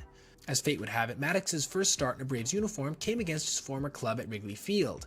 Cubs fans treated Maddux to a chorus of boos, and then he treated them to a shutout. By the time he joined the Braves, Maddux was already regarded as the smartest pitcher in baseball. He studied videotape of hitters constantly, looking for weak spots and devising plans on how to best get them out. He even watched them take warm-up swings. Maddux now relied on a refined repertoire that included a curveball, circle change, slider, two-seamer, and four-seam fastball. None of these pitches profiled as truly elite, aside from his two-seamer at times, but his preparation, change of speeds, and immaculate control allowed him to set up hitters like no other, and keep them off balance consistently. In Atlanta, Maddux was also joining a team that had won the last 2 NL pennants and boasted the aforementioned extremely impressive rotation. The Braves would indeed give up the fewest runs in the league in 1993 en route to winning 104 games, with new arrival Maddux again being dominant, winning 20 games and leading the league with 267 innings and an ERA of 2.36. He would also receive his second straight Cy Young Award. Unfortunately, Maddux again faltered in the postseason. After helping the Braves to victory in Game 2 of the NLCS against Philadelphia, he gave up 6 runs in Game 6, and the Phillies beat the Braves to advance to the World Series. The baseball strike ended the 1994 season early, but prior to that, Greg Maddux was on his way to one of the greatest seasons any pitcher had enjoyed in decades. Maddux had dominated the league for the past few seasons, but in 1994, he absolutely destroyed it. Before the season was halted, Maddux had an almost unfathomable 1.56 ERA and more than 200 innings. 1.56. In 25 starts, he won 16 games and had 10 complete games, and his control was simply superhuman. He walked only 31 batters versus 156 strikeouts. He also posted a 2.71 ERA+, meaning he was almost 3 times better than an average big league pitcher. By the numbers, the chasm between Maddux and the rest of the league was greater than it had even been for Bob Gibson in 1968 when he had a 1.12 ERA and an ERA+ of 2.58. Not surprisingly, Maddux won his 3rd straight Cy Young. But here's what's crazy, Maddux was arguably even better when play resumed in 1995. That year, Maddux went 19-2 with a minuscule 1.63 ERA and over 200 innings again. He threw another 10 complete games, walking just 23 batters all season. His strikeout-to-walk ratio and whip of 0.811 were even lower than they had been in 1994. His ERA+ was only 11 points worse at 2.60. Sports writers were now discussing him being the best right-handed pitcher since Walter Johnson. Unsurprisingly, Maddux won a 4th Cy Young in a row, while finishing 3rd in MVP voting. This would also be the season he would finally get over the hump in the playoffs and make it to his first World Series. Maddux started Game 1 against Orel Hershiser and the Cleveland Indians. The first batter he would face, Kenny Lofton, would reach base on an error, eventually coming around to score. After that, Maddux shut the Indians down completely, throwing a 2-hit complete game on just 95 pitches. The Braves went on to win the series in 6 games, capturing their first World Series title in Atlanta. Maddux, now 30, returned back to earth a bit in 1996, at least relatively speaking. After all, most pitchers would have killed for the 2.72 ERA and 1.60 ERA+ he posted that year. These less than astounding numbers meant he would fail to repeat as Cy Young for the 5th year in a row. Regardless, he would again find success in the postseason, helping the Braves return to the World Series, where he pitched 8 scoreless innings in Game 2 against the Yankees. He would be the losing pitcher, however, in Game 6, as the burgeoning dynasty that would come to define the 90s claimed the first of 4 World Series titles they would win in the next 5 years. Maddux returned to form in the 1997 season with a record of 19-4, a 2.20 ERA, and a 1.89 ERA+. In more than 230 innings, he walked just 20 batters. He would also lead the league in home run rate for the 4th time in his career up to this point, at a minuscule 0.3 per 9. This year also contained perhaps the most iconic game he would ever pitch. Facing his old team, the Cubs, in the first game of a July doubleheader, Maddux took his command to a new level. The professor needed just 78 pitches, shout out foolish baseball, that afternoon to beat the Cubs in a complete game masterpiece that took just 2 hours and 7 minutes. Maddux allowed 0 runs and did not walk a batter while striking out 6. He started 26 of the 31 batters he faced with strikes, and only 2 Chicago batters even reached a 2-ball count. Nowadays, if a pitcher throws a complete game shutout in fewer than 100 pitches, it's known as a Maddux, in large part due to this specific game. Maddux would remain one of the top pitchers in the majors throughout the rest of the decade, finishing every season in the top 5 of the Cy Young voting while posting at least 15 wins with an ERA under or near 3 every season except 1999, when he had an ERA of 3.57. During this streak, he would also exceed a 140 ERA plus every year except that same 99 season. It was also in this year that the Yankees beat the Braves again in the World Series. Maddux pitched the opening game and carried a 1-0 lead into the 8th inning before giving up 4 runs. The Braves ended up getting swept. This was part of the overall narrative of Greg's career. He always seemed to pitch well in the postseason with a 3.27 ERA and nearly 200 postseason innings, but he was never nearly as dominant as he was during the regular season. During the early 2000s, Maddux was no longer winning Cy Youngs or posting WARs above 9, but he was still getting batters out and racking up wins, innings, and Gold Glove awards. In 2001, Maddux even set a National League record by throwing 72 1/3 straight innings without a walk. The streak was snapped by an intentional walk. At the end of the 2003 season, Maddux again became a free agent, and after a mind-blowingly successful decade in Atlanta, he elected to return to the Cubs on a 3-year, $24 million contract. And after heading back to the city where he had started his career, Maddux began notching some pretty major pitching milestones.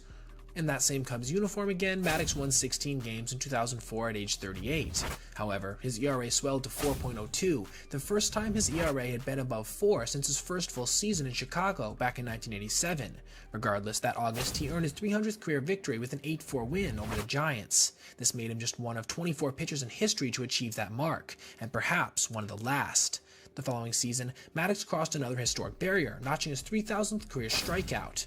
Maddux is one of only 10 pitchers in history to have at least 300 wins and 3,000 career punchouts in a career. His ERA was again over 4, however, now at 4.24. The professor's class was nearly out. He managed to hang on for a few more seasons, having stints in both Los Angeles and San Diego. While he wasn't particularly effective, he was working at this point with the low to mid-80s fastball, and still surviving enough to give decent inning totals. Maddux's last game would be in relief for the Dodgers in the final game of the 2008 National League Championship Series. Greg Maddux never had Nolan Ryan's fastball, or Pedro Martinez's changeup, or Randy Johnson's slider. His heater topped out at 88 to 90 miles per hour, and at 6 feet 170 pounds, he had to be one of the least physically intimidating pitchers of that time period. So, how did Maddux become the best pitcher in baseball for years in the 1990s, an era known for its juiced hitters? What made him so special? Maddux once told a reporter that it's not a speed contest, it's a pitching contest. And that's what Maddux knew so well, the true science of pitching a baseball. That knowledge earned him nicknames such as Mad Dog and the Professor, but Maddux really was a magician, whose sleight of hand on the mound seemed to alter the fabric of how the game is played. This sleight of hand can be broken down into 5 central components. Number 1. The late movement. As we said, Maddux didn't have an excess of velocity, but he did have phenomenal late movement. One of Maddux's best pitches was the backup slider after all, a notoriously hard pitch for righties to throw consistently. It would look like an inside pitch designed to back a right-handed batter up, and then at the last split second it would break across the inside corner. Oh, and he could also throw a front door two-seamer that could do the same thing to left-handed batters. Number 2. The control. To make the most of the late-breaking action on his pitches, Maddux needed incredible control. He used to say that the best pitch in baseball is a well-located fastball. An accurate fastball sets up everything else after all. And he could indeed throw his two-seamer pretty much wherever he wanted, which was especially useful in the 90s when strike zones were seemingly bigger than ever. He would take an inch off the edge, and if the ump gave it to him, he'd keep getting further away. Number 3. The pitch arsenal. It wasn't just the fastball Maddux could control after all. He could throw every pitch in his arsenal, his circle change, his curve, his slider, his four-seamer, perfectly in the center of the smallest of targets, while also changing speeds in subtle ways to both frustrate hitters and throw off their balance. Number 4. Intuition. There were times when it seemed like Maddux didn't just have control over the mound, but over reality itself. For example, one time Braves manager Bobby Cox visited Maddux on the mound with runners on first and third and 2 outs. He suggested that Maddux intentionally walk the batter. Maddux told Cox that his plan was to get the batter to hit a foul pop-up to third base on the 3rd pitch. Cox returned to the dugout, and Maddux somehow managed to do exactly that. The history of Maddux is littered with stories like this. Here's another. Apparently he once told center fielder Otis Nixon to move back and to stand just on the edge of the warning track and not move a muscle. The batter hit a ball directly at Nixon, who then told reporters the story, noting that he barely even had to move his glove to catch it. Number 5. The mental edge. Part of Maddux's hold on reality was in his preparation. He was able to read hitters and exploit their weaknesses, then file that information away for future use. If Maddux struck you out in April, he'd remember exactly the pitch sequence he had used so they could get you out again in September. There were also smaller, more subtle things that added up and made Maddux even more impressive than your average hurler. While many pitchers waste a pitch trying to get a batter to chase on an 0-2, Maddux would instead attempt to throw a strike that would induce weak contact, almost as if the count was still 0-1. He might not have gotten the strikeout, but he would get the out overall, and throw fewer pitches doing it. Another thing that Maddux said that he did in order to get a mental edge on certain hitters was to let them have some success against him, usually in a spring training game or in a situation where his team had a comfortable lead. That's right, he would intentionally help hitters grow overconfident against him so that when they faced each other in a more meaningful situation in the future, he had the upper hand. Maddux also believed in what he called stealing strikes. He would study which batters would let him get away with the first pitch strike in certain situations. He said there are several circumstances in a game where a batter will just give you a strike, and you have to take every opportunity to exploit that when you can. Greg Maddux retired in 2008 as one of the best right-handed pitchers in the history of the game, being elected to the Hall of Fame on his first ballot. His number 31 has been retired by both the Cubs and the Braves. What's more, his career totals that he spent 23 years accumulating are absolutely nuts, and likely will never be reached again. 355 career wins, the most of any modern pitcher since Warren Spahn, 5,000 innings pitched, 18 Gold Gloves, including 13 in a row, and a streak of 4 consecutive Cy Youngs at one point. That's why we at MTC believe we can confidently say there'll never be another Greg Maddux. Alright everybody, if you made it this far, I appreciate you watching, and if you did, consider checking out any of these other videos on your screen right now for other content just like this. Also, if you ever see anything you'd like to see me detail in the video, feel free to reach out to my email, basebpoet@gmail.com, and if I end up using your idea, I'll give you a shout out. Thanks for watching. Have a great rest of your day.